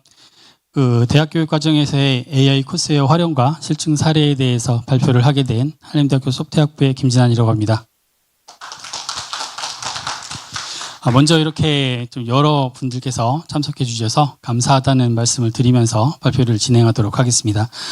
본 발표에서는 저희 AI 분야가 대학 교육에 어떻게 적용이 되고 활용이 되고 있는지에 대한 부분을 좀 말씀을 드리고, 본 과정 속에서 저희가 발생되는 구체적인 사례와 실증 내용을 가지고 여러분들하고 좋은 공유되는 내용을 가지고 의미 있게 진행될 수 있는 부분으로 좀 희망을 하면서 진행하도록 하겠습니다.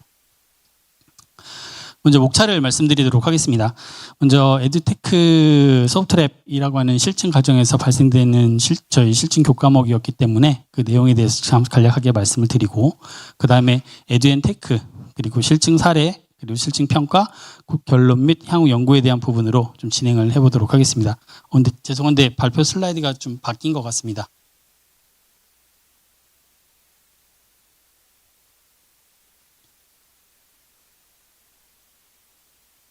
네, 그냥 진행해보도록 하겠습니다. 이 과거 자료인데 자료가 좀 바뀐 게 있어서 좀 죄송하지만 바뀐 자료로 할 수 있을까요?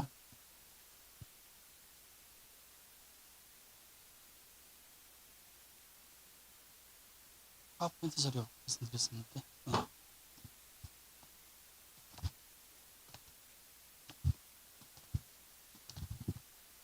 이렇게 좀 짧은 시간인데 의도치 않게 제가 이렇게 시간을 좀 소비하게 되었습니다. 발표를 가능한 한 짧게 하도록 하겠습니다. 네.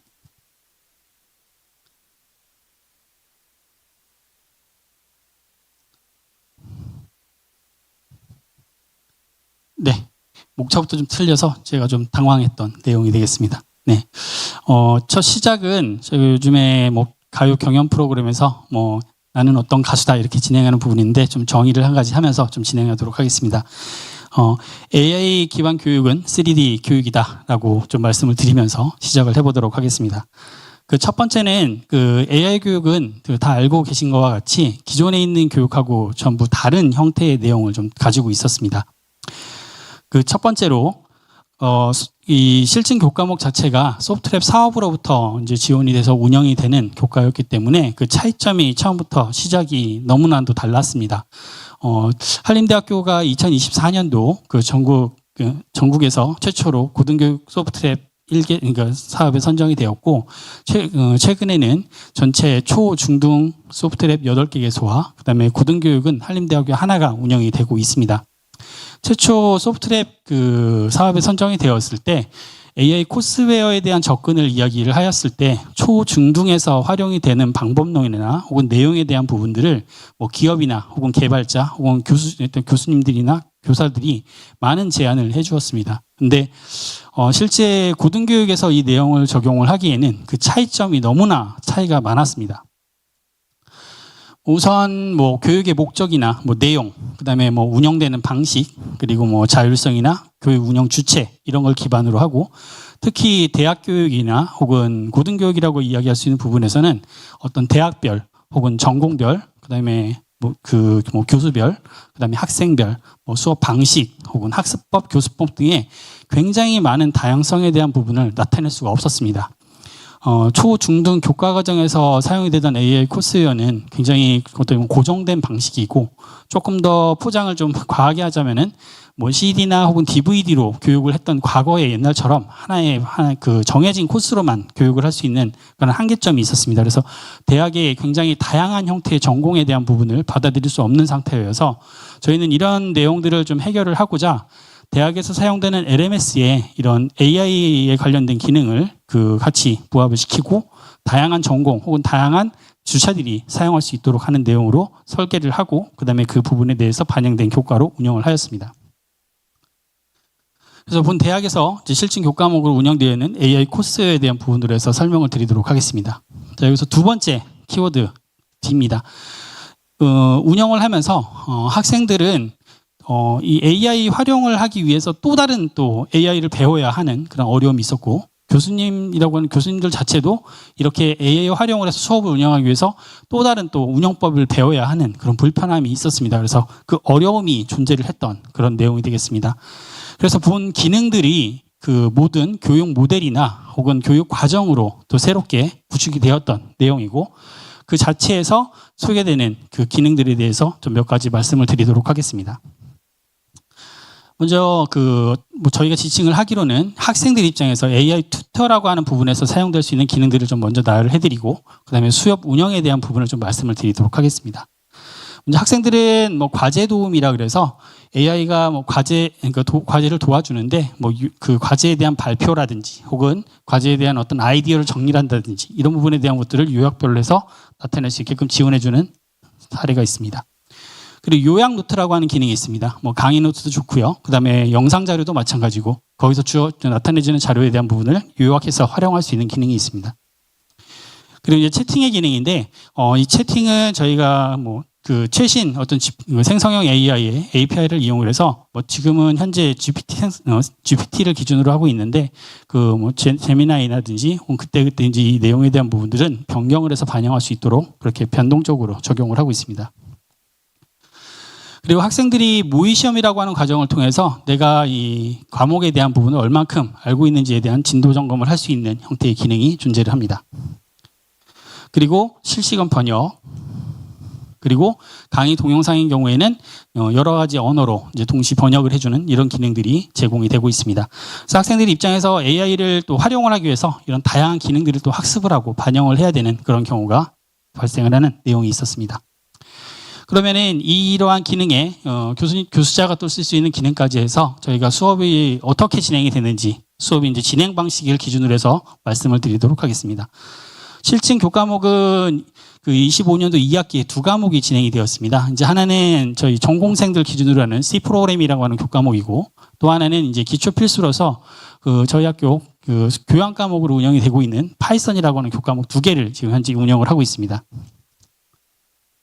먼저 스텝 1, 첫 번째는 그 강의 자료에 대한 부분을 그 AI가 이제 학습을 할 수 있도록 지원을 해주는 그런 내용이 되겠습니다. 그래서 먼저 강의 노트나 내용에 대한 부분들을 그 시스템에 업로드를 해서 학습 요청을 해서 AI가 학습을 하고, 거기에 따른 동영상도 마찬가지입니다. 동영상 자료도 업로드를 해서 AI가 학습을 할 수 있도록 그렇게 진행을 하고 있습니다. 두 번째 스텝으로는 저희가 이제 학생들이 이제 공부를 할 수 있는 형태의 이제 챗봇을 3가지를 제공을 하고 있습니다. 한 가지는 아까 말씀을 드렸던 그 생성형 AI를 기준으로 하는 저희 이제 챗봇이라고 해서 범용성을 갖는 형태의 챗봇 프로그램을 LMS 내에서 서비스를 하고 있고, 두 번째는 AI가 학습한 러그 기반의 그 학습 자료를 기반으로 한 챗봇의 운영이 되겠습니다. 본 챗봇은 학생들이 어느 챕터에서 어떻게 운영이 되는 부분으로 체크를 할 수가 있는데, 예를 들어서 질의를 하고 거기에 따른 학습에 대한 부분을 이제 진행을 하다가 이 내용이 어디에서 발출됐는지 그 강의 자료의 위치라든지 혹은 동영상이 있다면 그 동영상의 위치로 이동을 해서 실제 학생들이 이제 수업에서 어떤 내용에 대한 부분을 알고 넘어가야 되는지 실제 학습에서 활용할 수 있도록 지원해주는 챗봇이 되겠습니다. 세 번째 챗봇은 이제 페이지 분석 챗봇이 되겠습니다. 이 페이지 분석은 그 원래는 그 다양한 기능들을 교수자 입장에서 메뉴나 혹은 서비스를 손쉽게 쓰기 위한 형태의 목적으로 했는데, 학습자 분석이라든지 데이터 분석에서도 활용할 수 있는 형태로 지원을 하는 부분이 되겠습니다. 그래서 뭐 피드백이나 토론 요약을 요청을 하거나 혹은 뭐 8주차 퀴즈를 제출해줘라고 하면 그 메뉴에 대한 위치라든지 방법론적인 부분을 알려주는 그런 형태의 메뉴가 되겠습니다. 그 다음으로는 AI 문제 생성 기능이 되겠습니다. 그 원하는 주차 혹은 데이터에 대한 부분을 먼저 선택을 해주고, 그리고 뭐 문항의 유형이라든지 내용을 선택을 해주게 되면은 문항이 만들어지는데, 일반적인 그 AI 문항 생성에 보다 조금 더 다른 어떤 요구사항으로 해서 반영을 하는 내용이 있습니다. 그 내용이 추가 요청사항이라 그래서 교수자가 조금 더 신뢰성 있는 문제를 만들어준다든지 혹은 학습자한테 필요한 정확한 정보를 나타내기 위한 그 프롬프트에 대한 부분을 요청할 수 있게끔 따로 만들어 놨습니다. 그래서 AI가 문제를 생성하는 경우에도 이런 부분들이 반영될 수 있도록 그렇게 구성을 해놓은 사례가 되겠습니다. 그래서 학생들은 수강을 진행을 하게 되면은 제일 먼저 온라인 강의를 이제 듣고, 그 다음에 AI 튜터와 함께 학습을 진행을 하였습니다. 그리고 그 사전학습 문제에서 기초 개념에 대한 부분을 확인을 하고, 그 다음에 문제 해결 학습을 기준으로 해서 실제 학습 활동을 대보면은 해결하는 문제로 해서 그 교육에 대한 부분들을 진행을 한 그런 사례가 되겠습니다. 이렇게 진행된 내용에 대한 평가에 대한 부분을 좀 말씀을 드리도록 하겠습니다. 이 부분 또한 이제 LMS 내에서 AI에 대한 활용 또는 AI 기반 교육을 하기 때문에 가능한 영역인데, 학생들의 어떤 강의실 활동, 그 다음에 뭐 접속 현황이라든지 혹은 수업에 듣지 않았던 그 경고 학생들에 대한 내용에 대한 부분에 참여도를 구분해서 할 수 있게끔 정보에 대한 부분들을 확인할 수 있고, 과제 활동이라 그래서 실제 이 학생들이 어떠한 패턴으로 과제를 만들고 과제에 대한 부분에 참여를 하고 있는지를 확인할 수 있습니다. 그리고 퀴즈 활동을 통해서 어떤 전공 혹은 어떤 학생들이 퀴즈에 대한 점수를 어떻게 반영이 받고, 그 다음에 퀴즈 문항에 대한 부분에 평균 점수라든지 운영에 대한 부분들을 확인을 할 수가 있었습니다. 그 외에 이제 챗봇 활동이라 그래서 학생들이 저희 챗봇에 활용되는 내용들을 학생별로 정리를 해서 이 학생들이 어떤 질문을 하고 그렇지 않은지에 대한 부분들을 체크할 수 있는 그런 그 내용 정보를 나타낼 수 있는 부분으로 활용을 할 수가 있었습니다. 자, 이렇게 진행을 하다 보니까 이제 마지막 키워드인 doable이라고 하는 내용이 나왔습니다. 즉, 저희가 진행을 했던 그 AI 기반 교육은 지금까지의 교육하고는 굉장히 많이 다르고, 그리고 어렵지만은 그래도 이 교육은 가능하다라고 하는 부분으로 좀 접근을 해볼 수가 있었습니다. 결론인 학교 방안에 대한 부분을 좀 간단하게 말씀을 드리면서 마무리하도록 하겠습니다. 먼저 교수자 의견인데 이건 전적으로 제 의견입니다. 네, 지금 현재 과목이 운영되고 있고 지금 이제 중간고사가 이제 지금 진행되고 있는 과목이라서 전체적인 어떤 평가 의견이나 이런 부분에 대한 취합이 조금 미흡한 점이 있습니다. 우선 뭐 AI 수업 도구로는 뭐 기술적 오류라든지 혹은 본 수업이 프로그래밍 기반 수업이기 때문에 어떤 프로그램을 할 수 있는 환경적인 요인들에 대한 부분에 어떤 내용, 그 연계성에 대한 부족함이 좀 있었습니다. 그다음 학습 평가의 문제점이 있었습니다. 평가의 기준이 어떻게 되느냐, 뭐 AI가 평가할 수 있는 부분의 한계 분명히 있고, 그다음에 거기에 따른 신뢰도에 대한 문제, 이런 부분에 대한 문제점들이 발생할 수가 있었습니다. 학습자에 대한 부분입니다. 학습자에서는 일단 학습자들의 이제 변화된 내용, 학습 역량에 대한 어떤 배양입니다. 어떤 학습에 접근을 했을 때 문제 해결 능력에 대한 그 능력이 좀 향상이 되었고, 그다음에 AI를 통한 실시간 피드백을 통해서 직접 학생들이 본인한테 맞춤형 어떤 피드백을 받고, 그다음에 문제를 해결할 수 있는 형태로 접근을 하다 보니까 학생들의 개인 어떻게 보면은 공부에 어떤 개인 계획 수립 능력이 향상될 수 있었습니다. 그리고 AI 도구의 활용 능력도 배양될 수 있는 그런 내용이었습니다. 학습자의 의견으로는 뭐 실시간 피드백을 받을 수 있어서 좋았다. 그리고 AI를 통해서 내가 필요한 내용을 바로바로 확인할 수 있어서 좋았다 등의 의견들이 있었습니다. 교육의 가치로는 초개인화 맞춤 교육에 대한 어떤 한 방법론적인 부분을 제공할 수 있었다라고 하는 부분, 그리고 실시간 학습에 대한 능력이 강화될 수 있었다라고 하는 그 조건, 그리고 지속 가능한 학습 구조에 대한 부분을 저희가 제시할 수 있었다라고 하는 교육적 가치를 나타낼 수 있었습니다. 발전 내용으로는 저희가 늘 이 단어가 좀 계속 따라다녔던 것 같습니다. AI 활용 교육, 그리고 AI 기반 교육. AI 활용 교육은 AI가 제공해주는 어떠한 다양한 서비스들을 교육에 계속 활용해서 그것을 반영해주는 그런 형태고, AI 기반 교육은 AI가 교육의 어떤 베이스로 동작이 되는 그런 형태라고 정의를 할 수가 있을 것 같습니다. 그래서 AI 활용 교육에서 AI 기반 교육으로 넘어가야 되는 그런 시기고, 거기에 따른 내용으로 지금 현재 약간 베타 서비스 정도로 해서 진행되고 있는 항목 2가지 조금 더 말씀을 드리도록 하겠습니다. 향후 발전 계획이라기보다는 가장 가시적으로 나와 있는 혹은 지금 실행되고 있는 내용인데, 학생들한테 매주 이제 적응형 학습 형식으로 시험을 보게, 그러니까 문제풀이라든지 이런 내용을 시험을 보다 보니까 학생들이 학습 피로도가 굉장히 높다라고 하는 의견이 많았습니다. 매주 시험을 보는 것 같다.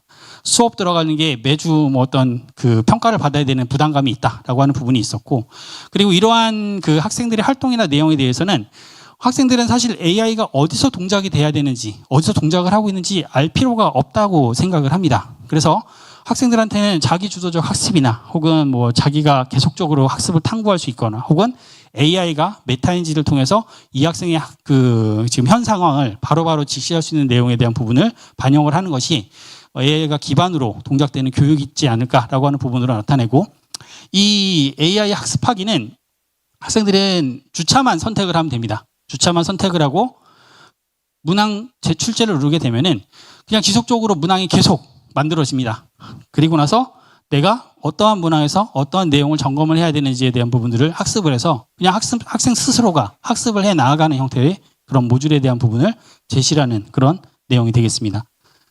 그리고 교수자 입장에서도 마찬가지입니다. 교수자도 어떠한 기능이, 즉 AI가 어떻게 동작이 되는지 사실은 알 필요가 없는 상황입니다. 이거는 사실 교수님들이 학생 관리나 혹은 이 사용법이 어려우신 분들한테 접근을 하기 위한 방식으로 생각을 했던 부분인데, 예를 들어서 뭐 오늘의 할 일을 알려줘라고 제시를 하게 되면은 현재 수업 내용에 대한 부분을 체크를 해서 현재 뭐 과제를 안 한 학생들, 뭐 예를 들어서 컨텐츠를 듣지 않은 학생들에 대한 부분의 정보를 확인을 하고, 그 학생들을 위해서 명단을 제시받고, 그 제시받은 명단을 통해서 어떤 특정 메시지에 대한 부분을 푸시해서 이 학생들로 하여금 뭐 과제를 제출하게 한다든지, 혹은 그 학생들의 어떤 학습에 대한 동기를 부여할 수 있는 형태의 서비스를 구현할 수 있는 형태로 이런 발전 방향에 대한 부분에 베타 서비스로 진행되고 있는 사항까지 좀 말씀을 드리도록 하겠습니다.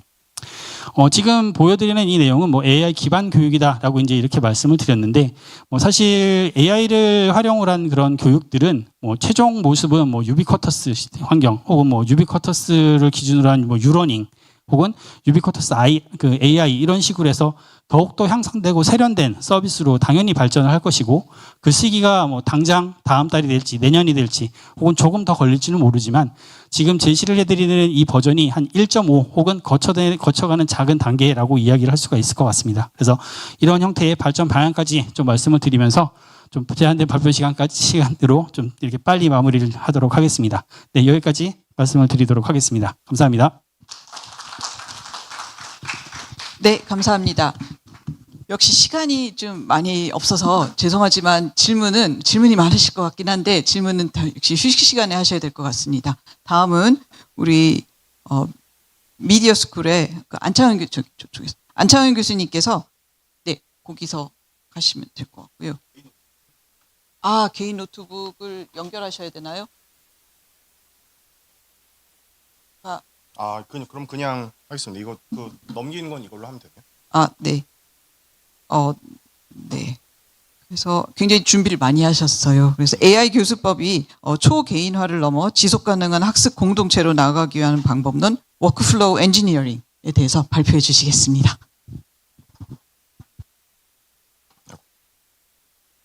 예, 미디어 스쿨 안창현입니다. 예, 일단 시작하기 앞서 두 가지 좀 큰 폭탄 발언에 가까운 얘기를 드리자면요. 일단 첫 번째는 콘텍스트 엔지니어링, 프롬프트 엔지니어링 얘기하다가 요새는 여러 사람들이 컨텍스트 엔지니어링 얘기를 하고 있죠. 근데 저는 이제 컨텍스트 엔지니어링 시대도 이미 끝났다고 봅니다.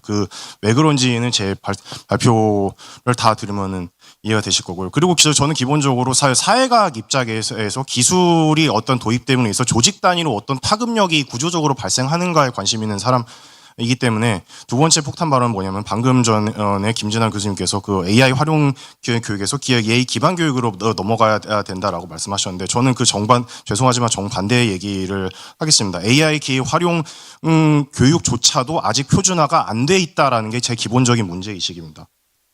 저는 이제 기본적으로 제 담당 과목은 모든 과목에 AI라는 글자가 들어가 있고요. 저는 모든 과목들이 다 프로젝트 베이스 러닝으로 돌리고 있습니다. 가령 제가 하는 것들을 간단히 소개시켜 드리자면 저는 이제 HNMR이라는 국제학술지에서 이런 잡지를 1인 편집으로 반기에 2번씩 원맨으로 다 하기도 하고요. 그래서 이거는 지나기에 디지털 그래픽 디자인 수업에서 애들한테 내 수업 들었으면은 동화책을 한 권 1인 출판해서 포트폴리오로 만들 수는 있어야지라고 해서 실제로 이 정도의 사이즈를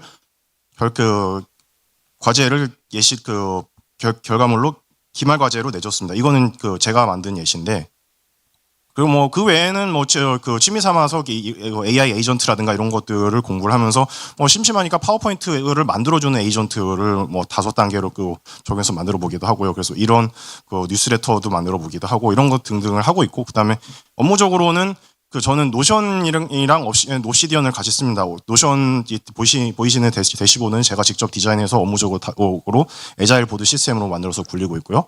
그리고 옵시디언은 DIKM이라는 지식관리 체계를 구요한의 커맨드 스페이스라는 지식관리 체계 강의를 듣다가 영감을 받아서 제가 만들어서 제 개인적인 지식을 운용하고 있습니다. 이런 것들을 하고 있는데 제가 이 워크플로우 엔지니어링 강연을 원래 9월 말에 한림대학교 재단 의료 홍보팀 담당자들 대상으로 했었는데 당시에 담당자들이 어떤 요청을 했었냐면은 이 사람들이 이런 보도자료를 쓰는데 가령 이런 보도자료를 가지고 프롬프트 자기네들이 실무적으로 잘 활용하는 팁 위주로 강연해 주시면 좋겠다라고 하면서 1년차 신입 기자도 20년차 기자처럼 쓸 수 있게 하는 프롬프트 엔지니어링 활용법을 알려주시면 좋겠습니다라고 하길래 속으로 무슨 생각이 들냐면 죄송하지만 그런 팁은 없어요라고 이제 돌직구로 좀 얘기를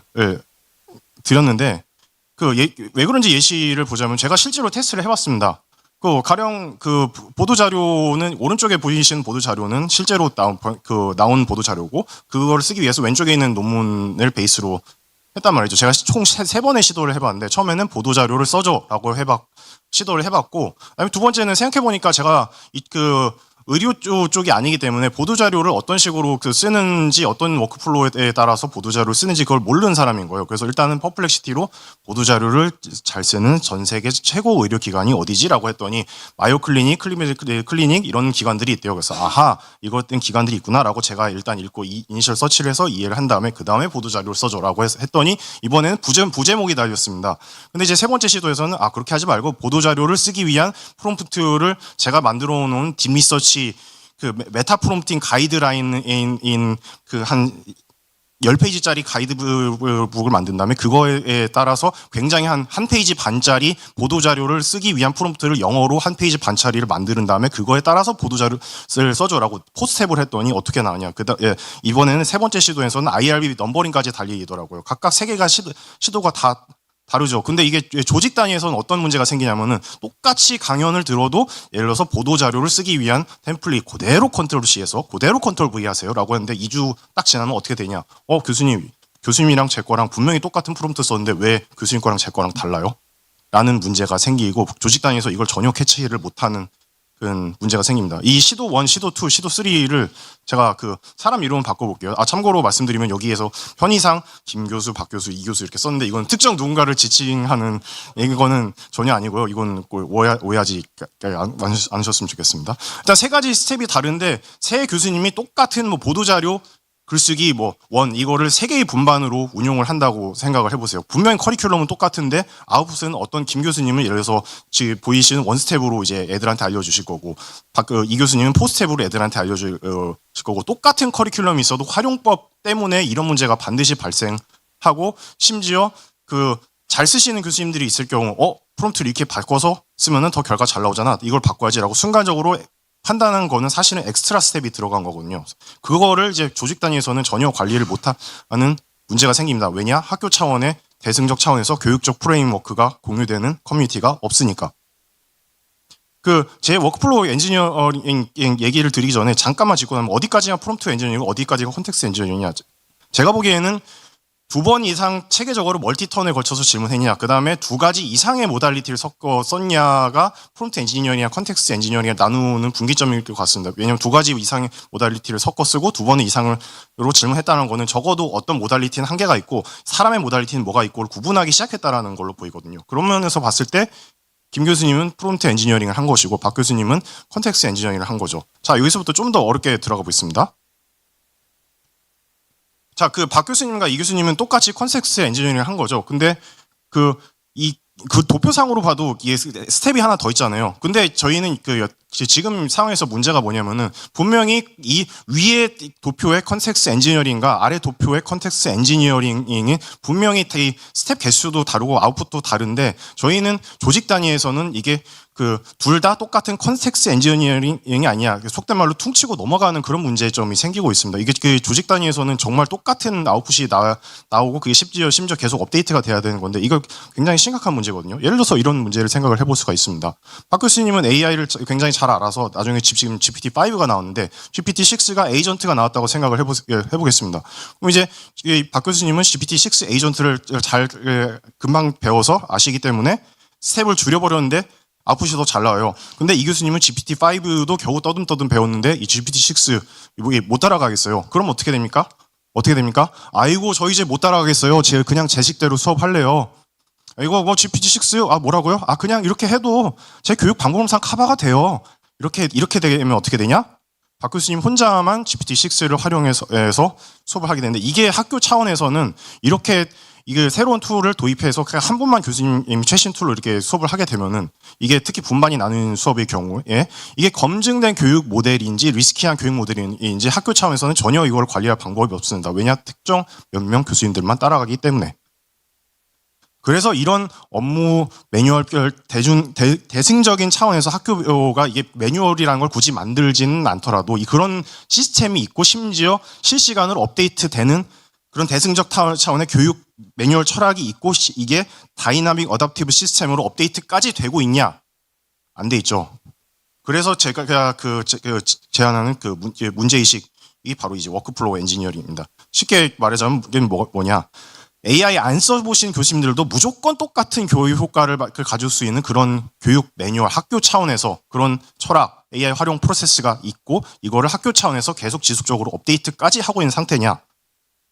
이거에 관한 4가지 원칙을 제시해 드리자면 첫 번째는 단계 인식입니다.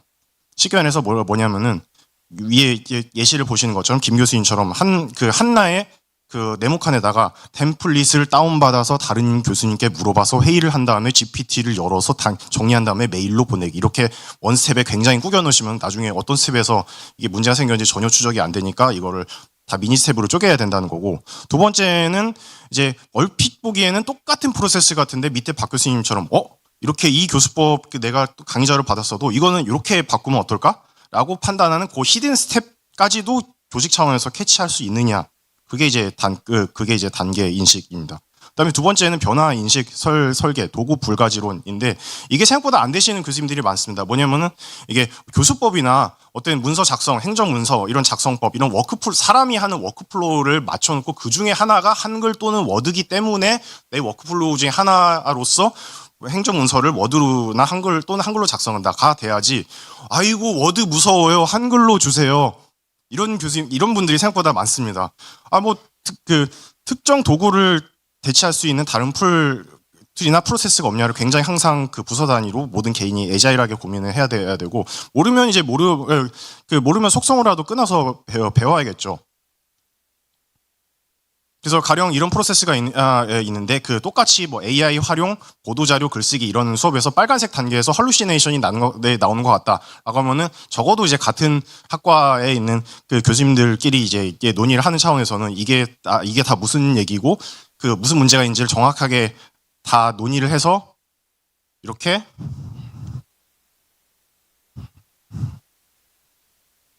고칠 수가 있어야지, 만약에 그냥 몇몇 젊으신 교수님들 위주로만 이렇게 다 이게 빨간 단계에서 문제가 있는 것 같아요라고 이제 회의를 하시고, 다른 이제 잘 못 따라가시는 교수님들은 아이고 교수님들끼리 알아서 잘 회의를 해주시고 나중에 전공 개편이나 수업 개편을 알아서 잘 하세요라고 하면은 반드시 문제가 생깁니다. 이거 무슨 말을 하는지 알아들을 정도라도 공부를 하셔야 조직 단위로 학과 단위로 표준화가 됩니다. 그 다음에 세 번째는 인간 중심 분해인데, 그 새로운 전임 교원이나 새로운 행정 직원이 들어와도 금방 이해가 될 정도에서 팔로우업 할 수 있을 정도로 굉장히 이해하기 쉽게 설계가 돼야 되고, 대신에 인간의 판단이 중요한 스텝을 부서 단위로 확인하는 데에 더 집중하자라는 겁니다. 가령 이렇게 새로 신규원이 들어가는데 저기 퍼플렉시티로 뭐 어떻게 하라고요? 라고 하면은 노션 페이지 그거요. 저기 노션 페이지에 저희가 활용법을 정리해 놨는데 보시고도 모르겠으면은 바로바로 알려드릴게요라고 공유가 돼야지. 그게 아니고 이런 경우가 생각보다 많습니다. 아이고 신임 교원이 저보다 AI 못 쓰시면 어떡해요? 알아서 잘 하셔야죠. 예, 이거는 업무 이런 식이면 곤란하다라는 얘기입니다. 이건 프로세스 공유 체계가 무너진 거고, 네가 알아서 해라라는 거는 프로세스 공유 체계가 아니고, 이건 이 새로 들으신 교수님이 못한 채로 냅둬도 문제고, 잘한 상태에서 혼자만 계셔도 문제입니다. 사실은 잘하시는 경우에도 문제가 된 예시도 뒤에 있는데, 그 다음에 휴먼 인더 룹, 이게 부서 단위에서 생각보다 안 되는 경우가 많습니다. 저는 가령 제가 개인적으로 제일 불만인 것 중에 하나가 도시락 회의, 대면 회의. 서울에서 오시는 교수님들이나 이런 분들도 많은데, 주문과 노션 AI 글쓰기 받아쓰기 노션 대시보드까지 띄워놓고 하면서 자료를 실시간으로 다 찾아보는 상태에서 회의를 진행하고, 이미 많이 기업들이 그렇게 하고 있습니다. 그런데 자료를 굳이 보면서 실제 봐가면서 업데이트하고 찾아가면서 이제 회의를 진행할 수 있는데, 굳이 도시락을 사서 굳이 회의 장소를 잡아서 자료를 보는 상태에서 회의를 하니까 굳이 소모적인 얘기만 하는데, 그러면 이제 자료를 찾아본 다음에 다음 주 한 2주 후에 얘기하시죠. 언제까지 그렇게 할 겁니까? 그렇게 할게 소모적인 것들을 반복적인 것들을 과감하게 줄여버리고, 정말 중요한 정책적 결정 논의 자리, 이런 거는 당연히 도시락 회의든 회의실을 빌려서는 그런 걸 해야죠. 그런 데에 정말 집중하기 위해 다시 생각해보자라고 하는 겁니다. 몇몇 교수님들만 원맨쇼 하는 게 아니라 그거를 부서 단위에서. 그다음에 네 번째는 조직 중심 학습, 베스트 프랙티스를 기준으로 스탠다드 해야 되고, 이거는 정말 소위 말해서 계급장을 떼고 정말 잘 활용하는 사람을 기준으로 조직 단위로 따라가야겠다라는, 모든 계획의 구성원들이 다 그렇게 생각해야 된다라는 문제의식을 가져야 된다라는 것입니다. 이번에 반대로 새로 들어온 신임 교원이 굉장히 잘 아는 상태라고 생각을 해보겠습니다. 세 분의 교수님은 이제 겨우 GPT 정도는 좀 쓰실 줄 아는데, 새로운 전임 교원 분들은 내가 보기에는 코덱스랑 메이크 AI랑 엔파렌이랑 이런 걸 섞어가지고 하면은 30분 만에 끝나는데, GPT-5를 떠듬떠듬 쓰면서 하루 종일 8시간씩 하는 거예요. 그래서 아이고 왜 이렇게 올드하게 일하시지? 라고 생각해서 괜히 티내지 말아야겠다. 티 내봐야 뭐해. 나는 이제 계급장도 낮은데 괜히 티 내봐야 할 일만 더 생기니까 가만히 있어야지. 이렇게 됩니다. 그러면 어떻게 됩니까? 부서 단위로 베스트 프랙티스로 표준화가 안 된 거죠. 이게 마찬가지 맥락에서 그 뒤처지는 인력이나 따라가기 어려워하시는 교수님들도 그 팔로우 하실 수 있을 정도로 활용법을 항상 이제 지원해주는 시스템이 학과 차원에서 필요하고요. 그래서 제가 제 문제의식은 뭐냐면 제가 보기에는 이제 제가 이제 사회과학에 있는 사람에서 그런지 몰라도 여태까지 기능적으로는 굉장히 많이 나와 있는데 사실은 AI는 특히 기존의 시니어 계층을 중심으로 아직 굉장히 불친절하다는 기술이다라는 생각이 제 기본적인 문제의식입니다.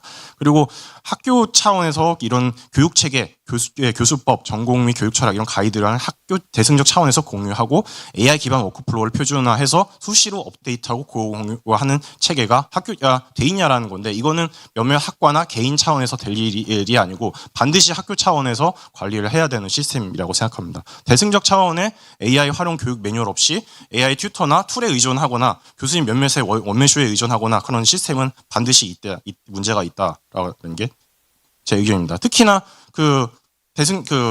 이건 마지막으로 이제 보여드릴 건데요. 그래서 저희 AI 튜터 연구에서 어떻게 러닝 챗이라고 이름을 지었는데 어떤 것들을 하고 있냐. 어떤 교수님들은 AI 툴을 더 잘 쓰시고 어떤 교수님들은 AI를 더 잘 못 쓰시고 나름대로 교수님들이 본인이 해당 학기에 가장 잘 쓸 수 있는 툴과 가장 잘 활용될 수 있는 교수법을 중심으로 이렇게도 해보고 저렇게도 해보고 내 나름대로는 굉장히 심혈을 기울여서 몇 주 동안 밤새가지고 짰는데 그렇게 해서 한 결과가 애들이 그냥 어떻게든 꼼수로 딥리서치 버튼 한 방에 눌러서 그냥 내버려서 수업이 잘 안 됐어요. 그런 유즈 케이스가 전혀 공유가 안 되고 그냥 교육혁신센터나 등등의 그냥 굉장히 긴 행정 보고서 문서를 주고 교수님들끼리 전혀 공유가 안 되는데 그러지 말자라는 얘기입니다. 그래서 이제 교수님들끼리 잘 된 케이스, 잘 안 된 케이스 이렇게 해볼까 저렇게 해볼까 하는 그런 교육 노하우를 공유하면서 실험적인 방법을 이렇게 하면 어떨까요? 저렇게 해보면 어떨까요? 저희 전공에서는 됐는데 이 전공에서도 될까요? 그거를 논의하는 커뮤니티조차도 부재하다는 게 제가 느꼈던 가장 큰 문제점 중에 하나였고 그래서 이 시스템을 노션으로 지금 이미 구축을 해놨습니다. 여기는 지금 파워포인트라서 보여드릴 수가 없는데 H-Quest 한림 University Question Enhancing Strategy for Tutoring 어떻게 하면 두 가지 뉘앙스인데요. 하나는 질문을 잘 하게 하는 거를 정말 게임 퀘스트 하듯이 학생들이 즐겁게 하는 경험으로 인식되게 하는 어떻게 교육을 설계할 것이냐라는 차원인 거고 두 번째는 다 풀어서 썼을 때 어떻게 하면은 애들이 더 질문을 잘하게 하는 방식으로 튜터링 할 것이냐 그 두 가지 펀치라인을 담아서 이름을 지어봤습니다. 그래서 각각에 해당하는 페이지가 5개가 있고요. 퀘스천 랩은 이제 질문 중심의 기반 수업, 그다음에 U4G, 그다음 여기는 이제 프롬프트 활용법이라든가 간단한 교육학적 방법적 꿀팁, 이런 수업에서 이런 이런 팁 활용해 보세요라든지 그런 간단한 팁 위주로. 그다음에 익스페리먼트 보트는 그거보다 조금 더 한 학기 단위로 운영을 해보니까 이렇게 잘 됐더라, 안 됐더라라는 풀 텍스트 단위의 경험을 상세히 분석 보고서처럼 공유하는 공간이고, 그다음에 쉐어는 이제 애들이 이렇게 에세이로 과제를 내니까 그냥 GPT로 돌리고 내는데 어떻게 하면은 얘네들을 좀 멱살을 잡아서라도 말 듣게 할 수 있을까요? 라는 그런 교수님들끼리 고민을 토로하는 공간이 돼 있고요. 그 다음에 마지막으로 T-레이더는 기존의 AI 융합 연구에서 발행하는 뉴스, 그걸 카테고리에 맞춰서 여기에다가 그대로 그냥 계속 정리를 하시거나 또는 다른 교수님들이 집어넣을 수 있게 그렇게 구성을 해봤습니다. 예, 제 발표는 여기까지입니다. 긴 시간 경청해 주셔서 대단히 감사합니다. 네, 감사합니다.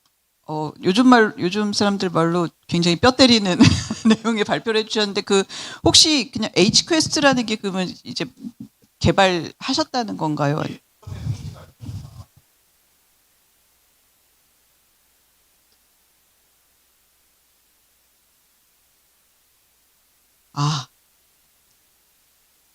네, 잘 알겠습니다. 네, 또 역시 시간 관계상 질문은 또 우리 또 끝나고 하는 걸로 하고요. 우리 다음 이제 마지막 발표입니다. 한림대학교의 인공지능융합학부의 신철규 교수님께서 인공지능과 생체 신호를 활용한 개인 맞춤형 적응 학습의 내용으로 발표하시겠습니다.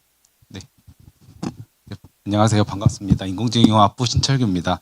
불행인지 다행인지 저에게 지금 주어진 시간이 4분인 것 같은데 어떻게 해야 되는가요? 한 5분, 10분 정도 하면 될까요? 네, 알겠습니다.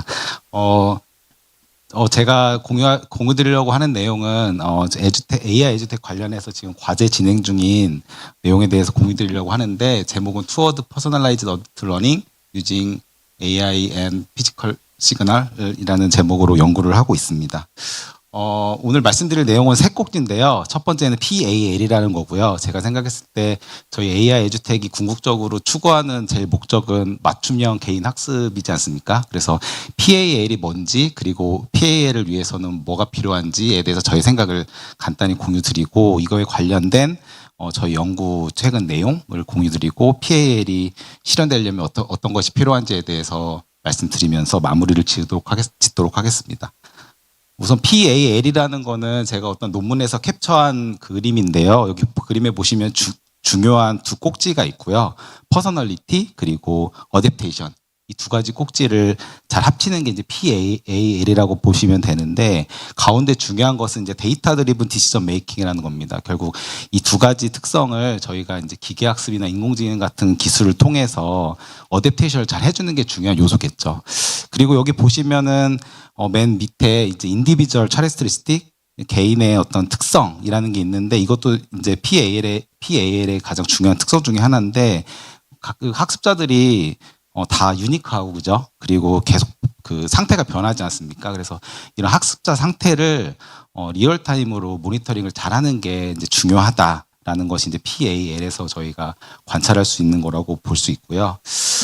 그래서 제가 여기 그림에 지금 제가 수업하고 있는 그 교실을 제가 그림을 그려봤는데 보시면 되게 열심히 수업 듣는 학생은 보통 앞에 앉아서 저랑 눈 맞추면서 수업을 열심히 듣고 뒤에 있는 학생들은 딴색을 하거나 졸거나 갖은 각색인데 저가 아무리 노력을 해서 학생들의 상태를 잘 파악하려고 해도 사실은 학생들의 상태를 다 파악하는 건 저는 불가능하다고 생각을 하거든요. 근데 지금 현재 저희가 웨어러블 디바이스가 많이 발전되어 있고 사실 웨어러블 디바이스에 여러분들 그 생체 신호 여러 가지 생체 신호를 측정 가능하거든요. 근데 그런 생체 신호를 보고서는 저희가 학생의 상태가 지금 어떻다라는 걸 판단할 수 있으면 그리고 그런 정보가 저에게 제공이 된다고 하면 그걸 파악을 해서 제가 학생들의 상태를 보고 난이도를 올리든지 낮추든지 뭐 그런 액션을 취할 수 있지 않겠습니까? 그래서 저는 지금 현재 이제 이런 웨어러블 디바이스들이 많이 발전되어 있고 그리고 IoT 환경이 발전되어 있기 때문에 이런 정보들이 저에게 전달이 될 수 있고 하기 때문에 이런 것들을 통해서 교수자와 학습자에게 피드백을 잘 주면 정말 좋을 거라고 생각을 하고 있고요. 메이크 센스 한가요? 최정원 교수님, 메이크 센스 한가요? 네, 저는 메이크 센스 하다고 생각했기 때문에 이제 연구를 좀 진행을 해봤고요. 그래서 제 연구 내용을 살짝 말씀을 드리면 기존에 많은 연구들이 있습니다. 여기 보시면은 생체 신호에 다양한 생체 신호 리스트가 있고요. 이런 생체 신호들이 그 학습에 영향을 주는 그 인지 부하 그리고 피로도 그리고 감정 상태 이런 것들과 어떤 연관성이 있는지를 연구한 내용이 많이 있고 여기 테이블에 보시는 것처럼 생체 신호에 따라서 이 각각의 뭐 그 인지 부하라든지 피로도 그리고 감정 상태에 따라서 연관성이 다 다르게 나타나 있습니다. 그래서 저희가 만약에 생체 신호를 이용한다고 했을 때 이러한 특성들을 잘 고려해야 될 것이고요. 그리고 중요한 것은 생체 신호를 저희가 이제 측정한다고 말씀드렸는데 생체 신호를 측정하는 방법이 여기 표에 있는 생체 신호에 따라서 다양합니다. 그죠? 뭐 EEG 같은 경우에는 머리에 뭘 써야 될 수도 있고요. 그리고 뭐 신호에 따라 다양한데 이제 제가 생각했을 때 우리가 교실에서 학생들의 상태를 파악하는데 측정 방법도 상당히 중요하다고 생각을 하거든요. 그래서 PPG라는 거는 여러분들 이렇게 스마트워치로 측정할 수 있는 방법인데 이런 방식을 쓰는 게 이제 저희가 이제 그 학생들이 편안하게 그리고 지속적으로 모니터링을 할 수 있는 그런 그 측정 방법도 중요하다고 생각합니다. 그래서 이런 것들을 잘 고려해야 된다고 생각이 들고요.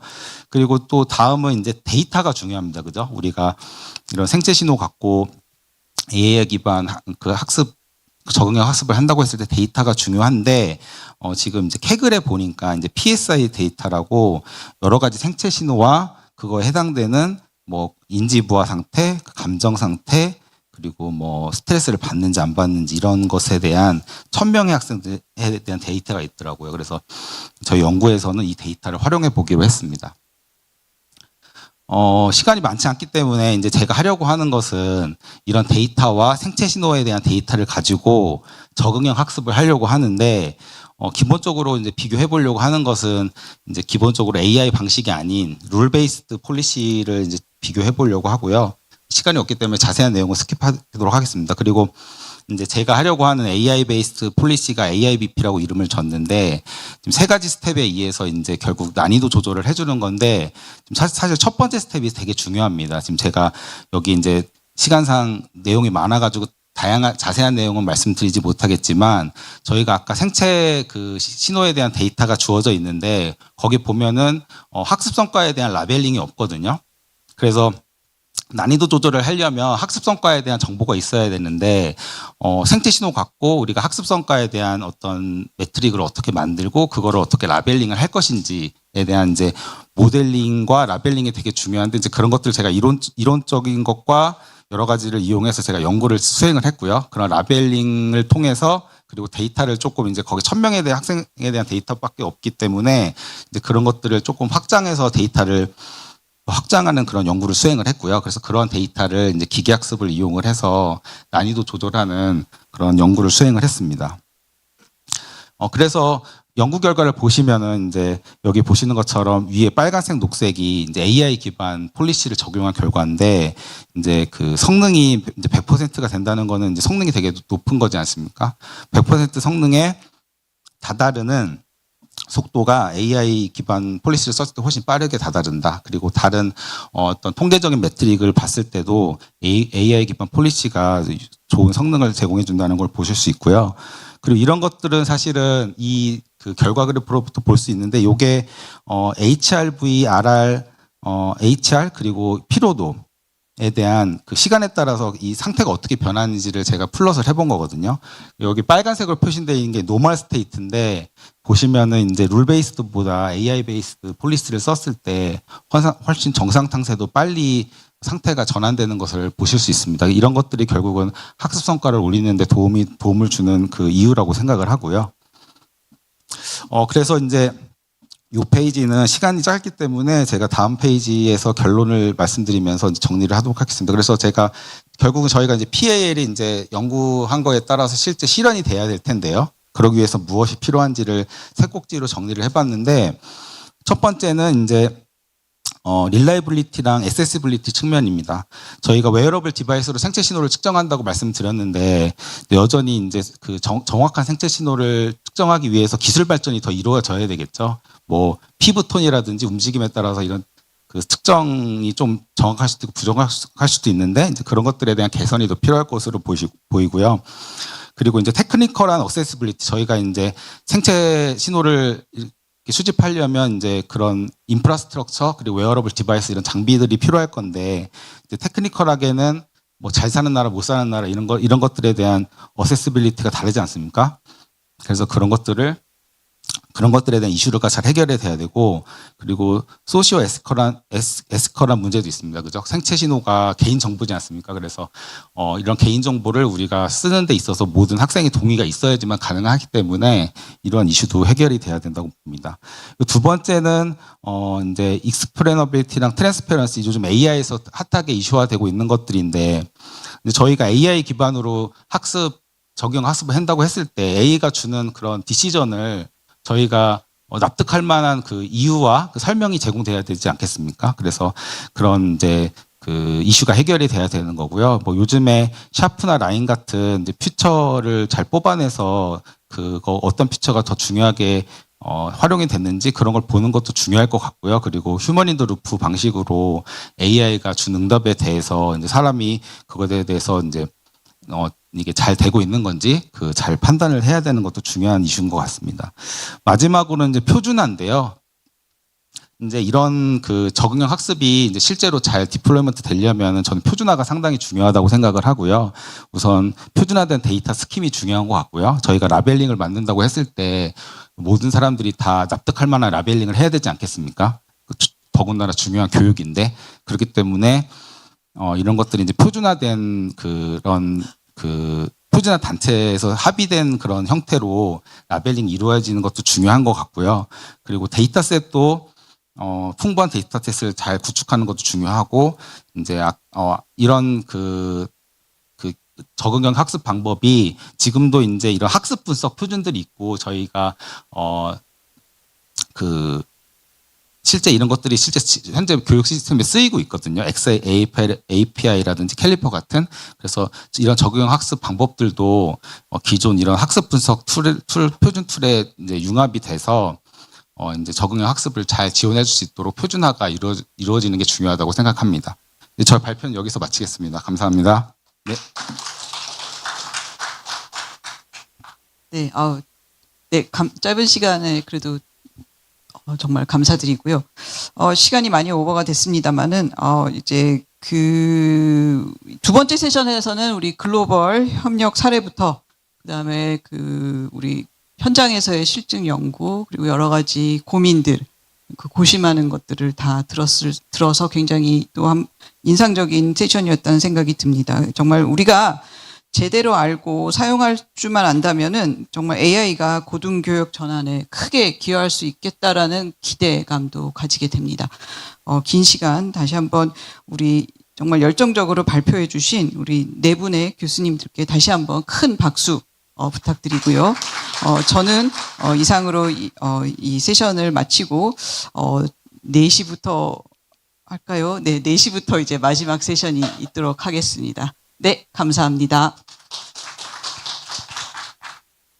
El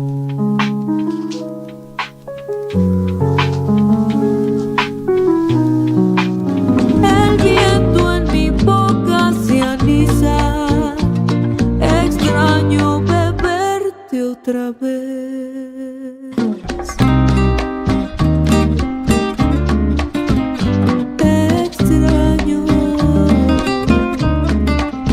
Yo te extraño. Extraño.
desgraciado. Míralo, míralo. Ay, ay, ay, ay. Yo no soy tu cuchi, no quiero tu cuchi, perdóname si me río. Yo tengo mis fuerzas, no quiero tus penas, así que me voy a estar. Compré una bala, no soy de huelga. Vuelo con alas, amor desgraciado. Tú me dices, ya no quiero, no te creo. Tu palabras ya. No quise palabras, quería besar, quería tocarte, quería amar. Y como pensé con toda mi fe que no podemos lograr. No quise palabras, quería besar, quería tocarte, quería amar. Como pensé con toda mi fe que no podemos lograr. No me digas cosas lindas, no me digas mi chiquita. Compré una bala, no soy de huelga. Vuelo con alas, amor desgraciado. Tú me dices, ya no quiero, no te creo.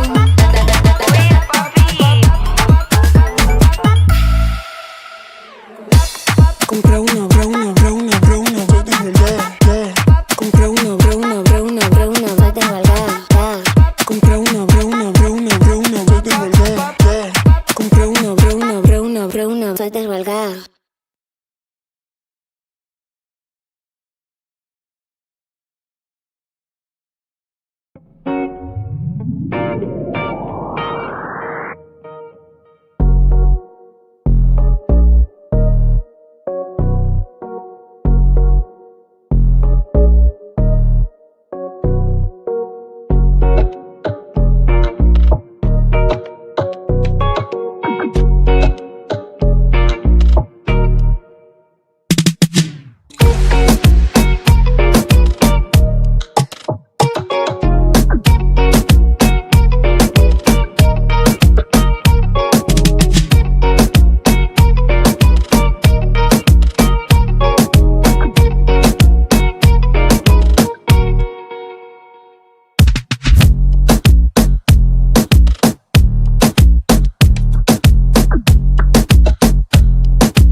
예, 그러면 그 마지막 세션을 시작하겠습니다. 마지막 세션은 일단 네덜란드의 그 헤이그 대학에서 클라우디아 교수님께서 그 AI를 활용한 교육사회의 외부 학교로서 첫 번째 사례를 말씀해 주실 거고, 이게 이어서 이제 카이스트 김재철 AI 대학원의 최윤재 교수님께서 또 다른 사례를 발표해 주시겠습니다. 그러면 일단 클라우디아 디어스 리엔케 교수님을 발표를 시작하도록 하겠습니다.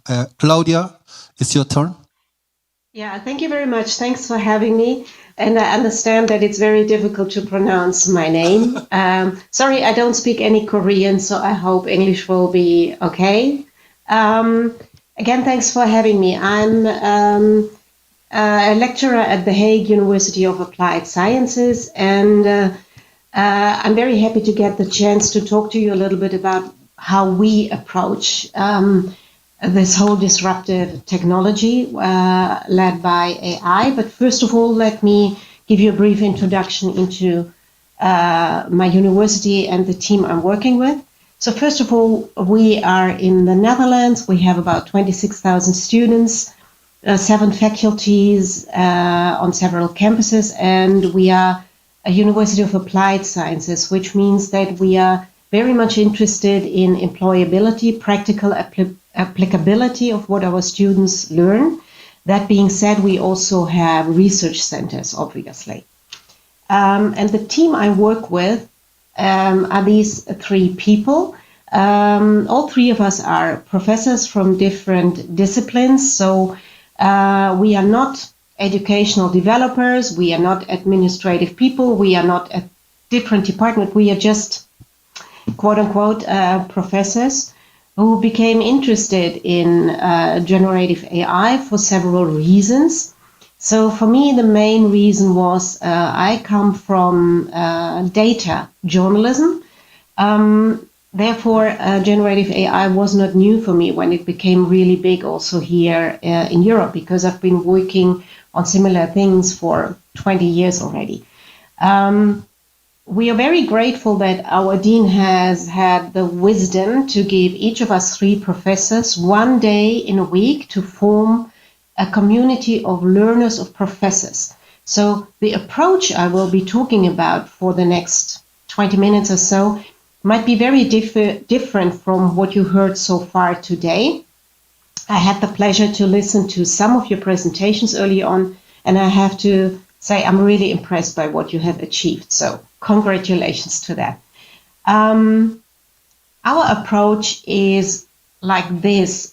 We don't have a central department building all kinds of tools for our professors, because we say a fool with a tool is still a fool. So our approach is rather to form a community of learners, a community of practice with people from different disciplines. And this is where I and my 2 colleagues come in. What I will talk about is an experiment we did with 8 sessions. You could call them teacher training, but it's far more than just teacher training, because we made our own professors build their own AI environments to enhance learning. And this included these 3 things you can see here. I will show you very practical examples of what my colleagues made themselves. But maybe before I show you these examples, a few words on why we do it like this. Well, as I said, we are a University of Applied Sciences, which means that the lecturers and the students are in the context of applied science, and we find job readiness very, very important. It's not the only thing, of course, we are concerned about, but we find it really important that our students become employable in the future. And we're very proud that most of them are hired straight away from university, right after their last internship. That being said, we are in The Hague, which is, say, the international hub of peace and justice, at least within Europe. We see ourselves like that. And we are a pretty value-driven university, which also means we fall under the European AI Act. There are a lot of regulations, ethical considerations we have to take. And of course, we also work with this human in the loop principles. And I heard that several times earlier during the presentations I had the honor of following today. So this means it has a lot of consequences for curriculum and module design. We want our students and our lecturers to learn about AI, with AI, and through AI. So we build AI tools that enhance learning, but we also want our students to understand how to, for example, build their own chatbots, how to build their own personas. We might even move forward to teach them vibe coding and these kind of things, and all with the purpose to enhance learning and to avoid cognitive offloading and to improve job readiness. So it's all about getting to grips with AI, not just as a tool and not to make you more stupid, but in order to make you smarter. So this is about community building. The preliminary results from this community forming are very promising. All of the professors who joined us so far had a very basic entry level. None of them are data sciences. None of them was, experienced with generative AI before they joined the course. They might have heard about ChatGPT and Claude and a couple of other tools, but and the exit level, which we measured, was moderate to beginning AI expert, for what it's worth. The satisfaction rate for us was very important because we want them to accept technology, to embrace technology in order to be able to teach the students in these times. But there were also a couple of obstacles. And the biggest, every lecturer can relate to that, is lack of time. I mean, teaching loads are high. Even in Europe, it's not paradise here. We all work really hard. But there were a couple of breakthroughs also regarding technology acceptance. One of them is that the colleagues indicated that they really enjoyed playing with AI tools, the freedom, the experiment, the laboratory. Even though my university has not officially approved tools yet, we allowed our lecturers to work with web-based tools, making them open new accounts under Gmail or with a Proton account. So that was allowed. And that being said, for us, it was also very important to engage in philosophical conversations. All of the colleagues said that they love AI because they like humans, and they enjoyed the conversation about artificial intelligence versus human intelligence very much. So we are continuing. We got a new assignment. There's new money coming our way to continue this valuable work. I'll show you a couple of examples next, because this is supposed to be a kind of very practical session. And the slides I will be showing you are the slides my colleagues made, so that's why the layout might be really different. So, for example, there were colleagues interested in improving the students' own AI literacy. This is one example. That was a colleague of mine. His name is Paul. He is teaching digital skills. That's a year one course in the communications bachelor study program. And he made students look at things like this, with a simple question like which of these visuals is being made with AI and which is not, and how do we see that? And starting with these kind of simple prompt quizzes. And then he entered into meaningful discussions about, shall we outsource creativity, or should we rather see AI as something we collaborate with, as a synthetic mind, blending the human imagination with generative intelligence. So it was a combination of a more philosophical discussion, but also providing them with tools. Another example I would like to show you was this colleague. She's teaching change management, which is one of the very important disciplines in management studies. And she wanted students to understand how to bring across a message. For this, she made students build customized GPTs, chatbots, with very specific different behavioral patterns. And the behavioral patterns you can see here: role-playing, the hesitant employee, the insecure employee, the overwhelmed manager, you know. And then students were to role-play with these customized chatbots and trying to convince them to change a certain behavior. This was very valuable because it made students understand that they can use AI as a learning tool and to understand theories, rather than just telling ChatGPT, write an essay for me, because none of us is interested in that, right? Second category my colleagues looked into are very hands-on teaching materials. For many of my colleagues, this was completely new. They had no idea that they could make slides with generative AI or case studies or whatever. Again, the entry level was very, very basic. So this is an example from a colleague of mine who found it revolutionary that he could make, you know, case studies with AI, with a synthetic spokesperson, with a synthetic logo, these kind of things. That was a revelation for him, and he's very happy because it saves him a lot of time. Again, once our lecturers are able to do it, they can also work with students on how to do this and how to do it in an ethical way. Another tool one of my colleagues developed was a helper that helps teachers for continuous assessment. Continuous assessment means that you do not just put students to an exam at the end of the semester, but that you measure their learnings throughout the semester. And that requires teachers to get to fresh ideas about lesson design, feedback on lesson plans, these kind of things. Low stakes tests, these kind of things.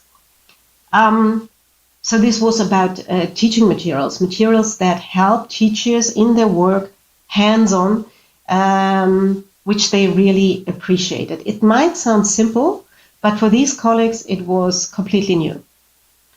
And then, of course, I heard some of you already talking about that these custom GPTs, chatbots, personas, these kind of things, they became very popular in this group of professors. For example, one colleague built Clara. It's a tutor which helps students with writing style. We built these chatbots in ChatGPT, and we helped our colleagues to make the configuration, but also to make it safe and to, you know, make sure that nobody can see how they exactly are configured, especially not the students. The students really like the interaction with these chatbots because they can use them anytime, anywhere, anyhow. But they also said after the experiment that they really still want the human professor in the loop in order to talk about their interactions with the chatbot. So we're not going to lose our jobs. That's something this specific colleague really liked about the experiment. Another one was an APA that's sourcing in academic papers. It's like Harvard style or APA. We use a lot of APA. Our students struggle with it. It's, of course, also integrated in Word and other tools, but one of my colleagues built a chatbot helping students with that. APA, brongebruik, that's the Dutch word for bibliography, sourcing, literature lists, which is, of course, just very useful. It's not rocket science, it's just useful. And last but not least, this colleague, he's teaching Dutch as a second language to refugee students. So there are high stakes because these students need to pass a specific test in order to be allowed to stay in the country, so high stakes. With our help, he built this language tutor called Jacqueline, and it's about pronunciation mostly of Dutch, which is really difficult for foreigners because there's a lot of which also is still difficult for me. So these are just a couple of examples of output we have seen in this initiative. This semester we are continuing with another 14 participants. And next semester, which is from February, we will have yet again 14 participants. And the whole idea is to provide them with the opportunity to spread this further. So I want to make myself redundant. I want my colleagues to be able to do it for themselves. It's all about empowerment, right?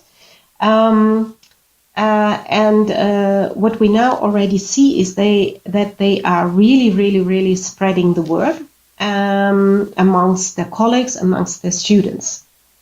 This is the end of my presentation for now. I think we still have a couple of minutes maybe for questions, and otherwise we can move on. So I'll stop sharing my screen now. Okay. Okay, thank you, Claudia.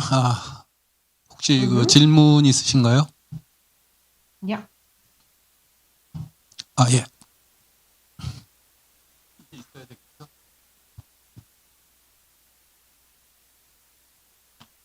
영어로 하나요? 한국말로? 예. Hello. Hi. I'm a professor at Tallinn University, and I'm very impressed to hear that also there are professors who's dealing. I mean, non-major computer science, non-major professors are paying their efforts to bring the AI technology into our education. Is there any in terms of obstacles?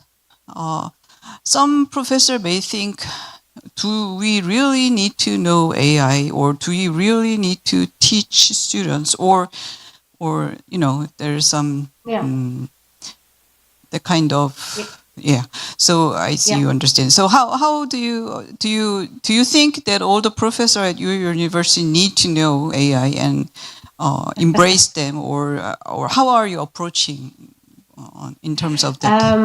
Well, first of all, thank you. That's an excellent question. First of all, we work with the front runners, with those who are interested anyways, because that's easy. But we're now in the second and third wave. We also work with what I would call laggards, people who think like, I don't need this, I don't want this, this is not relevant for me, We are kind of lucky because the students put a lot of pressure on their professors because the students make everything with AI. And the professors either work from enthusiasm, that's easy for us, or they work from being frustrated because they see all these professional products, all these essays, all these papers which are clearly made with AI.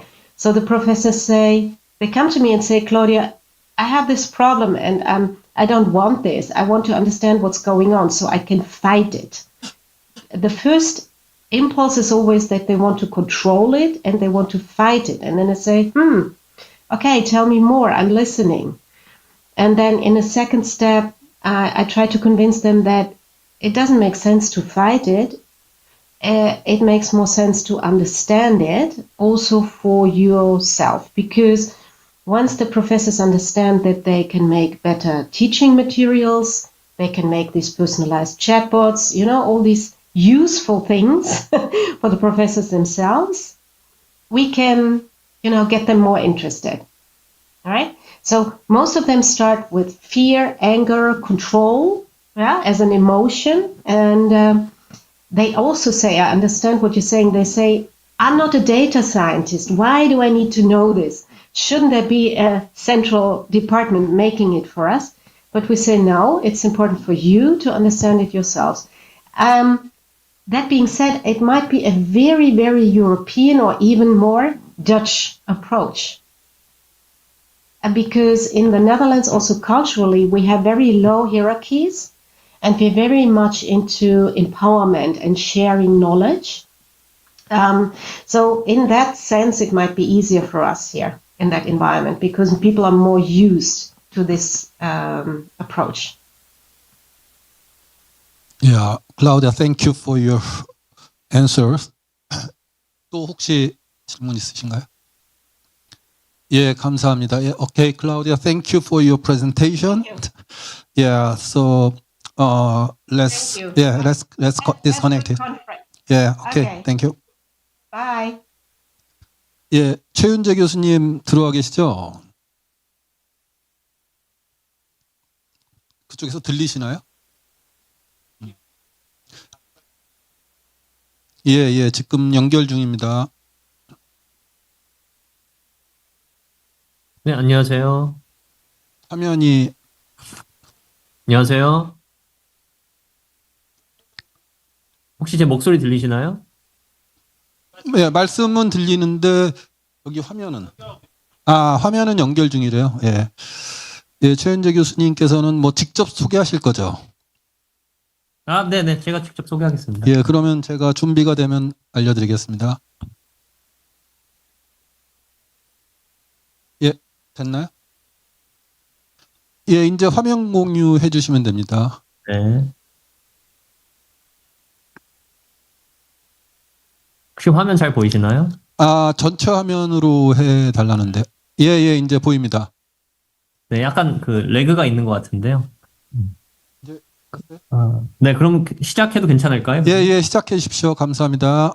네, 안녕하세요. 카이스트 AI 대원 최윤재입니다. 오늘 행사에 이렇게 또 제 연구를 발표할 수 있는 기회를 주셔서 감사드리고, 타이틀은 여기 써 있듯이 대형 강의 보조를 위한 인공지능 조교 실증 연구라고 이제 타이틀을 가져와 봤습니다. 사실 어떻게 보면은 이제 실증 연구가 주된 내용이라 가지고 테크니컬리 어려울 거는 별로 없고요. 그냥 제가 이제 인공지능 조교를 제 강의에서 직접 써보고 이제 그게 어땠는지, 뭐 효용은 어땠는지 이런 걸 그냥 얘기 드리는, 어떻게 보면 그냥 스토리텔링이나 리포트에 가까운 그런 세션이 될 것 같습니다. 궁금하신 점 있으시면 뭐 중간에라도 뭐 편하게 말씀 주시면 괜찮을 것 같습니다. 제 소개를 간단하게 드리자면, 저는 2018년에 조지아텍이라는 학교에서 박사를 받았고요. 저는 사실 교육이나 뭐 이런 쪽에 이제 전공한 사람은 전혀 아니고, 저는 여기 써 있듯이 이제 제 thesis,가 Interpretable Deep Learning for Longitudinal EHR. 그러니까 이제 그 병원의 그 전자의무 기록 있잖아요. 저희가 이제 병원에 가면은 모든 게 다 기록으로 남잖아요. 뭐 언제 입원했는지, 언제 뭐 퇴원했는지, 무슨 약 받았는지, 뭐 그런 것들이 다 데이터베이스에 쌓이는데, 그런 것들을 이용해서 이제 여러 가지 뭐 예측 연구를 한다든지 하는 거를 주로 이제 가지고 박사 졸업을 했고요. 현재 사실 연구도 대부분 다 어떻게 보면 헬스케어 쪽 연구나 임상 쪽 뭐 의료 쪽, 임상은 아니지만 의료 쪽 연구를 하고 있습니다. 그래서 뭐 어떤 시계열 데이터를 가지고 미래 질병 예측한다던가, 아니면 뭐 이런 멀티모달 데이터를 가지고 뭐 학습을 해본다든지, 아니면 의료 인공지능을 학습해보고 그다음 뭐 그걸 질의응답으로 평가를 해본다든지, 뭐 이런 것들을 주로 하고 있는데, 제가 어쩌다 보니까 이제 대형 강의 하나를 맡게 돼가지고 그 강의를 하면서 저와 이제 조교들만의 힘으로는 도저히 이제 힘에 붙여가지고 인공지능 조교를 만들게 됐다라고 이제 말씀드릴 수 있을 것 같습니다. 그래서 제가 맡은 그 대형 강의에 대해서 잠깐 짧게 소개를 드리자면은, 대학원 코스고 이제 5로 시작하기 때문에 그냥 입학하는 사람들 대상으로 만든 코스입니다. 그래서 이름부터가 Programming for AI라고 그래가지고, 저희 그 카이스트 AI 대학원은 처음 입학하는 신입생들이 AI 프로그래밍, 요즘은 다 파이토치로 프로그래밍을 하잖아요. 그래서 AI 프로그래밍을 하나도 모를 거라는 가정하에 AI 프로그래밍, 즉 파이토치를 가르쳐주는 수업입니다. 그래서 여기 써있듯이 이제 파이토치를 이용해서 딥러닝 모델들을 구현하고 뭐 학습해보고 평가해보고 이런 것들을 이제 실습하는 실습 위주의 수업이라고 보시면 되고 사실은 AI 대학원 신입생을 대상으로 한다고 하지만 요즘엔 대부분의 AI 대학원 학생들은 파이토치를 다 이미 다룰 줄 아는 상태로 들어오기 때문에 오히려 이 수업은 비전공자들이 많이 듣는 그런 아이러니한 수업이 됐다고 보시면 될 것 같습니다. 그래서 전체적인 강의 구조는 이제 화요일, 이제 화목 강의거든요. 그래서 화요일에 이제 1시간 반씩 화목이고,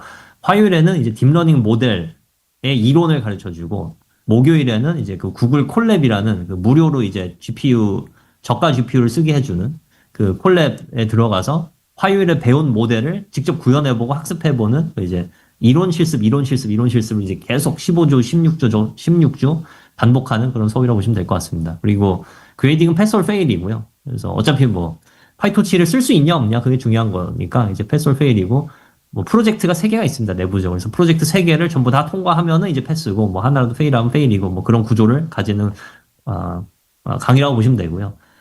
내용적으로 뭘 가르치냐라고 하면 이제 뭐 총 16주 동안에 이제 3번에 1, 2, 3번 3번의 프로젝트를 빼고는 이제 간단한 머신러닝 기초, 그다음에 뭐 파이토치 기본과 뭐 이제 로지스틱 회귀, 그리고 멀티레이어 퍼셉트론, 그다음에 이제 오토인코더, VA, CAN, CNN, 워드 투백, RNN, 트랜스포머, 버트, 디퓨전 모델, 뭐 멀티모달 LLM 뭐 이런 것들을 가르쳐 줍니다. 그래서 이제 뒤로 갈수록 점점점 이제 그 규모가 커지는데, 그래서 이런 것들은 사실 풀 학습은 할 수가 없고요, 콜랩으로는. 그래서 앞에 있는 것들은 학습을 이제 제대로 해볼 수 있지만 뒤에 있는 거는 학습만만 보고 실제 성능을 쥐어짜고 이런 것들은 뭐 그냥 못한다라고 보시면 될 것 같습니다. 어쨌든 이제 중요한 거는 이런 모델들을 이론적으로 배운 다음에 그 이론을 파이토치로 이제 내가 구현할 수 있냐 없냐, 그게 중요한 수업이다라고 봐주시면 좋을 것 같습니다. 그래서 사실 제가 이 수업을 2020년 가을부터 맡아서 현재 가을, 2025년 가을까지 이제 매 가을 학기에 수업을 열고 있고요. 처음에는 이제 원래 한 80명 정도로 이제 시작을 이제 스탠다드가 80명 수업이니까 80명 정도로 시작을 했는데, 워낙 이제 요즘 AI 인기가 좋다 보니까 학생들이 그 수강 신청 예외 신청인가? 그거 이제 듣고 싶다고 예외 신청을 하는 경우가 너무 많아가지고 그냥 다 이제 열어주다 보니까 이제 매년 등록 학생이 이제 늘어나기 시작해서 2023년, 그러니까 재작년이죠. 2023년에는 300명이 넘어가는 지경에 이르렀습니다. 즉 수업 하나에 300명이 듣고 있는데, 이제 교수는 저 하나고, 그다음에 물론 뭐 TA 조교들이 있긴 하지만 조교를 뭐 몇십 명씩 배정하지는 못하니까 학교에서 뭐 조교는 뭐 그래봐야 4-5명인데 300명이 넘어가면서부터 이제 워낙 다양한 학생들이 또 오기도 하고, 뭐 외국인 학생들도 많이 오고 막 그러니까 그냥 그 힘에 부치더라고요. 강사진들이 이제 저와 이제 TA들이 뭐 다양한 질문, 그 게시판에 질의응답도 질문도 되게 많이 올라오고, 이제 아주 반복적인 질문도 올라오고, 그다음 수업에 들어오지 않고서 이제 나중에 딴소리 하거나, 아니면 뭐 제가 수업에 분명히 했던 얘기를 뭐 확인하지도 않고 그냥 물어본다든지, 이제 요즘 흔히 말하는 뭐 핑거 프린세스라는 얘기 많이 하잖아요.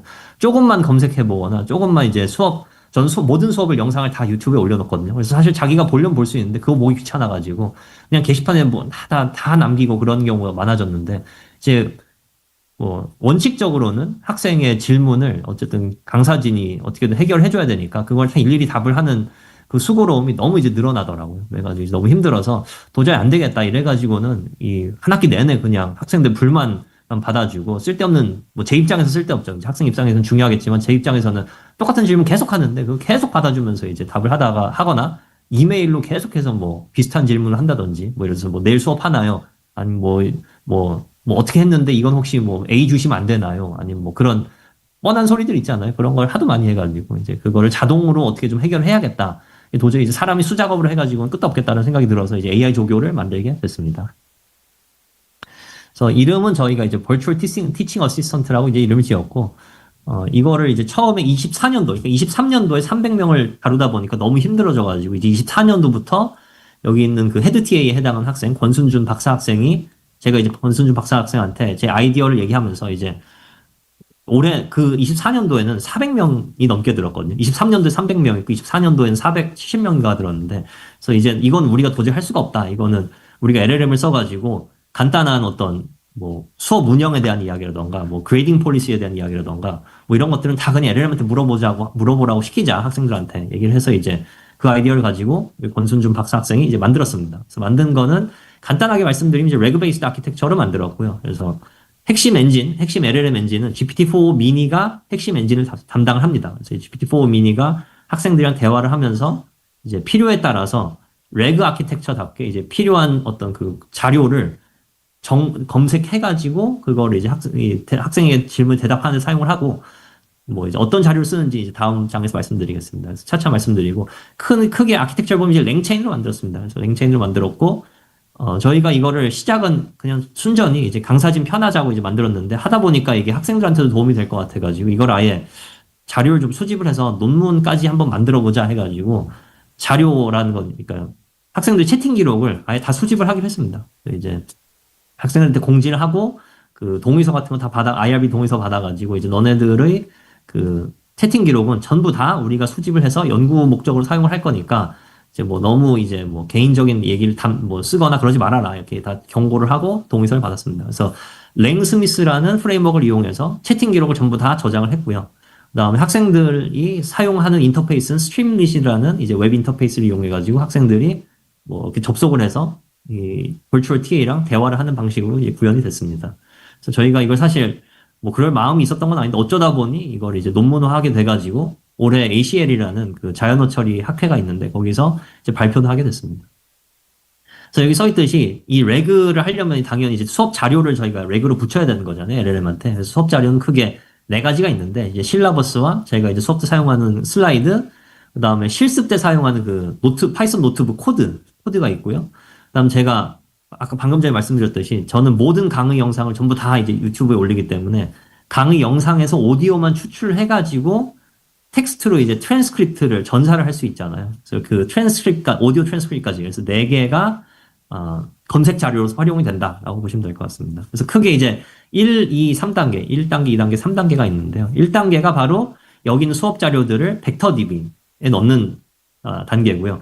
2단계가 사용자가 하는 질문과 사용자가 지금까지 했던 채팅 기록을 기반으로 어떤 자료를 가져와야 될지 이제 결정하는 자료 검색 파트가 이제 2단계고, 그 다음 3단계는 검색된 자료를 가지고 이제 검색된 자료가 뭐 총 5개의 자료를 검색했다 그러면은 걔네까지 뭉뚱그려가지고 학생에게, 사용자에게 답을 해주는 총 1, 2, 3단계로 나뉘게 된다라고 보시면 될 것 같습니다. 그래서 네, 크게 레그 혹시 익숙하지 않으신 분들을 위해서 준비한 장표인데요. 그러니까 레그라는 거는 그냥 LLM만 있으면은 사실 LLM한테, 그러니까 GPT-5나 뭐 GPT-4나 뭐 제미나 이런 애들은 사실 제 수업 내용을 하나도 모르잖아요. 그런 LLM들은 다 인터넷의 자료로 학습을 했지 제가 수업 때 무슨 얘기를 했고 무슨 공지를 했고 이런 건 하나도 모르기 때문에 그냥 LLM만 써가지고는 학생들의 궁금증을 풀어줄 수가 없잖아요. 그래서 이제 그런 것들을 해결하기 위해서 레그라는 즉 Retrieval Augmented Generation이라는 이제 어떤 원칙을 쓰면은 그런 문제들을 해결할 수가 있습니다. 그래서 크게 보면은 이제 이제 사용자가 뭔가를 물어봅니다. 뭐 내일 수업하나요? 아니면 뭐 이 수업의 뭐 패스올 페일 기준은 어떻게 되나요? 뭐 그런 것들 이제 물어볼 수가 있겠죠. 그러면은 그 질문을 어떤 임베딩 모델, 즉 이제 벡터화하는 임베딩 모델을 통해서 이 사용자의 질문이 벡터로 변하게 되고요.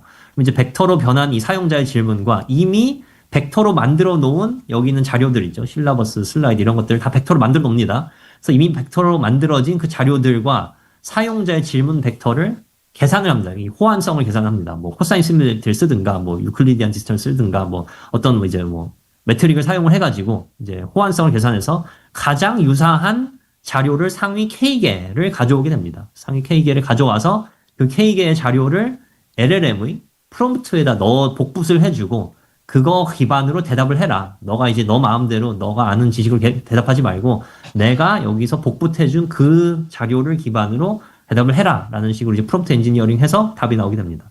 즉, 그렇게 하면은 제가 이제 미리 여기 있는 자료들을 가지고 다 벡터를 해놓기 때문에 뭐 제가 예를 들어서 수업 중에 뭐 이번 휴일에는 수업을 안 합니다. 뭐 이런 말을 했으면은 그게 이제 전사가 될 거고요. 텍스트로 전사가 되고 그게 벡터DB로 들어가게 되면은 사용자가 내일 수업을 하나요? 뭐라는 질문이 들어왔을 때 그 질문의 벡터와 제가 말한 그 내일 휴일은 수업 안 한다라는 그 벡터가 가장 이제 매트릭이 이제 호환성이 좋을 거기 때문에 그게 검색이 돼서 이 LLM 프롬프트에 들어가면은 그걸 가지고 LLM 답을 할 수 있게 되는 그런 구조다라고 보시면 될 것 같습니다. 그래서 4가지 자료를 말씀드렸는데 이제 실라버스, 슬라이드 코드 그리고 렉처 레코딩을 말씀드렸는데 실라버스는 사실 이미 PDF로 제가 이제 제공을 하고 있고요. 슬라이드도 PDF로 어차피 다 변환이 되잖아요. 그래서 이런 것들은 PDF는 바로 벡터 임베딩을 하는 요 모델이 있거든요. 오픈 AI의 텍스트 임베딩 3 라지라는 요 벡터 임베딩 해주는 모델한테 바로 그냥 집어넣을 수가 있습니다. 그래서 PDF도 그렇게 넣고 파이썬 노트북도 그냥 바로 이제 넣으면은 얘가 이제 알아서 이걸 다 임베딩을 해줍니다. 어차피 이것도 안에 보면 다 텍스트이기 때문에. 그리고 중요한 건 이제 렉처 레코딩은 음성이잖아요. 그래서 음성이 이제 MP3로 나오는데 이걸 텍스트로 변환을 해줘야 되잖아요. 그래서 그 텍스트로 변환해주는 오디오 트랜스크라이빙 모델은 오픈AI 위스퍼 1이라는 오디오 투 텍스트 모델을 썼습니다. 그래서 결국 이제 모든 것들 다 텍스트로 변환을 해야지 그게 이제 임베딩을 변하기 때문에 다 결국 텍스트로 바꾸거나 텍스트 호환되는 포맷으로 바꾸는 과정이 있고 그거를 결과물 텍스트 임베딩 3 라지 모델에 넣으면은 이게 이제 2048 토큰 이렇게 저희가 이게 자르거든요, 이거를. 이거 말씀이 안 좋은데. 예를 들어서 슬라이드가 너무 길거나, 뭐, 제가 강의 기록이 너무 길면, 너무 긴 거는 사실 그대로 임베딩 해버리면 성능이 잘 안 나오기 때문에 이제 어느 적절한 수준 잘라줘야 되거든요. 그래서 그거를 2048 토큰 단위로 잘랐다라고 보시면 될 것 같고. 그래서 총 59개 렉처 매테리얼, 뭐, 제가 이제 수업을 16주 정도 하니까 이제 매 수업마다 어떤 이론 수업, 그 다음 실습의 코드, 그리고 제 뭐 레코딩 이런 것들 다 합하면은 59개의 매테리얼이 나오고요. 그거를 2048 토큰 단위로 자른 다음에 이 모델을 태워서 임베딩을 하면은 총 1502개의 이 청크가 들어가서 즉 여기 벡터 DB에 1502개의 엔트리가 들어간다라고 보시면 될 것 같습니다. 그래서 그렇게 이제 자료는 준비를 해놨고요. 그 다음에 이제 여기 말씀드렸듯이 사용자의 질문과 그다음에 이제 제가 사용자의 질문을 벡터화하고 제 벡터 DB에 있는 요 내용들하고 이제 호환성 계산하는 파트가 나오는데요. 사용자의 질문도 사실 그냥 이제 사용자 질문 개개를 이렇게 임베딩 하면 안 되고 예를 들어서 사용자가 처음에는 프로젝트 1에 뭐 듀가 언제냐, 데드라인이 언제냐라고 물어보고 두 번째 질문으로 그게 어떤 내용이냐라고 물어봤을 때 요 질문만 개별적으로 임베딩을 하면은 맥락이 부족하잖아요. 왜냐하면 지금 더 태스크라는 게 프로젝트 1을 얘기를 하고 있는 건데 그거를 안 알려주고 그냥 요것만 그냥 what is the task about이라는 문장만 임베딩 한 다음에 제 벡터 DB랑 이제 검색을 하면은 제대로 된 결과가 안 나올 테니까 그거를 방지하기 위해서 요런 식으로 과거 이제 이 사용자 즉 학생이 챗GPT랑 그러니까 GPT-4 미니랑 나눴던 대화를 통째로 다 줘서 이런 식으로 이제 서머라이즈를 시킵니다. 즉 When is the project 1 due? 라고 한번 물어보고 What is the task about? 이라고 두 번째로 물어봤으면 요 두 문장을 동시에 다 GPT-4 미니한테 줘서 요걸 요약해줘 라고 시키면은 프로젝트 1 태스크 컨텐츠라는 어떤 그 검색어로 이제 바꿔줍니다. 즉 검색을 하기 적절한 어떤 용어, 어떤 그 쿼리 검색어로 바꿔주는 거죠. 이제 요거를 이 프로젝트 1 태스크 컨텐츠라는 검색어를 똑같은 임베딩 모델에 태워가지고 또 벡터로 만든 다음에 그렇게 해가지고 가장 벡터 DB에 있는 내용물들 중에 가장 가까운 5개를 가져옵니다. 벡터 DB에 이제 뭐 실라버스도 있고 뭐 제 오디오 트랜스크립트도 있고 뭐 이제 뭐 코드도 있고 슬라이드 있을 텐데 그 중에서 가장 요 검색어랑 호환성이 가장 좋은 5개를 가지고 와가지고 GPT한테 그러니까 GPT-4 미니의 프롬프트에다가 복붙을 해주는 겁니다. 그래서 저희가 이제 뭐 이거 10개, 뭐 5개 여러 개를 실험해봤는데 5개 정도면 충분히 잘 되더라라고 이제 저희가 실험적으로 알아낸 수치입니다. 그래서 대답을 해줄 수가 있게 되겠죠. 그래서 저희가 이렇게 이제 구현을 한 다음에 이걸 이제 논문화하기 위해서 또 이제 연구적으로 이제 조금 흥미로운 질문을 만들기 위해 어떤 질문을 하면 좋을까 고민을 해가지고 이제 이런 질문들을 했었는데 그러니까 중요한 건 결국에는 이제 이 VTA, Virtual TA가 그 강사진에 얼마나 그 뭐랄까요 벌든을 줄여주느냐. 뿐만 아니라 사실 학생들한테도 얼마나 도움이 되냐가 이제 궁금한 거잖아요. 이왕 만들었으니까. 그래서 이런 질문들을 해볼 수가 있습니다. 이제 인간 조교에 비해서 인공지능 조교가 얼마나 믿을 수 있냐, 얼마나 신뢰할 수 있겠냐라는 질문도 해볼 수 있을 거고. 그러니까 학생들한테 해볼 수 있는 질문인 거죠. 그다음에 뭐 인공지능 조교랑 대화하는 게 인간과 대화하는 거에 비해 얼마나 편안하냐라는 질문도 해볼 수 있을 거고. 아니면 뭐 인공지능 조교가 말하는 스타일이나 이런 것들이 뭐 크게 거슬리지 않냐 이런 뭐 여러 가지 질문들 해볼 수가 있을 것 같습니다. 또 저희가 그걸 이제 질문표를 만들어서 서베이화를 하고요. 서베이를 총 3번 컨덕트를 합니다. 그러니까 3번 돌립니다. 그래서 학기 초에 첫 주인가 두 번째 주에 이제 미리 한번 서베이를 하고, 그러니까 이제 앞으로 사용할 인공지능 조교에 대해서 어떻게 생각하는지 미리 예측을 한번 받아보고, 학기 중에 한번 써본 다음에 이제 한번 받아보고, 학기 말에 끝나기 전에 또 한번 받아보고, 서베이 이렇게 총 3번을 했습니다. 총 7명인가 76명의 학생들 중에 한 4, 5명 빼고는, 그러니까 4, 5명은 자기 개인정보 쓰는 거 활용 동의서를 안 써줬기 때문에 그 몇 명 빼고는 나머지는 다 동의를 해가지고 저희가 총 472명의 학생이 사용한 채팅 기록, 3,869개의 채팅 기록을 이제 저희가 저장을 했습니다. 사실 472명이 다 쓴 건 아니고요. 한 반 정도는 사실 한 번도 안 썼고, 나머지 반 정도가 아주 롱테일 디스트리뷰션을 그리면서 이제 총 3,869번의 대화를 나눴다라고 봐주시면 될 것 같습니다. VTA 인터페이스는 이렇고요. 그러니까 이제 아까 말씀드렸듯이 스트림릿이라는 웹 인터페이스로 가면은 여기에 이제 뭐 여러 가지 어떤 뭐 주의사항이나 이런 것들이 있고요. 여기에 학생이 자기 학번을 써서 넣으면 이제 접속이 되고, 물론 뭐 엉터리 학번을 넣으면 접속이 안 되고 그런 방식입니다. 그래서 이제 학번별로 저희가 채팅 기록을 저장하기 위해서 이제 이런 시스템을 사용을 했다라고 보시면 될 것 같습니다. 그래서 접속을 하면은 이런 식으로 바로 그냥 채팅을 할 수 있는 인터페이스가 있고요. 자기가 궁금한 뭐 저번 실습 시간에 나왔던 퀴즈가 무슨 의미인지 뭐 알려줘라고 하면 이제 답을 알려주고 뭐 이런 어떤 예시가 있다라고 봐주시면 될 것 같습니다. 그리고 아직 그러니까 여기서는 사실 이제 대화를 할 때 이전 과거 대화 기록, 그러니까 이제 이게 매번 접속할 때마다 사실 새로 리셋이 되거든요. 새로운 대화로 이제 취급이 되는데, 사실 이전 대화 기록까지 포함해서 이제 대화를 하면 조금 더 퍼스널라이즈된 경험을 할 수는 있겠지만 그렇게까지 구현하진 않았고, 그러려면 또 추가 비용이 많이 들어가지고 일단은 이제 매번 접속할 때마다 새롭게 리프레시 된다라고 봐주시면 될 것 같습니다. 그래서 저희가 몇 가지 스태티스틱스를 통계를 보여드릴 텐데, 이 수업을 들은 총 470여 명의 학생들의 어떤 소속과가 어떻게 되냐. 대부분은 이제 당연히 AI 대학원, 그다음에 이제 전산과, 전자과 이렇게 상위 3개가 제일 많고요. 그다음에 이제 기계과도 있고 뭐 데이터 사이언스 대학원도 있고 하는데, 의외로 사실 굉장히 다양한 분포가 있습니다. 뭐 모빌리티 대학도 있고, 아니면 뭐 문화 대학원도 있고, 뭐 항공 대학원도 있고, 로보틱스도 있고, 산업 디자인과도 있고, 되게 다양한 과에서 워낙 이제 AI에 대한 수요가 많이 있기 때문에, 그러니까 학생들이 주로 자기 연구에서 AI를 좀 활용을 해보고 싶은데 아예 할 줄 모르는 학생들이 사실 제일 수요가 많고요. AI 대학원 학생들 같은 경우는 사실 대부분 다 파이토치를 할 줄 알고 입학을 하기 때문에 그냥 순전히 이제 학점을 그냥 아주 최소한의 노력으로 학점을 따기 위해서 듣는 경우가 대부분이라고 보시면 될 것 같습니다.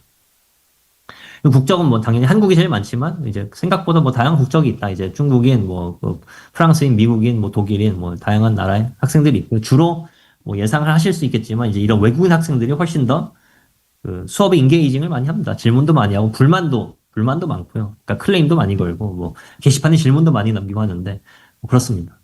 그리고 학위 분포는 석사생이 대부분 한 80% 가까운 학생들이 이제 석사생이고, 나머지 한 20%가 이제 박사생이고요. 굉장히 소수의 학부생이 있었습니다. 저희가 이제 요 서베이를 하기 전에 가장 이제 관심이 있었던 거는 어떤 학생들이 VTA를, 인공지능 조교를 많이 쓸 거냐라는 어떤 가설이 있었거든요. 그래서 당연히 코딩을 많이 안 해본, 즉 프로그래밍을 많이 안 해본 학생일수록 VTA를 많이 쓸 거다라는 생각이 있었고, 기계학습 지식, 즉 이제 기계학습을 제대로 배워보지 않는 학생들이 VTA를 많이 쓸 거다라는 어떻게 보면 당연한 가설을 세워서 그 가설을 검증하기 위해 이제 서베이를 할 때 처음에 이런 어떤 서베이를 받았습니다. 그러니까 당신의 코딩 경력이 어느 정도 되냐. 그래서 뭐 나는 한 중급 정도 된다. 즉, 그러니까 여기 이제 어드밴스드, 인터미디엇, 비기너라고 썼지만 저희가 설문조사 할 때는 비기너라는 거는 학부에서 프로젝트를 한번 해본 적이 있다. 어드밴스드는 이제 나는 회사에 다녀본 경험이 있다. 이런 식으로 이제 구체적으로 써줬지만 여기는 다 이제 간단하게 그냥 비기너, 인터미디엇, 어드밴스라고 쓰긴 했습니다. 그래서 대부분의 학생들이 사실 70% 이상이 비기너거나 인터미디엇 학생인 경우가 대부분이었고요. 어드밴스는 사실 별로 없었습니다. 그리고 ML 널리지도 그러니까 거의 박사급 지식을 가진 학생은 당연히 이제 소수고요. 대부분의 학생들은 아예 없거나, 그러니까 이제 나는 아예 기계학습을 배운 적이 한 번도 없다. 또는 이제 나는 학부 수준으로 한 번 정도, 과목을 한 번 정도 배운 적이 있다. 이런 게 한 30%, 나머지는 한 30%는 또 이제 나는 간단하게 모델 구현을 혼자 해본 적이 있다. 이런 정도 이제 인터미디엇. 그래서 이렇게 어쨌든 대다수는 이제 소수만이 이제 어드밴스드 지식을 갖고 있었다라고 보시면 될 것 같고요. 실제로 저희가 이제 요걸 기반으로 나중에 분석을 해보니까 어떤 학생들, 넌 비기너, 인터미디엇, 어드밴스드 있죠? 어떤 학생들이 많이 썼냐를 봤을 때 당연히 코딩 지식이 없는 학생이 가장 VTA를 많이 썼습니다. 이건 이제 횟수입니다. 이제 62회를 썼다, 11회 썼다, 5회 썼다. 평균적으로 이제 그런 뜻입니다. 그래서 당연히 이제 ML 널리지도 그렇고 코딩 스피어스도 그렇고 넌 그리고 비기너일수록 VTA를 훨씬 더 활용을 많이 했고 뭐 잘하는 사람들은 사실 뭐 VTA한테 이제 지식을 물어본다기보다는 아마 수업 관련된 거를 물어봤거나 그럴 확률이 더 높을 것 같습니다. 두 번째도 저희가 좀 신경을 썼던 질문인데 인간 조교한테 뭔가를 물어볼 때 혹시 뭐 꺼려진 적이 있어서 질문을 안 한 적이 있냐라는 질문이거든요.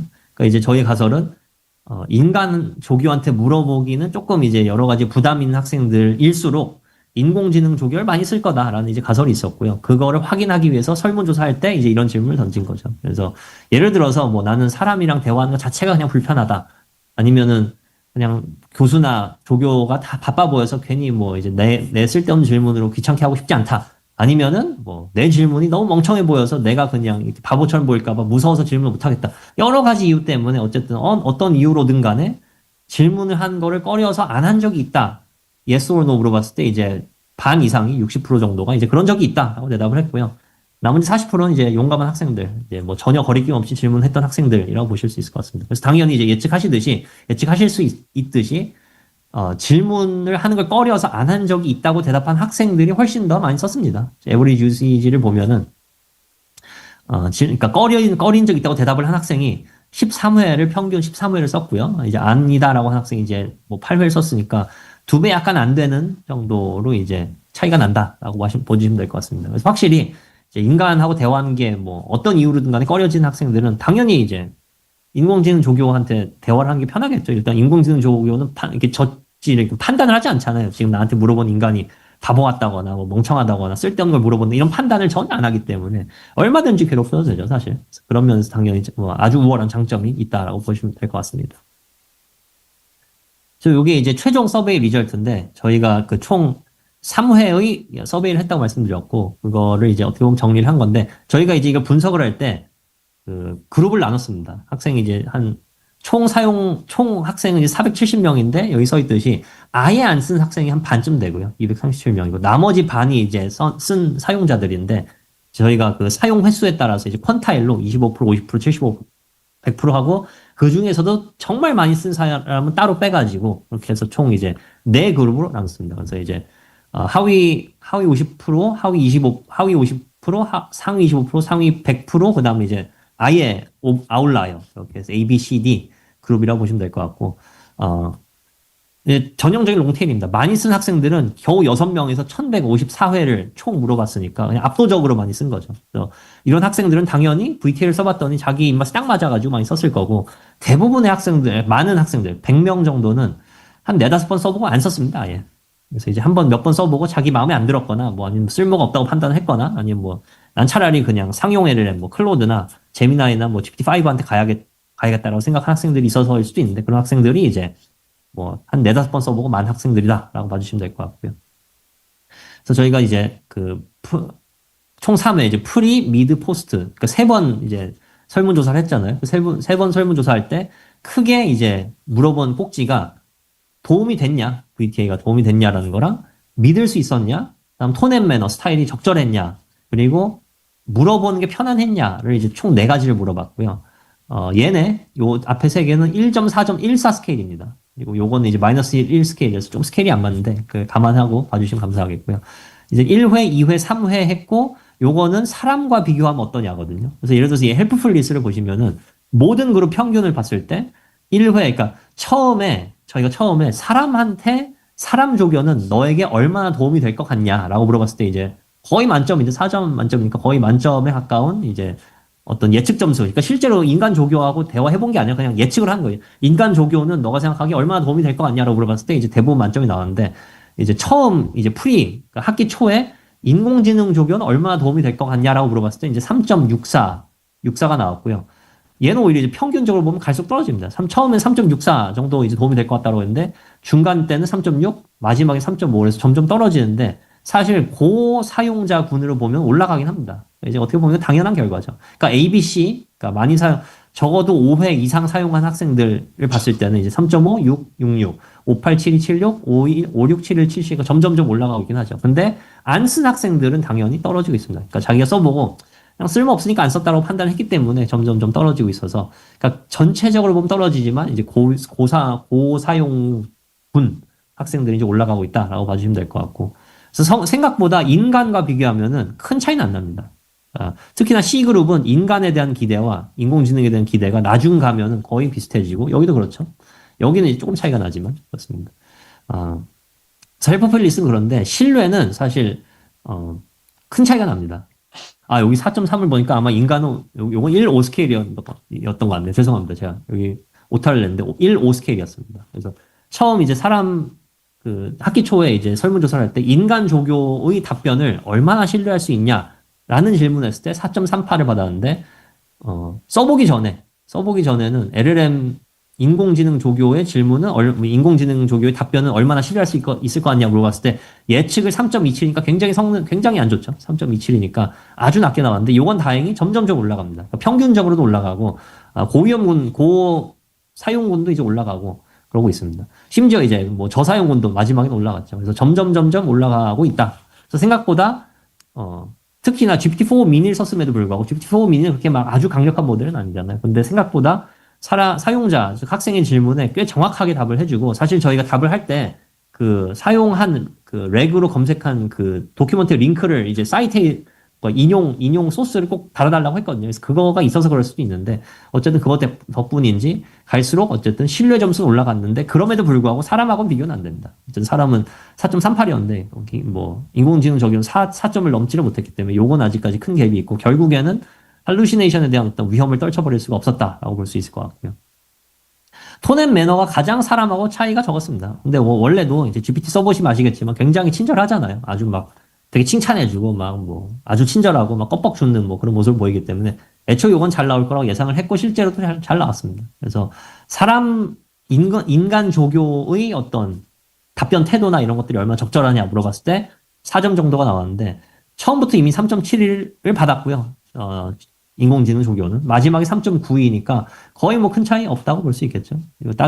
오히려 고사용자군에서는 사람보다 낫다고 평가를 하기도 하고요. 그러니까 사람은 당연히 바쁘면은 이제 퉁명스럽게 대답을 할 수도 있고, 아니면은 대답이 하루 이틀 늦게 올 수도 있고, 그럴 수도 있기 때문에 그런 걸 감안했을 때 당연히 24시간 상주하면서 답이 1초 만에 나오는 AI에 대한 어떤 선호도가 또는 어떤 톤 앤 매너가 더 좋다고 평가를 할 여지도 있을 것 같습니다. 그리고 마지막에 이제 컴포터빌리스인데, 이건 아까 보셨듯이 사람하고 대화하는 게 부담스러운 학생들이 당연히 더 많이 사용을 한다고 했는데, 요거는 마이너스 1 스케일, 그러니까 1점 만점인 걸 생각해 보시면 어쨌든 전반적으로 평균적으로 봤을 때도 사람하고 대화하는 거에 비해서 편안하다라는 얘기가 나왔고, 자꾸 고위험 죄송합니다. 고사용군 학생들 쪽에서는 당연히 압도적으로 높은 점수가 나왔습니다. 즉 굉장히 편안하다 이제 얘기를 한다라고 볼 수 있을 것 같습니다. 그래서 특히 이제 여기 보시면 컴포터블리스는 아주 시그니피컨트하게 올랐습니다. 특히 이제 하이 유시지 그룹은 갈수록, 그러니까 이제 거듭할수록 굉장히 이제 넌 트리비얼하게 확실히 이제 편하다라는 얘기가 나왔고요. 그래서 그런 어떤 결론을 저희가 볼 수 있을 것 같습니다.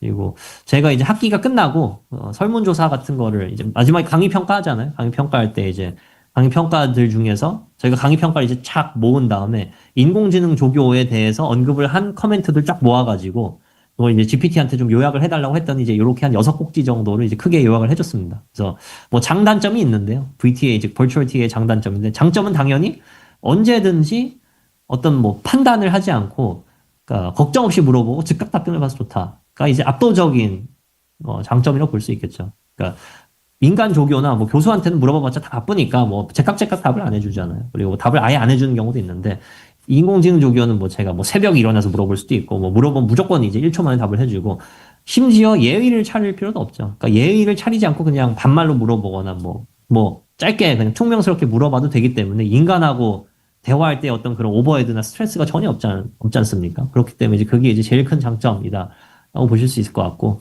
학습에 도움을 많이 받았다는 얘기도 꽤 자주 등장했습니다. 저기 이제 실습 때 이해가 안 됐거나 이론 수업 때 이해가 안 됐거나 이런 거를 그냥 계속 궁금증이 풀릴 때까지 물어볼 수 있잖아요. 그리고 특히나 프로젝트 같은 거 할 때 저는 LLM 시대에 프로젝트 할 때 LLM 쓰지 말라고 하는 게 이제 조금 무의미한 것 같아서, 프로젝트 할 때도 이제 인공지능 조교를 써도 된다라고 얘기를 했기 때문에 그때 이제 사실 사용량이 폭증하기도 했고, 그래서 학습이나 프로젝트에 도움을 많이 받았고, 당연히 제 수업 매테리얼을 렉으로 이제 붙였기 때문에 일반 이제 그 제미나이나 이런 어떤 상용 LLM 하고는 조금 다른 어떤 서비스를 당연히 할 수가 있었습니다. 즉 여기에 써 있듯이 수업에 대한 내용은 당연히 상용 LLM보다 많이 알고 있고, 그래서 뭐 교수님이 했던 저 말이 무슨 의미냐, 아니면 뭐 이 공지사항이 뭐 맞냐, 아니면 뭐 이런 것들을 이제 확인할 수가 있는 거죠.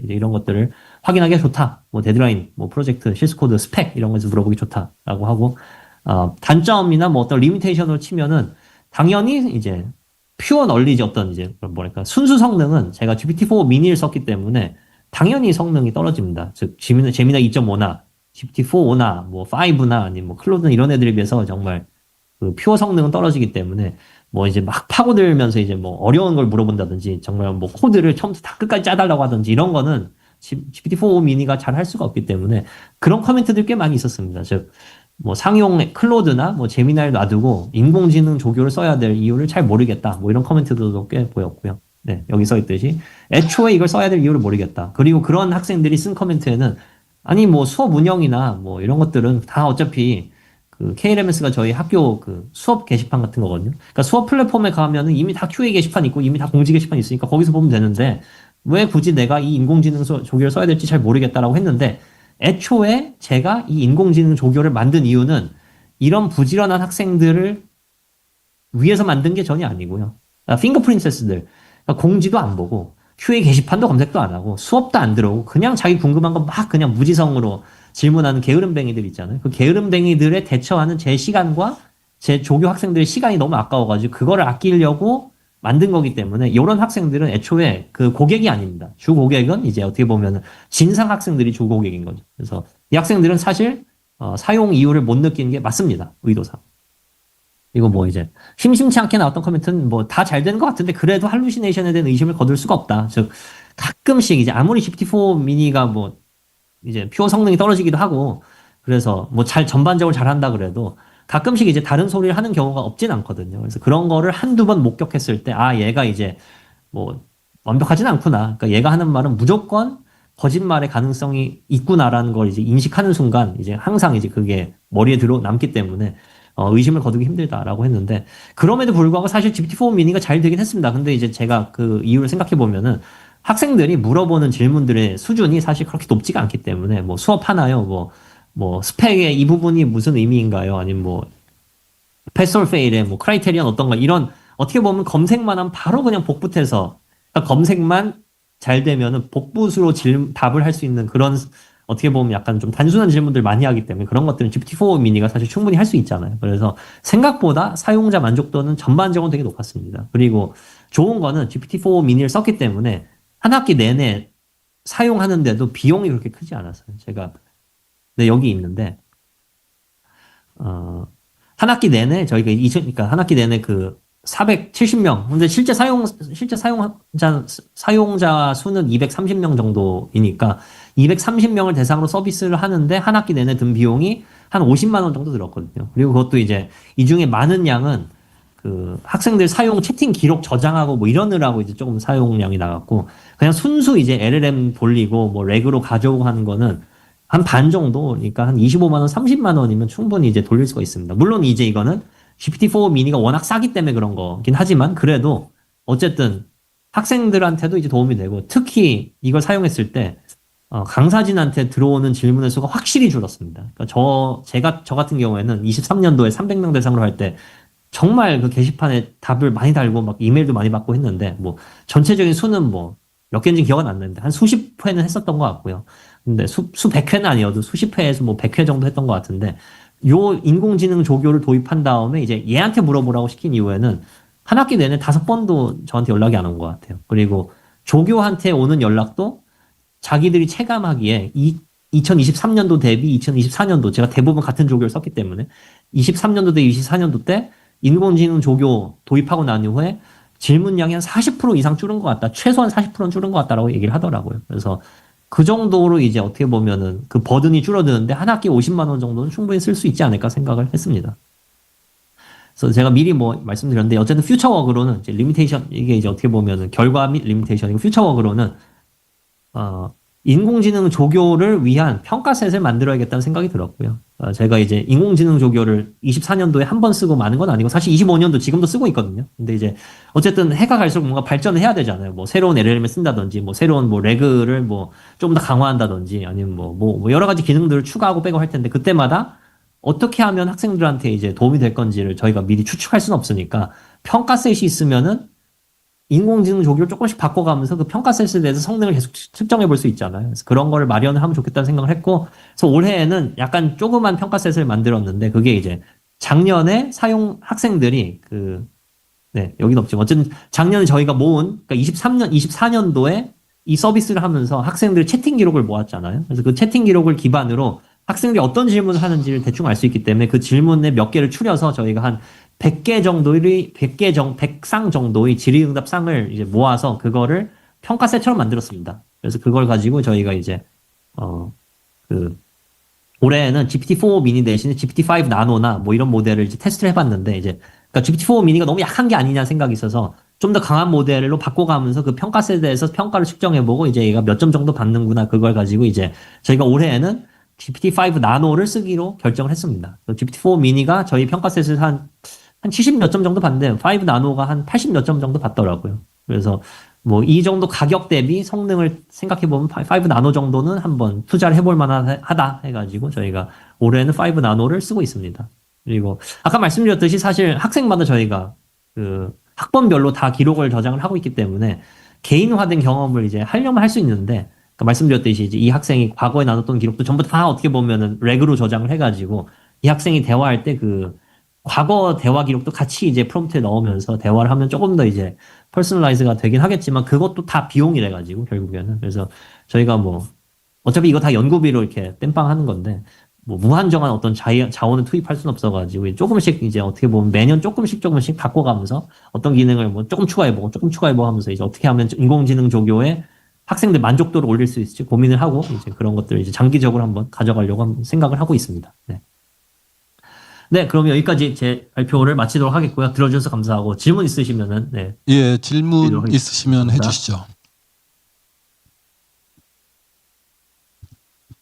네, 좋은 발표 감사드립니다.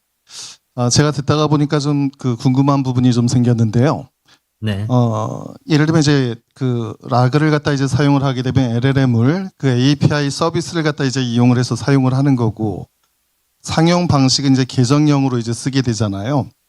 네. 근데 이제 API 방식 결과하고 상용 서비스하고는 질적으로 좀 내용이 좀 결과물 차이가 좀 많이 나는데, 그렇게 된다면 이제 학생들이 지식에 대해서 질문하는 거는 주로 이제 상용 서비스를 갖다 이제 선호하게 될 것 같고, 네. 수업에서 이제 뭐 진행 방식이나 성적 관련해 가지고 좀 특화된 부분, 이거는 상용 서비스가 이제 대답을 할 수 없기 때문에 이제 라그 기반의 이제 API를 선호할 수밖에 없을 것 같아요. 네. 그래서 제가 이제 여쭙고자 하는 거는 이제 뭐냐면은 학생들 질문을 갖다가 만약에 카테고리화 해가지고 지식에 대한 질문인지 또는 이게 수업 진행에 대한 부분인지가 이게 구분이 돼서 그 결과가 이렇게 나왔으면 아마 좀 더 정확하게 이 부분을 좀 판단을 할 수 있었을 것 같은데, 혹시 그 부분에 대해서 좀 이렇게 좀 판단을 해보신 적이 있었는지요? 그러니까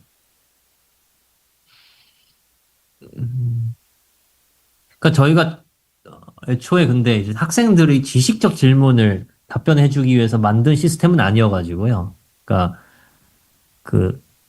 수업상 공지나 뭐 이런 것들을 이제 너무 반복적으로 물어봐서 그거를 이제 최대한 자동화하려고 만들다 보니까 이제 수업 관련 내용에 대한 질문을 잘 답할 수 있는 시스템을 만드는 게 목적이어가지고 지식적인 부분을 어떻게 해결해 줄지는 사실 거기까지는 디자인 요소에 넣지 않았었습니다, 처음에는. 근데 이제 학생들이 그 커멘트를 보다 보니까 이제 뭐 수학이나 아니면 코딩이나 이런 것들은 뭐 상용 LLM이 더 잘하더라. 근데 이건 당연한 얘기고요. 왜냐면 저희는 GPT-4 미니를 썼으니까요. 근데 만약 두 마리 토끼를 다 잡고 싶다. 그러니까 수업 관련된 내용도 답을 잘하고 지식 관련된 내용도 답을 잘하게 만들고 싶으면은 이제 이 엔진을 GPT-4 미니 대신에 제미나이 2.5 프로나 아니면은 뭐 GPT-5나 이런 애를 갖다 쓰면은 당연히 이제 두 마리 토끼를 다 잡을 수 있겠지만 그럼 이제 비용이 올라가는 거죠. 이것도 다 어떻게 보면 제 사적인 연구비를 가지고 이제 서비스를 하는 건데 GPT-4 미니로는 이제 50만 원이 들었지만 그게 뭐 GPT-5를 쓰면은 이제 10배 막 뭐 이렇게 5배에서 10배 정도 비싸지면은 뭐 한 학기에 뭐 500만 원 뭐 이렇게 넘어가는 돈을 이제 더 들이부어야 되니까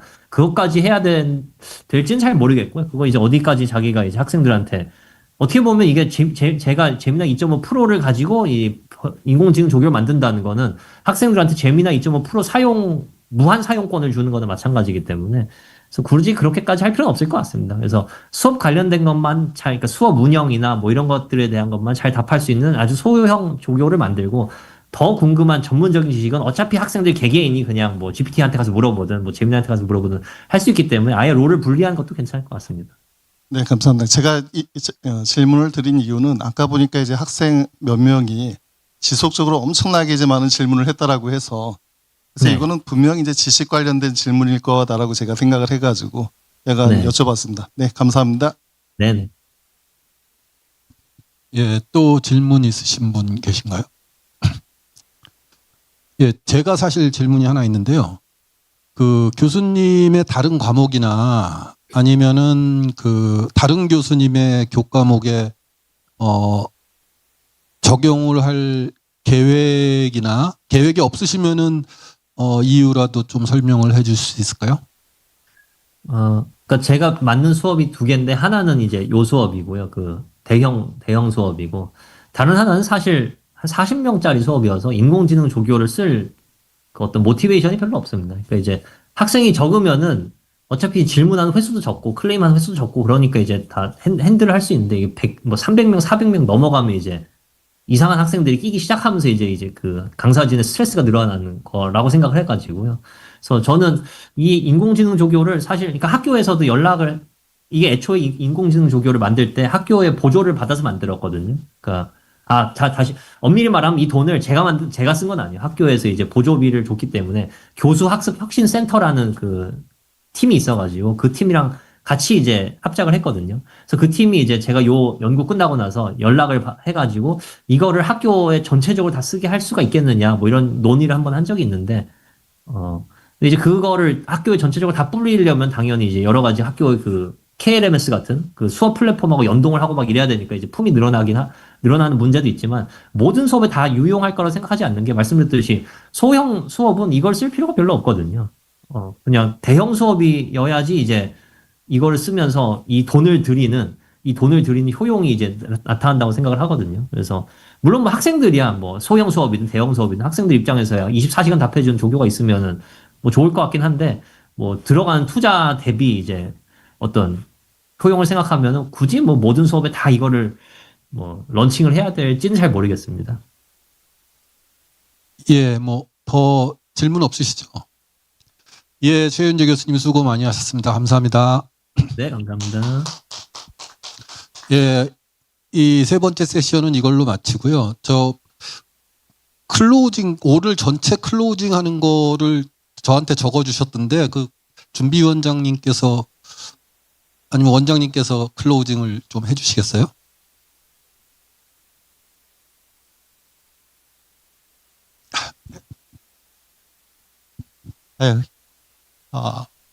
오늘 아침 일찍부터 끝까지 자리를 지켜주신 여러분 감사를 드리고요.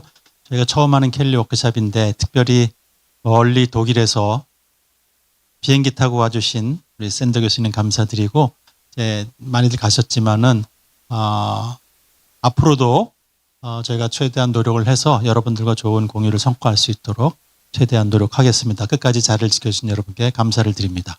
고맙습니다.